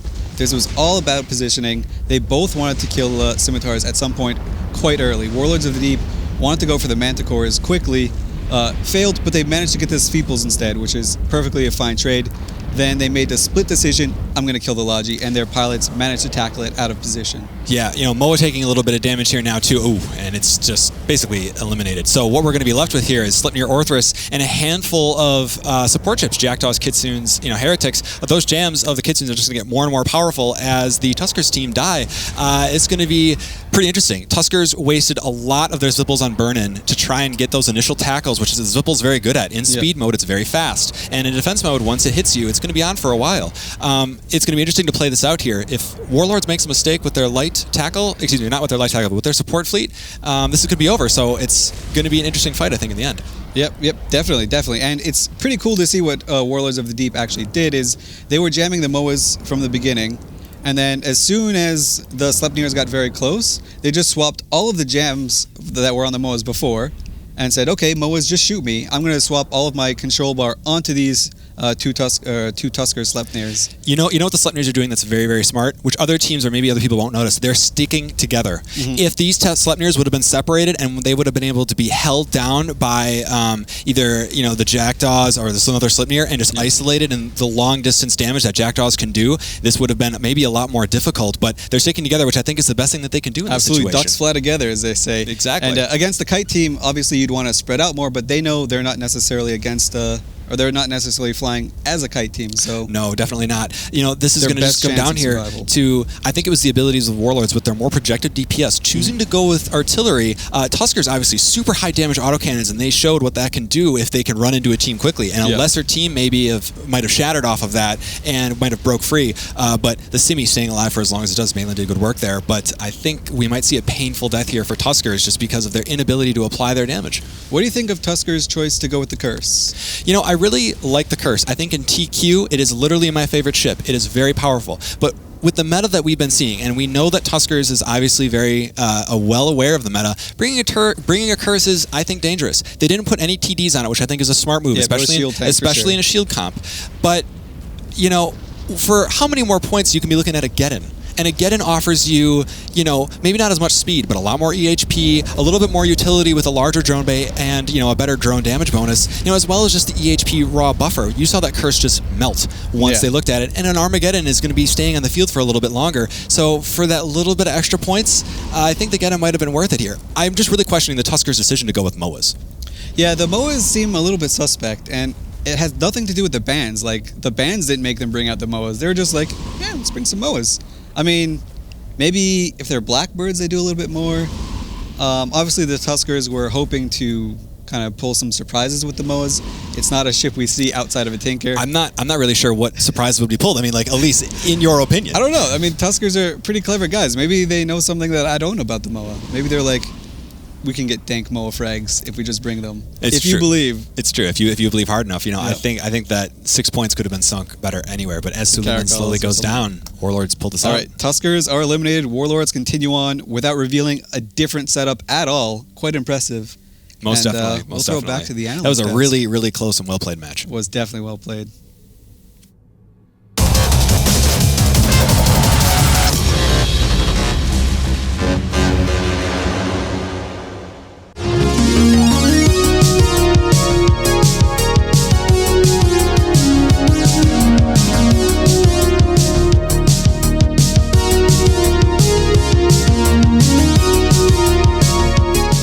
Delicious spaghetti you eat while waiting for a prey to put its shiny paw into history. So now is let jump, and let the booty hit the floor, and that is how the glue. Message from PL. Uh-oh. Oh no. What? It reads this. Yay. We can see you. Oh my god, I'm a god!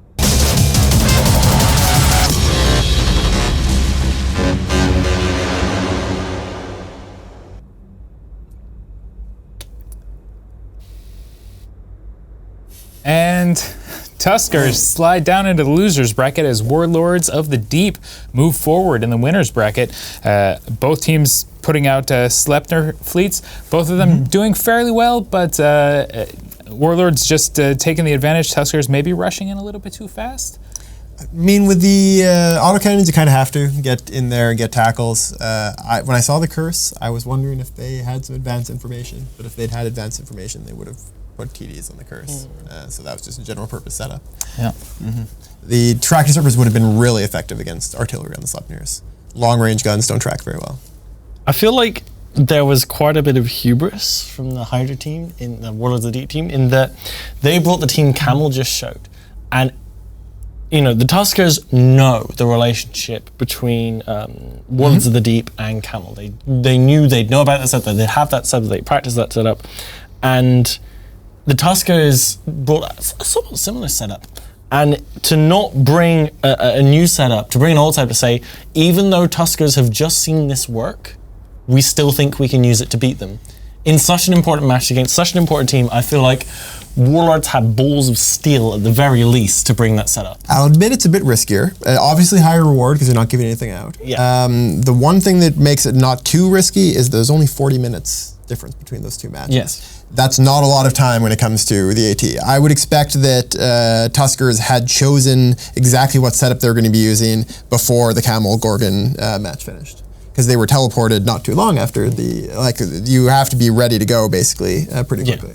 Yeah. So yeah, I doubt they would have had a lot of time to analyze or change things around. This is true. I mean, what I love most about that match was seeing two really top level teams push each other.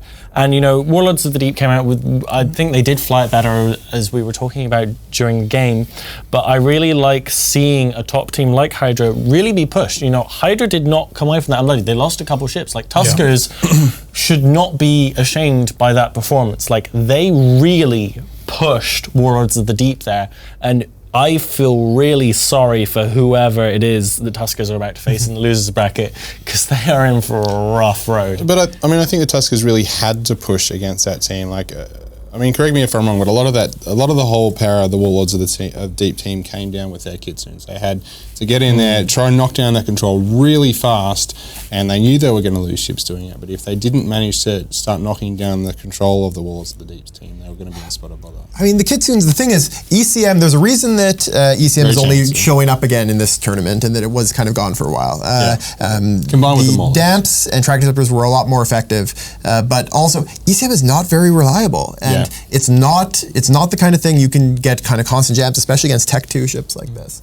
And by now, most teams are kind of smart enough to use ECCM to be prepared for it. I'd actually expect that on a team like this, that Camel and Warlords were bringing, the Kitsunes were fit with a specific set of jammers, maybe not even all the racial jammers, specific stuff against the stuff that they knew that the comp was weak. So they probably had the comp maybe put in with some generic Kitsunes and knew that in practice, as they started having trouble with certain types of comps, they'd actually slot in the exact jammers they need to beat just those. And then that would let them put it over the top. Fair enough. So Tuskers slide down and again, hopefully cause some trouble in the losers bracket. Warlords move on to the next phase of the winners bracket. They'll be facing the winners of our next match. They will indeed. And our next match is the Afterlife versus Triumvirate. Try a bit of a history. Yeah. And the Afterlife, this is not their first rodeo. No, Afterlife were extremely good last year. We were very impressed by them. Yeah.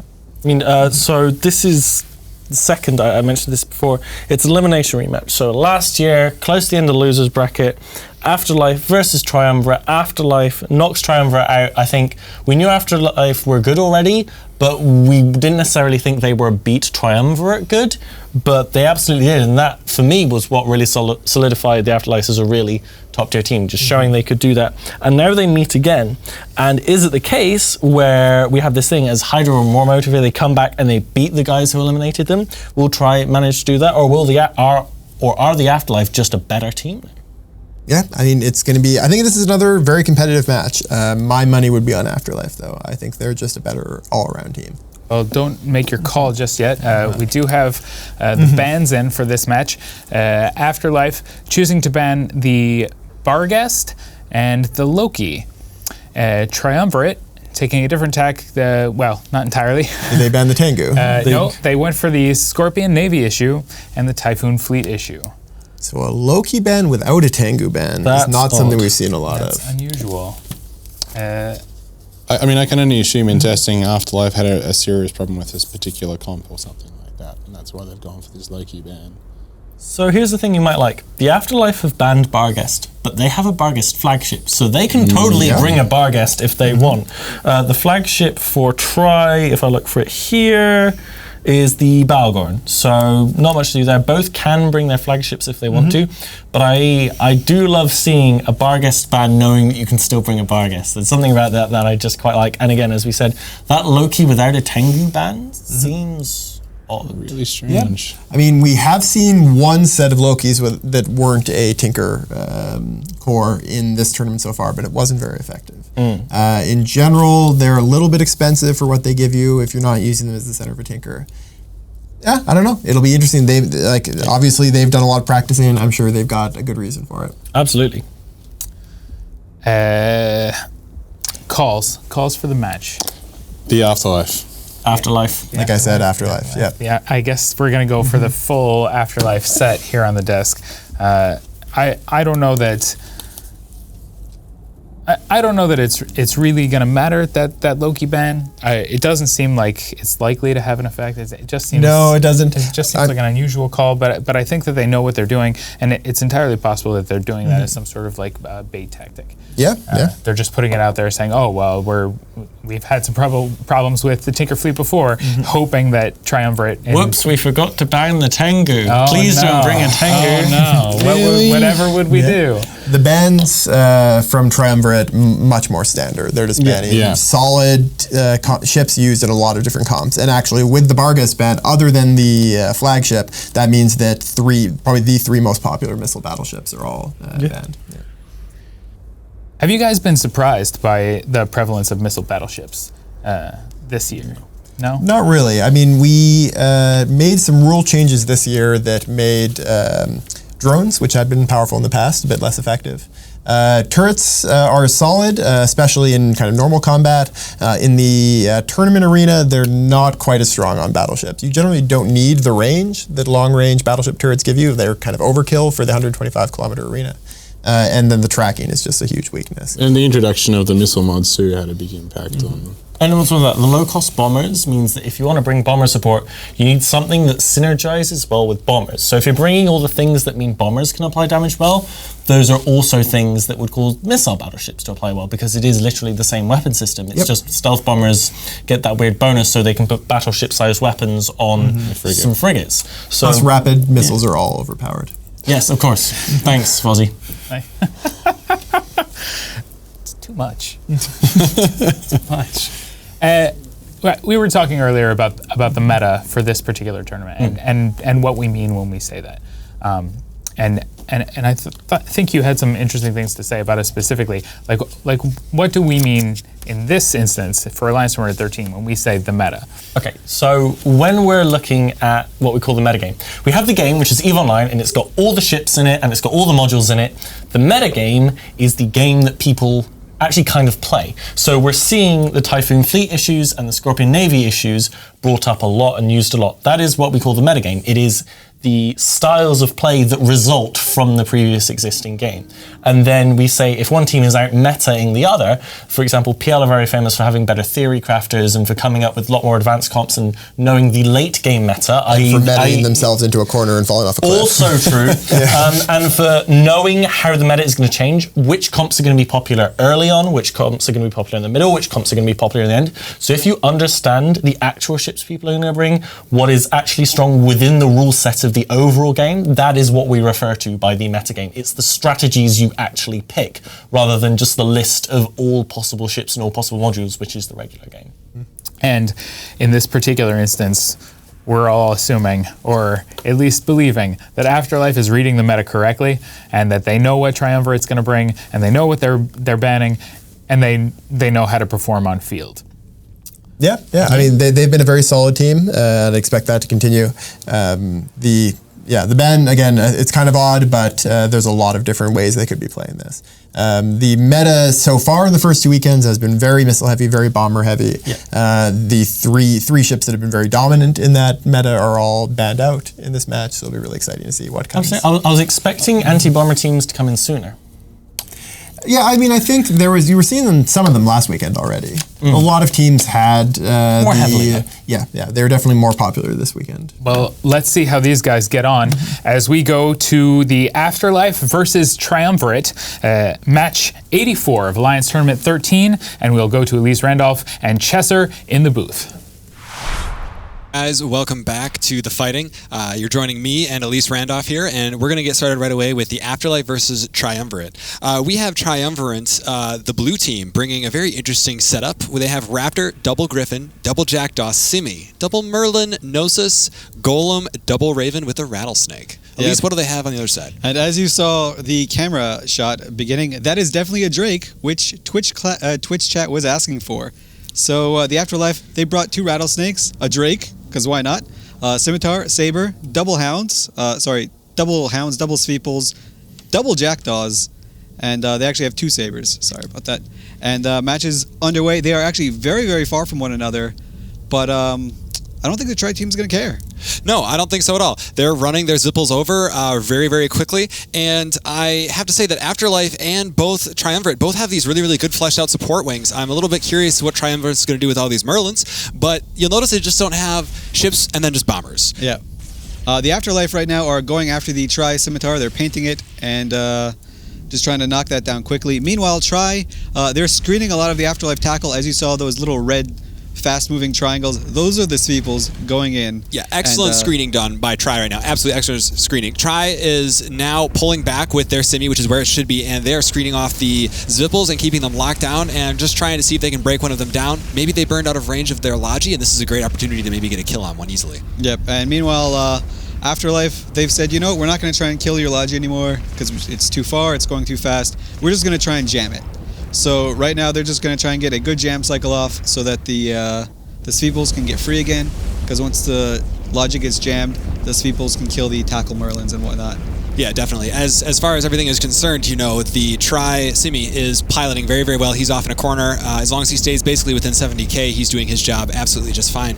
It's interesting to see that both these Zipples are basically committed in now to the Tri-team, and I'm kind of curious what Afterlife is going to go for, because their initial gambit trying to run down the Simi has kind of failed. I'm waiting to see where they're really going to try and start putting all their damage. Yep, so the teams started out very, very far from one another, and the Afterlife charged in. Of course, their charge got kind of preemptively cut short when their tackle wing got stuck, and Raptor. There goes a Raptor. Just a tackle ship. NBD. They don't care about that Raptor.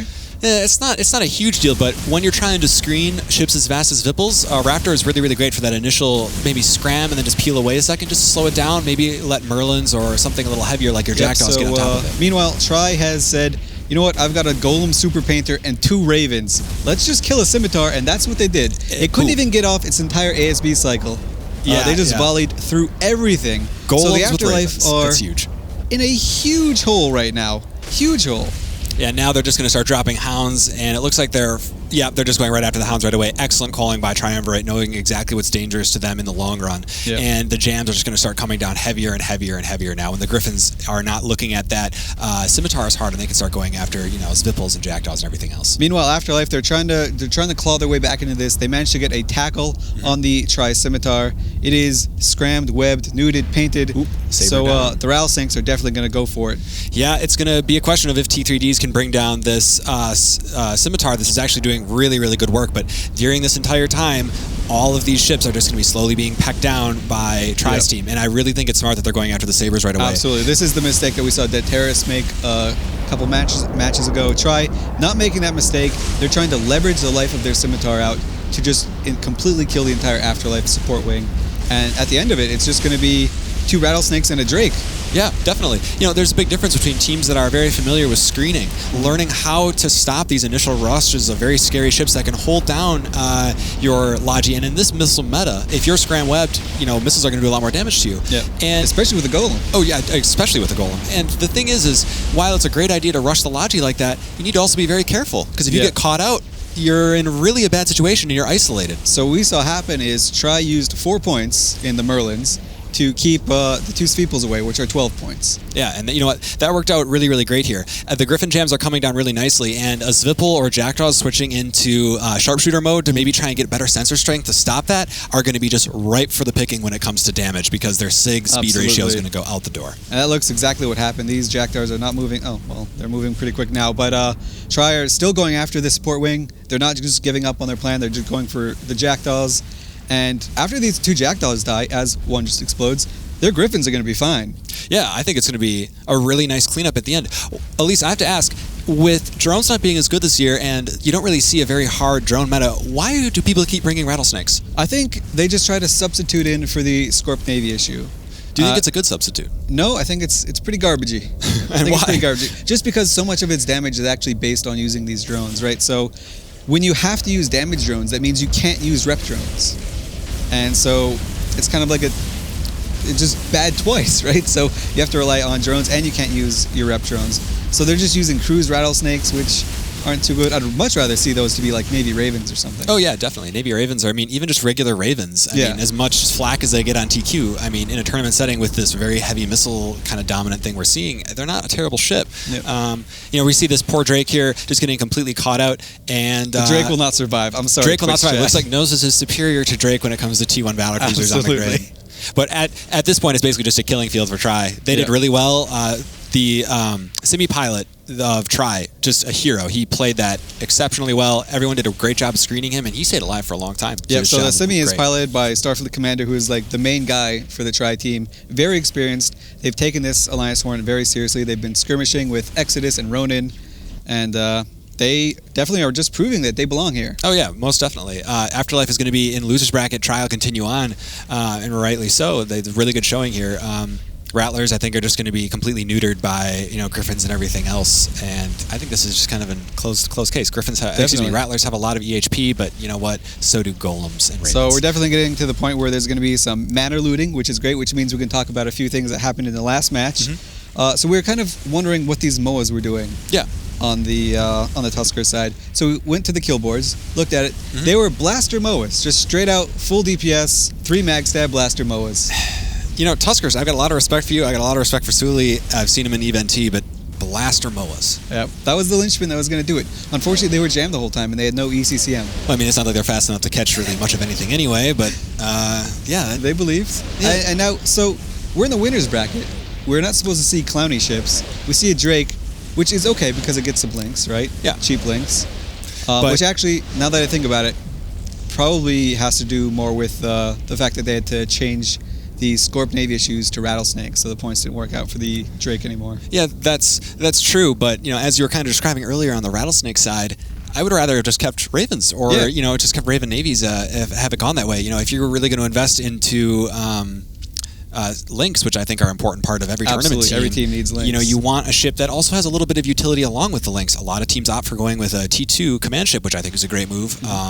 But, you know, the Drake, as far as all ships are concerned, while it has a paltry DPS, it's just a brick and it sits there and it just doesn't have anything else to give. It's a Drake it's a ship that Twitch chat loves, damn it, so. Yeah, you know, I think Afterlife is going for a lot of Twitch points here, which will help them out as far as, you know, Twitch karma and Reddit karma, but not so much when it comes to winning the tournament and getting a lot of nice AT ships. What about the Sabres? This is definitely, we've seen a lot of interdictors before, but we generally see missile-based interdictors. What about the Sabres? Well, I'm asking myself, why would you pick a Sabre? Because Zwippels are basically super sabers, and if you're looking for a ship that does anti-support, that kills light tackle, why are you picking an autocannon ship? Yeah, it's quite bizarre. I mean, they are less points. I was thinking Heretics would fit quite well in here, but Heretics or Flycatchers even, you know, something that has a long range. I mean, once Logi they have ships... Jackdaws as well. Maybe we weren't paying attention and they actually got banned, but I kind of doubt it. No, I highly doubt it. I don't think anyone's done a Dictor ban, have they? It would be good though, like if you wanted to keep bombers alive. Oh yeah, for sure. It's just it would have been a great ban for try. Yeah. The thing with just regular Dictors, especially close range ones, and I also think the reason why you don't see the Hakate as often is when you are forced to get into brawly range with big ships and your Logi's dead, you're very vulnerable. As much as TQ likes to think they're invincible ships, in the hands of good pilots on the other end of the larger ships, you're very vulnerable. So. And it's pretty cool. We've seen sort of tactics evolve from the losers bracket to the winners bracket. The winners bracket teams are putting a much higher priority on killing the Logi ship first. Yeah. And I mean, and it's important too. Once the Logi ship's down, you're basically not fighting against an EHP mountain that, you know, just slowly increases. It's definitely a smart play. Last rattle ship here of Afterlife just making its death throws. Is that an MJD I see? Yeah, he's definitely going to MJD out of the arena, I think. Is he going to do it out of the arena? I think that's where, he definitely did it. Poof. Oh, but he didn't set the record for furthest one. That was some really good seppuku right there. Yeah. So, well, we appreciate it for him cutting it short, which is quite nice. Definitely. No one will ever won't get that loot. No. And yeah, we're done here. So we'll throw it back to the analyst desk and they can talk all about it.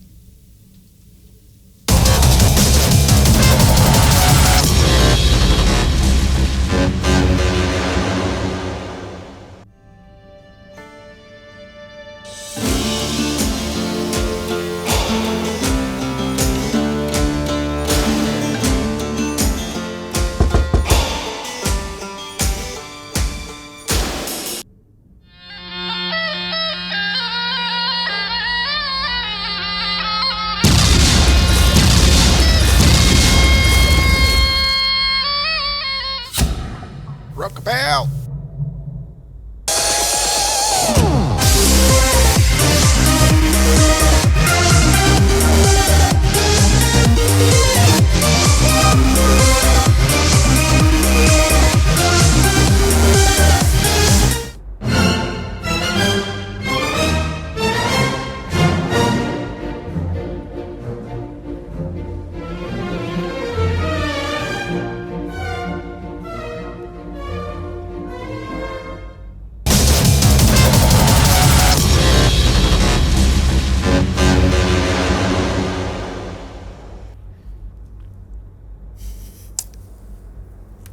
Welcome back to the Alliance Tournament Desk. CCP Leggy Bro, along with Apothony, CCP Larrikin, CCP Fozzie, and myself, CCP Antiquarian, coming back from watching Afterlife fall to Triumvirate, kind of in the opposite of what we were expecting here at the desk, but still, I mean, like a very interesting match to watch. Yeah, very solid flying from Triumvirate, great screening, just well executed setup, yeah. Apothany? I think we've seen both these teams go against what I expected to happen. Both of them kind of got revenge on an elimination from last year, and I think it's these older teams, Warlords and Triumvirate. They have shown in both their matches that just from years and years of experience, they know when to go for it, but also when to pull back, when to let your opponents come to you where you're in a position of power. It's almost like having the high ground, like in more traditional warfare. Like if they're coming to you, you can just pick them off one at a time as they come in. It's much more easy to control because you're starting at low speeds rather than they're at full speed. If they go, oh wait, I'm a bit too far ahead, they've got to then turn and come round. And I think that just from a piloting standpoint, that was really well played by Triumph. Yeah, it's a classic tactic in normal combat in EVE as well, for like small gang, micro gang, solo. Let your opponent come to you, because if there's a group of them, they're probably not going to come at exactly the same speed. You're splitting them up, you're getting them into a position that they may not be optimal for them, and you're getting to really dictate the engagement. Yeah. Did Afterlife make any key mistakes there? Could they have pulled that out?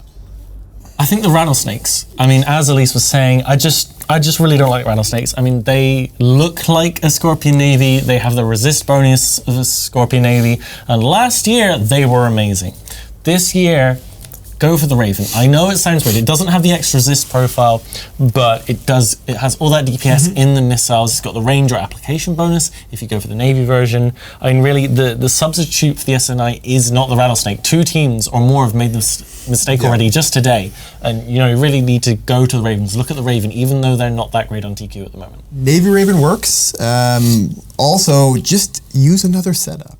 It's almost always a bad idea, especially this deep into the winners bracket, to be making tweaks to your setup based on bans instead of just having another setup ready to go that happens to not use. Like that, have 5 setups that you all have fit, that you're all ready to go with, that don't completely overlap on ships, that and have a couple of them that you'd be comfortable bringing against your opponent. I thought the commentator's point about the Sabres was excellent as well. Like, I'd love to know what they were thinking with that. I mean, do you guys...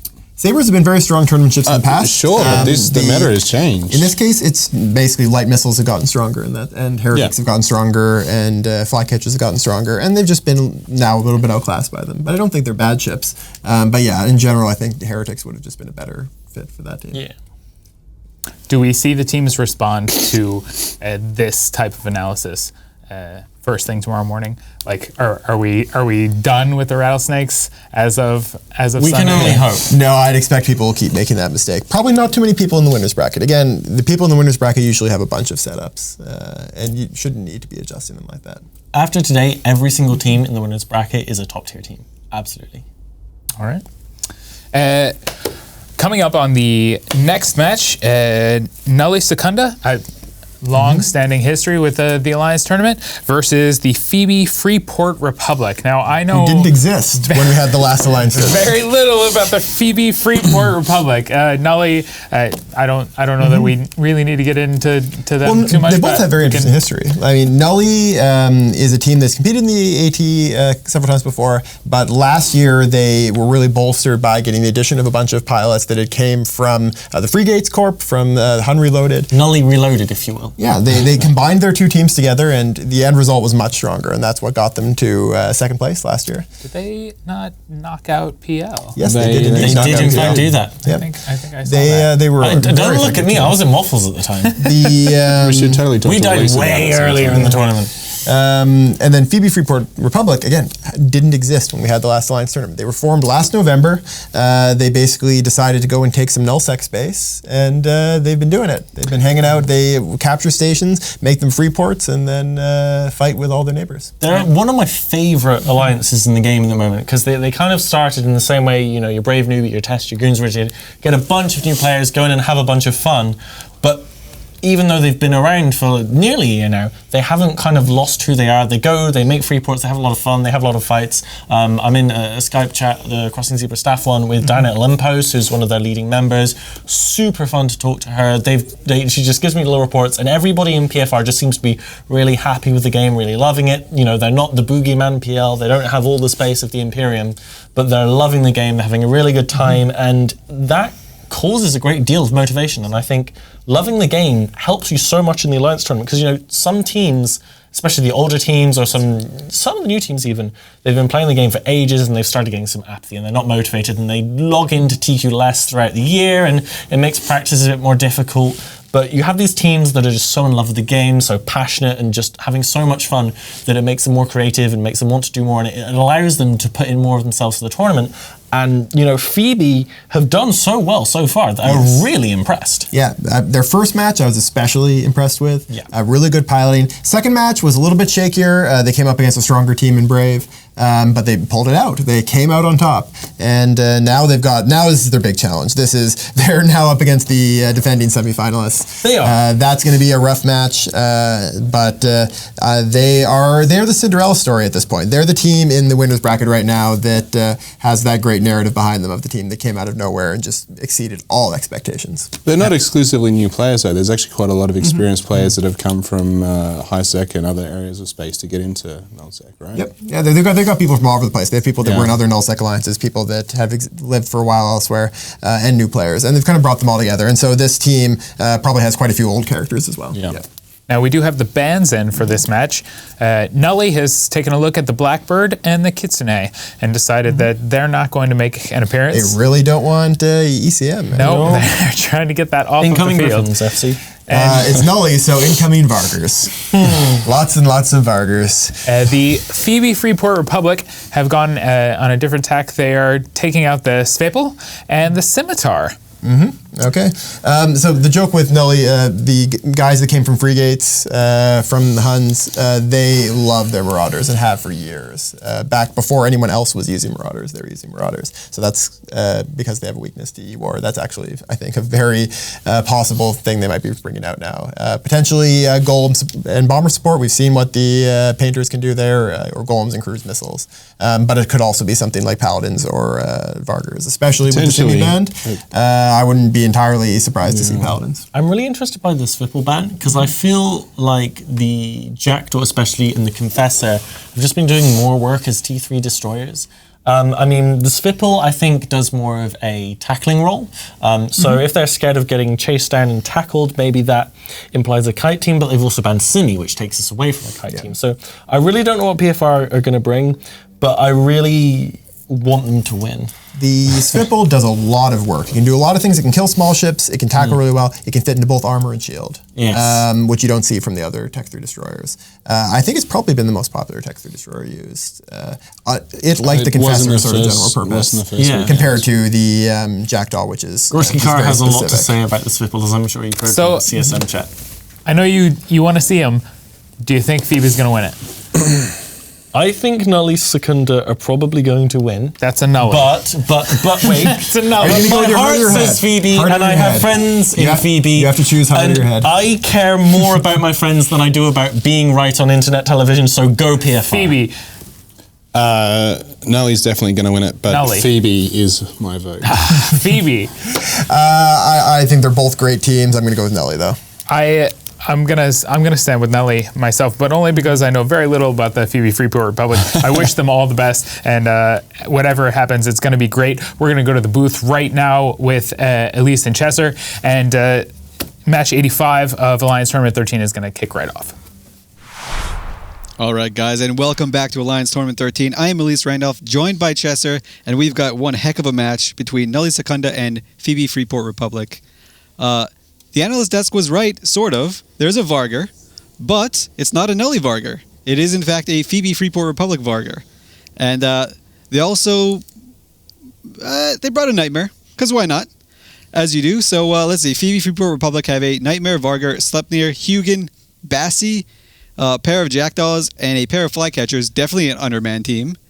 And what did Nulli kind have? of interesting. Really quick with Nulli. Doubled Fleet Typhoons, Eos, Onieros, double Hecate, double Confessor, Heretic, double Purifier, Malediction. So that Sweeple ban definitely coming into play. So interestingly enough, the way these teams warped in, the Phoebe Freeport Republic team were definitely closer to Nulli than Nulli would have liked. They came in like a V like this. Yeah. But it looks like that Basilisk was very quickly scram-webbed and painted. That's going to be very, very dangerous with double Typhoons, and it's taking a lot Phoebe, of punishment. PFR could not make any use of the extra close warp in, and instead Nulli just took their Blaster Basilisk. Hecates and just murked that Bassi. So Phoebe Freeport Republic, they're in a tough spot right now with their Basilisk being down this early. That is not good, and I'm not really sure what they're going to be able to do from this point on, just because their Jackdaws and their Flycatchers are just going to get eaten alive by Confessors and Fleet Typhoons now. Yep, absolutely. So Phoebe Freeport Republic are focusing on the Hecate. They can't really break it too well. It's not known to be a tanky ship. It's more known to be like a blaster boat.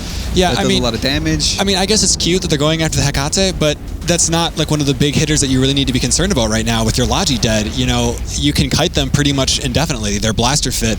So it's really a tough spot for them. You know, their Vargar's taking a ton of damage now, and I'm hoping that he's got an active tank on there. Yeah, so this Hugin on the PFR team, it didn't seem like it did any work at all. Like the goal is to screen off incoming tackle. Obviously, it's only got a certain amount of webs because it's shield fit. But it didn't look like it got really anyone tackled. It couldn't even get the Oneros tackled by Nulli. No, so. Malediction just came right in, held it long enough, and it got backed up by T3 destroyers. And you know, wasting so many points inside of a Hugin offering you control is useless when you have no support wing to back it up. Yeah, and you know your Vargar's going to be dead here in just a second. You know, this is just completely a rout. And Phoebe's kind of showing, I guess, a little bit of their naivete when it comes to a little bit deeper into the tournament. Teams that know how to play well, they know how to focus. Yep. So this Brave is a great team. Let's not make fun of Brave or anything, but Nulli is a little bit better. No, I mean just their last opponent. PFR. Oh, Brave. Oh, excuse me. Yeah. Yep. They eked out a win with unconventional ships against Brave, but Nulli is definitely a little bit better in the Alliance tournament than Brave are, just because they're more experienced. Yeah, definitely. You know, nothing against Phoebe at all. I mean, Phoebe at all. They're up against the number 2, second place team, Nulli, for last AT. You know, and they're not out of this yet. They're going to be in losers, so there's a possibility that they can come back here. So I think one of the neat stories of this is, to me, it seemed like Nulli were trying to bait PFR into thinking they were bringing Vargars, but PFR didn't even bite on it at all. They just brought in a Nightmare because why not? Yeah, I think so. Nulli banned like ECM ships, and they're like, "Oh, we're gonna take Vargars like we've done before." Nope, only one this time. PFR didn't even bite on it, so good on them. Unfortunately, they're losing everything right now. Yeah, you know, I thought it was interesting. I mean, I know that me and you were discussing the Hecates earlier and like what their usefulness is, and you know, this Vipple ban actually might have been targeted there. I think it's really interesting that Nulli decided to go with Hecate. Yeah, that's a pretty bold strategy right there. Yeah. I mean, you know, whole 6 points. I haven't seen a lot. I think this is like one of the few times you've actually seen it really been effective in the tournament thus far. But certainly now that it basically has no way to die, thanks to these great reps and the fact that it's a Nightmare and just a Sleipnir, their ability to do extreme amounts of damage close range is coming into play. Yep, and Nulli also banned the Scimitar, I believe. So PFR were forced to bring her Bassi, which is much slower. It doesn't have the EM resist profile, which Nulli brought Purifiers, which give bonus to EM bomb or EM torps. So maybe that played a little bit of a role. Yeah, I just think Phoebe were a little bit late to the gun here. The fact that you have 2 Jackdaws, 2 Flycatchers, and a Hugin, how a Malediction gets a Scramweb on your Basilisk, I will never know. Yeah, well, I guess, to be fair, they were pretty close, but Nulli, as soon as it hit 0, Nulli started running.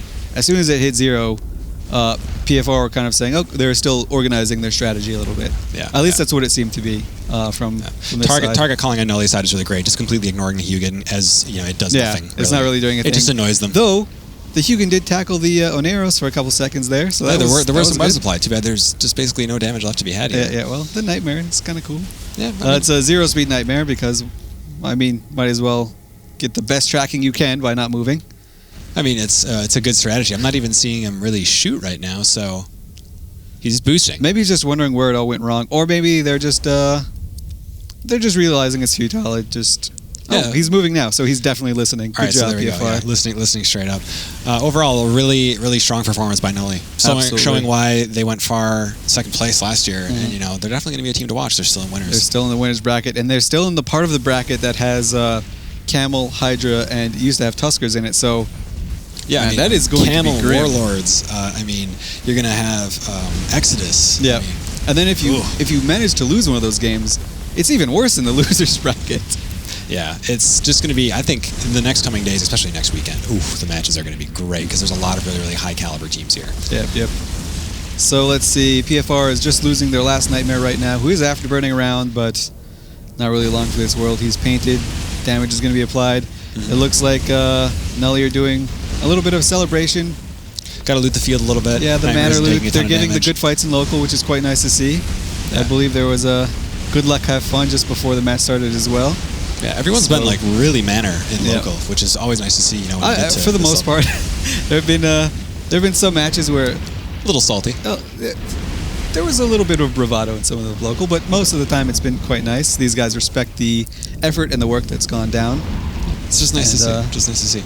Unfortunate though, the Nightmare going down. At least to get some nice, awesome new skins, but one of my favorite ships to fly. But sad to see them die. PFR, a kind of a tournament favorite, not a favorite to win, but like everyone loves them, a fan favorite, I should say. They're not eliminated. They're going to the losers bracket. They can still make a run. Fingers are crossed. I really We'll like see 'em all these tomorrow. new teams, all these new player teams coming in. I think that's great. Yeah, I think that's great. It's definitely really nice to see.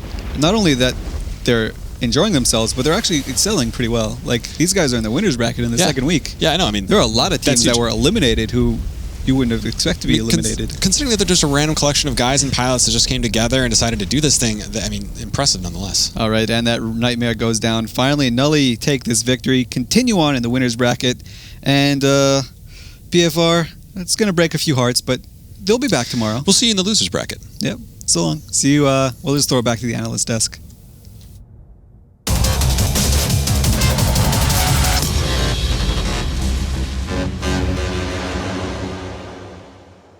By Jove, mates, we should be in here too, what? I dare say you're right, Rex. Jolly good show. Indeed, we are a pleasant bunch of blokes after all. What? Tally-ho! I bear the part. A reminder to all fleet members that whelping is almost guaranteed to happen at some point on our roams. For this reason, Redemption Road recommends the use of cheap or naked clones while roaming. Thank you for your attention, and don't forget to fly safe. And something I overlooked before, Devil's Warriors actually did bring Navy Dominixes, so, which probably I think is why they were in the losers bracket. So.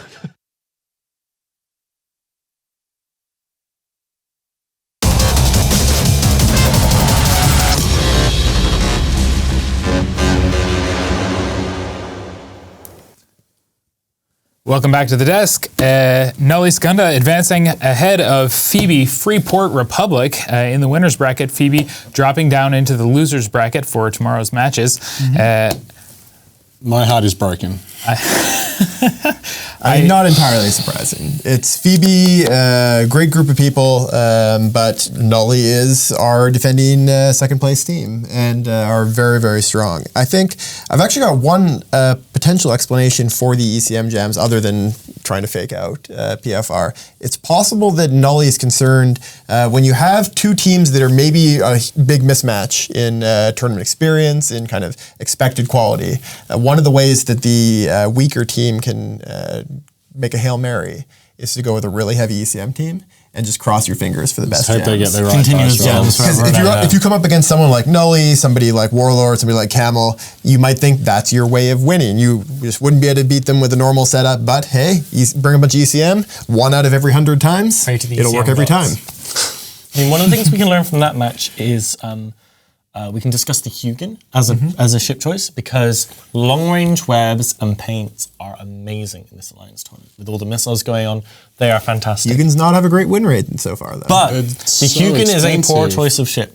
It is so point expensive, and what you need the Hugin to do is web and paint and not die. Hugin does the first two things really well, the last thing not so much. Look into the Hyena, look into the Vigil. They are so few on points. They still have the bonus paint, you have the bonus webs on the Hyena, but they're so much more survival because they are so fast and so small. Don't have the range on the webs that the Hugin does, though. The Hyena has pretty long webs though. Pretty long, but not Hugin long. This is true. It is definitely a pretty huge investment in points on the Hugin. It's lower than it was last year. We did decrease the points on recons, but it is it's tough. And Hugins are something that we saw a lot of back in like AT7 and 8. And a bit 9, but yeah, then they started to fall out of favor as a lot more strong, fast support chips came in. You can just get swarmed. Yeah. It's always a danger, but I would expect we're going to probably see some teams use them to good effect as we go deeper into the tournament.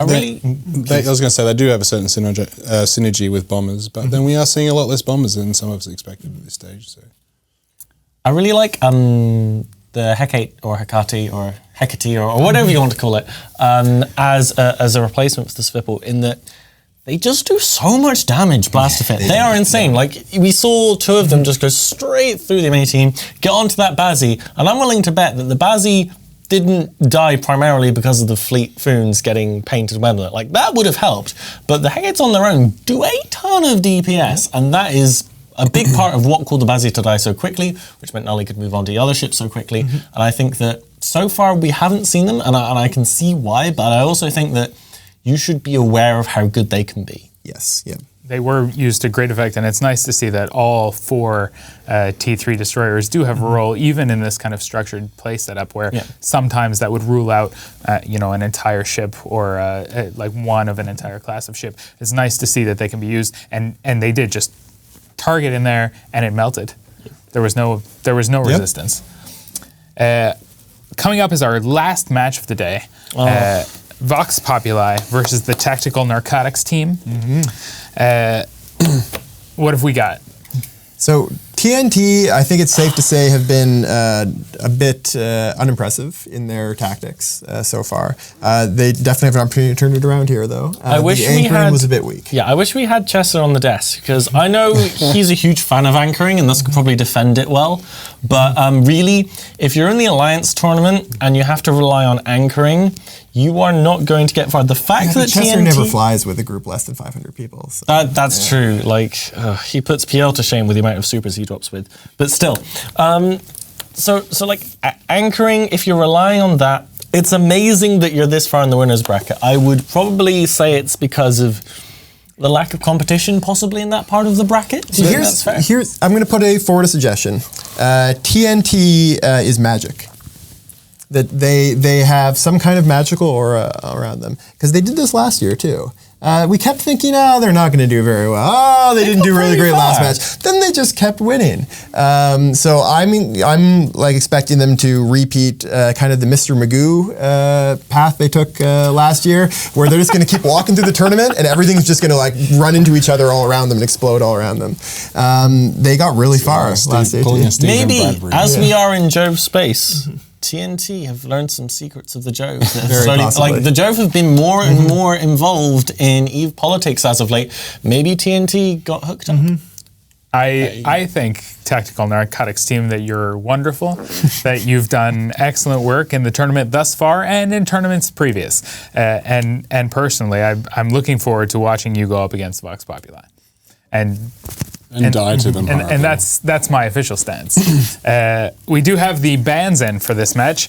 Match 86, bans from Vox Populi, the Orthrus, and the Armageddon. Okay.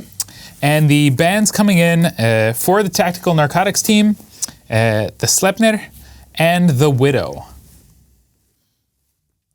Any ideas? I pray that Vox Populi will bring back another Nightmare team and restore the Nightmare to a 50% win rate. At this point, I don't think that anything can restore the Nightmare. Probably not, but that's why I'm praying. That would be great. That would be great. And you wouldn't want to face an Armageddon if you're in a Nightmare team. You wouldn't. They have a doctrine called Dreamfleet, and it is Nightmares, and every couple of months, if you look through the PL tactics board, which most people can't, but still, we believe in it every couple of months, every couple of years, and we want it to go well, and it doesn't. And it hurts every time. Vox has pulled it off once. They pulled it from mobile semi-tank Tinker. If any team is going to make Nightmares work, yeah, Vox made it's good gonna use of be it Vox. last time. The hull itself is fine. It's just getting it to execute in a comp that works in this format. Yeah. And it's just not coming together in this meta. There's really only one thing that the Nightmare needs to be completely dominant, and that's a really nice Alliance Tournament skin that all of these teams now have copies of, or will have copies of. How interesting that you should mention that. Also, a Sancha Hictor to support it. Yes, that would be very powerful. One of the prizes that actually everyone who's won a match has so far, and a lot of teams will be getting quite a few of them at this point, especially these winners bracket teams, is we're going to be giving them a set of 10 skins that'll apply to any of the Sancha subcaps. And they look really, really nice. I think actually they go across the full board. I think the Revenant is included. Really? Wow. Hold me on I did not this. know that. I'm going to wait until I get official confirmation, but I actually believe that the skin that's coming out for tournament winners goes to all Sancha ships, whether they're subcap or not. All right, that is even more badass than I thought. That's amazing. We lost. Is it too late for me to enter the tournament? It is. Employees and affiliates of CCP are not permitted to enter the Alliance Tournament. But sorry. We should do what CCP has done at some points in the past and put together an internal team that then faces off against the winner in an exhibition match and gets dunked. Really. Let's talk to Leggy Bro after this match. We'll see what we can get going. Also, I've seen CCP game dev versus customer support teams face each other on stream in the tournament. I don't want to think about it. It just sounds like pain. So with these bands and these fleets, who's moving ahead? I'm going with Vox, man. They have restored our faith in the Nightmare comp, and they don't use an anchor as far as we can tell. I feel like if TNT use an anchor again, Vox should be prepared for it. Just go, oh, he's anchoring. I guess he's primary. Just kill the anchor. Like and see the spiral off even into on nowhere. TQ, like if you're doing those big nullsec fleet comp battles, and you find the anchor, you web it, and the entire enemy fleet slows down, and you pick them off really easily. Like the ability to individually pilot, to make decisions for yourself, to fly your own damn ship, is invaluable on TQ. And most important in the Alliance Tournament. Mm-hmm. Vox Populi is going to win this. I believe in the dream. Yeah, I'm going with Vox as well. Vox sounds nice to me, as much as I do adore you, Tactical Narcotics team, and wish you all the best. So, the solid vote from the desk, Vox Populi to take this match, the final match of the day, number 86, and we'll be back here tomorrow morning and to continue with the rest of the winners bracket matches, the teams that we haven't seen yet. For now, we're going to go to the booth and start off this match here at Alliance Tournament 13. Hey guys, welcome back. Alliance Tournament 13 here with the last match of the day. It's Vox versus Tactical Narcotics team. I'm Chesser along with Elise Randolph, and we're going to be breaking down some of the ships. Vox has brought in a very interesting setup. They have a Sacrilege, a Hugin, I'm triggered, Guardian, another Sacrilege which makes 2, EOS, and then a double Typhoon fleet issue setup. Elise, can you run me through what TNT has? All right, TNT brought 2 TFIs, 2 Navy Vexers, which are kind of interesting, Tawar Heretic, 4 bombers, and their Oneros is their Logi ship. It should be noted that the Vox team all came to the beacon at 0. TNT came into the beacon at 0, except for the Logi and some bombers, which came in at 20. So everyone is close to one another. And you can see the TNT Oneros gets webbed instantly, as does the Vox Populi Guardian. So webs applied to both Logis. TNT has TDs. That is awesome. Going on the EOS and the Hugin. I'm not sure what good they'll have there, but it's good. Berserkers and Praetors, so they're using heavy drones. Oneros. Oh, whoa. Nice. See you later, TNT Nice. Oneros. Alrighty, so Vox Populi are kind of doing it. Their Guardian's a little bit more tanky. A lot of that has to do with a huge swarm of rep bots, as you can see, circling that Guardian. TNT did not bring rep bots. No, they did not. They're starting to pick off hounds now. I think that's a good play. Yep, Vox are doing the smart move, and they're killing some Towers and hounds and stuff. So it's going to be great. Yeah, no, it is. Honestly enough, that Hugin with those nice long-range webs is just sitting there and webbing down the support from super long range. And, the Sacrileges have a velocity bonus on their missiles. I didn't check real quick to see if they're ham or HML fit, but I believe they're ham fit. Yeah, but I would assume ham fit. Especially because they came in at 0 as well. Yeah, most certainly. But I don't know how these hounds Titans and Bomber Wing is dying so quickly. I mean, the Foons just might be doing some serious damage here. So it's kind of weird that you can see that the webbed targets by Vox, so the targets on TNT that are webbed, are not the ones that actually are getting primarily dying. It's everything else that's dying. They're just holding one down to make him watch, which is quite rude, I guess. And the Guardian for Vox still has quite a few heavy armor maintenance spots around him. TNT Purifier was killed. That one was webbed and killed. Nice. All right, so that was a good web one on them.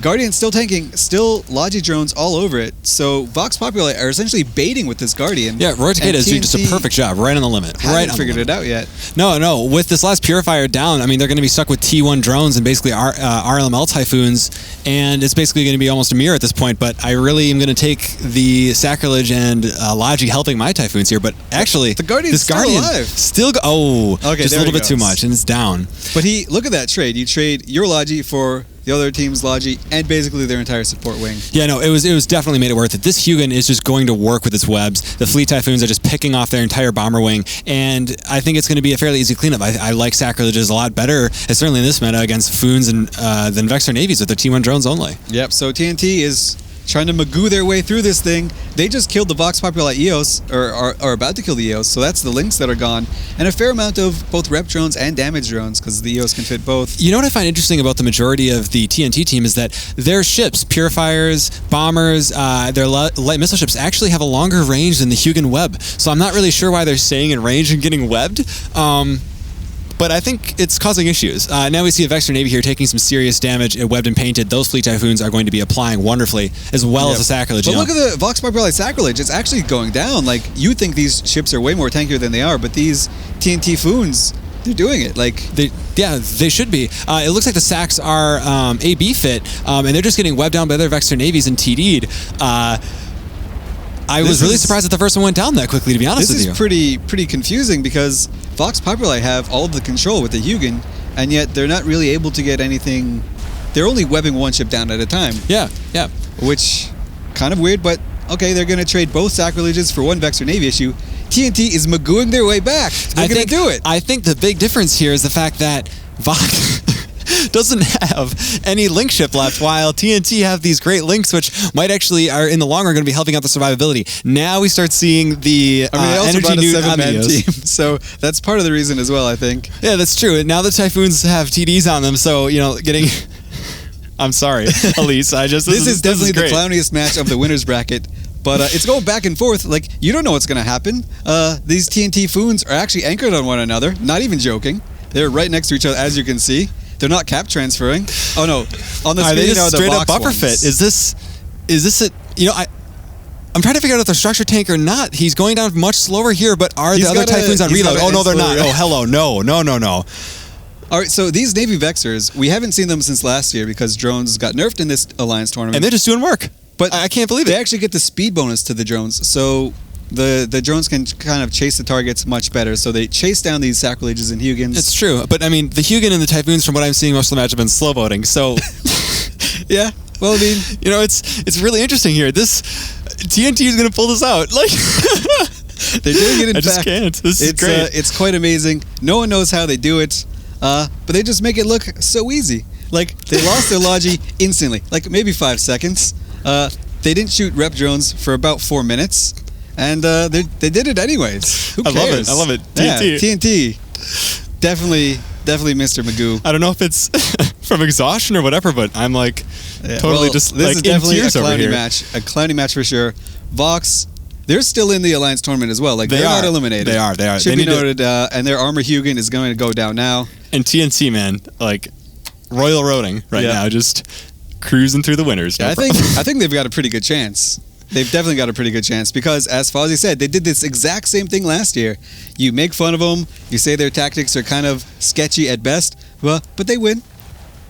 And not just win, and not just win, but convincingly. Yeah, I mean, 87 to 30. Win. I mean, they're gonna like the 100 points. This is incredible. And it was a huge comeback as well because they had a really unfortunate. Their Oneros dropped like a rock, and I thought, Vox has this in the bag, and TNT showing us, I guess, really Vexor Navy issues. Maybe I didn't look at them close enough, but it's either them or something has gone terribly wrong here. 2 Sacrileges, I'm not sure how they were fit. Maybe just like pure resist, which maybe wouldn't have been the best way to go. But yeah, maybe not. But There we go. This is definitely some crazy fun times. A little bit of an advantage does come from the TNT team because they did not use rep drones at all. And they didn't even need their Logi at all this match. They just let it die instantly. And so they had more DPS, and that's the end of it. They slay Vox Populi. TNT, like, honestly, well played. Like, when you have that Guardian drop, just coming back through anyway. Vexor Navy issues, a lot of damage. That's what we expect from a high caliber team. And that's it, guys. We are done for the day. We will see you bright and early tomorrow afternoon or morning, depending on where you're from. And those matches are going to be out of control. They're going to be crazy. I cannot wait for tomorrow. Hopefully we can see you there. Yep, absolutely. Take it easy, guys. Have a good night.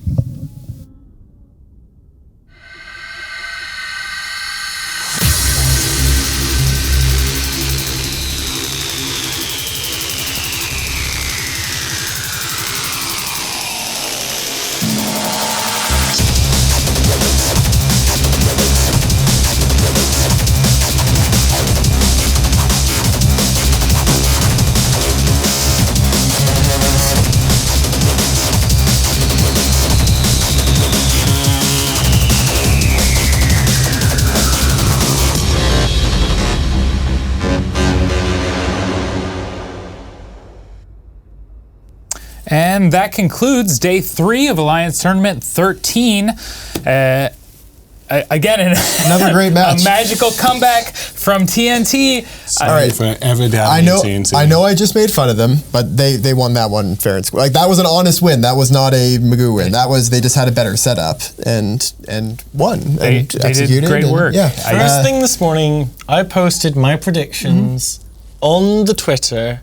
I tweeted them out, and I was reminded by a member of the Twitter community that I had circled Tactical Narcotics team. And I was wrong, because they're I was like, okay, I will take your advice, I will believe you, I will now circle Vox Populi and change my result. Screw you, member of Twitter. Screw you. CCP doesn't authorize the screwing of anyone on Twitter. If it's a private tweet, maybe. Oh yeah, totally. Yeah, that's fine. That's fine. This is the end of the third day. Join us tomorrow morning, tomorrow afternoon, Eve time, 1400 hours. Pandemic Legion going up against the Godfathers.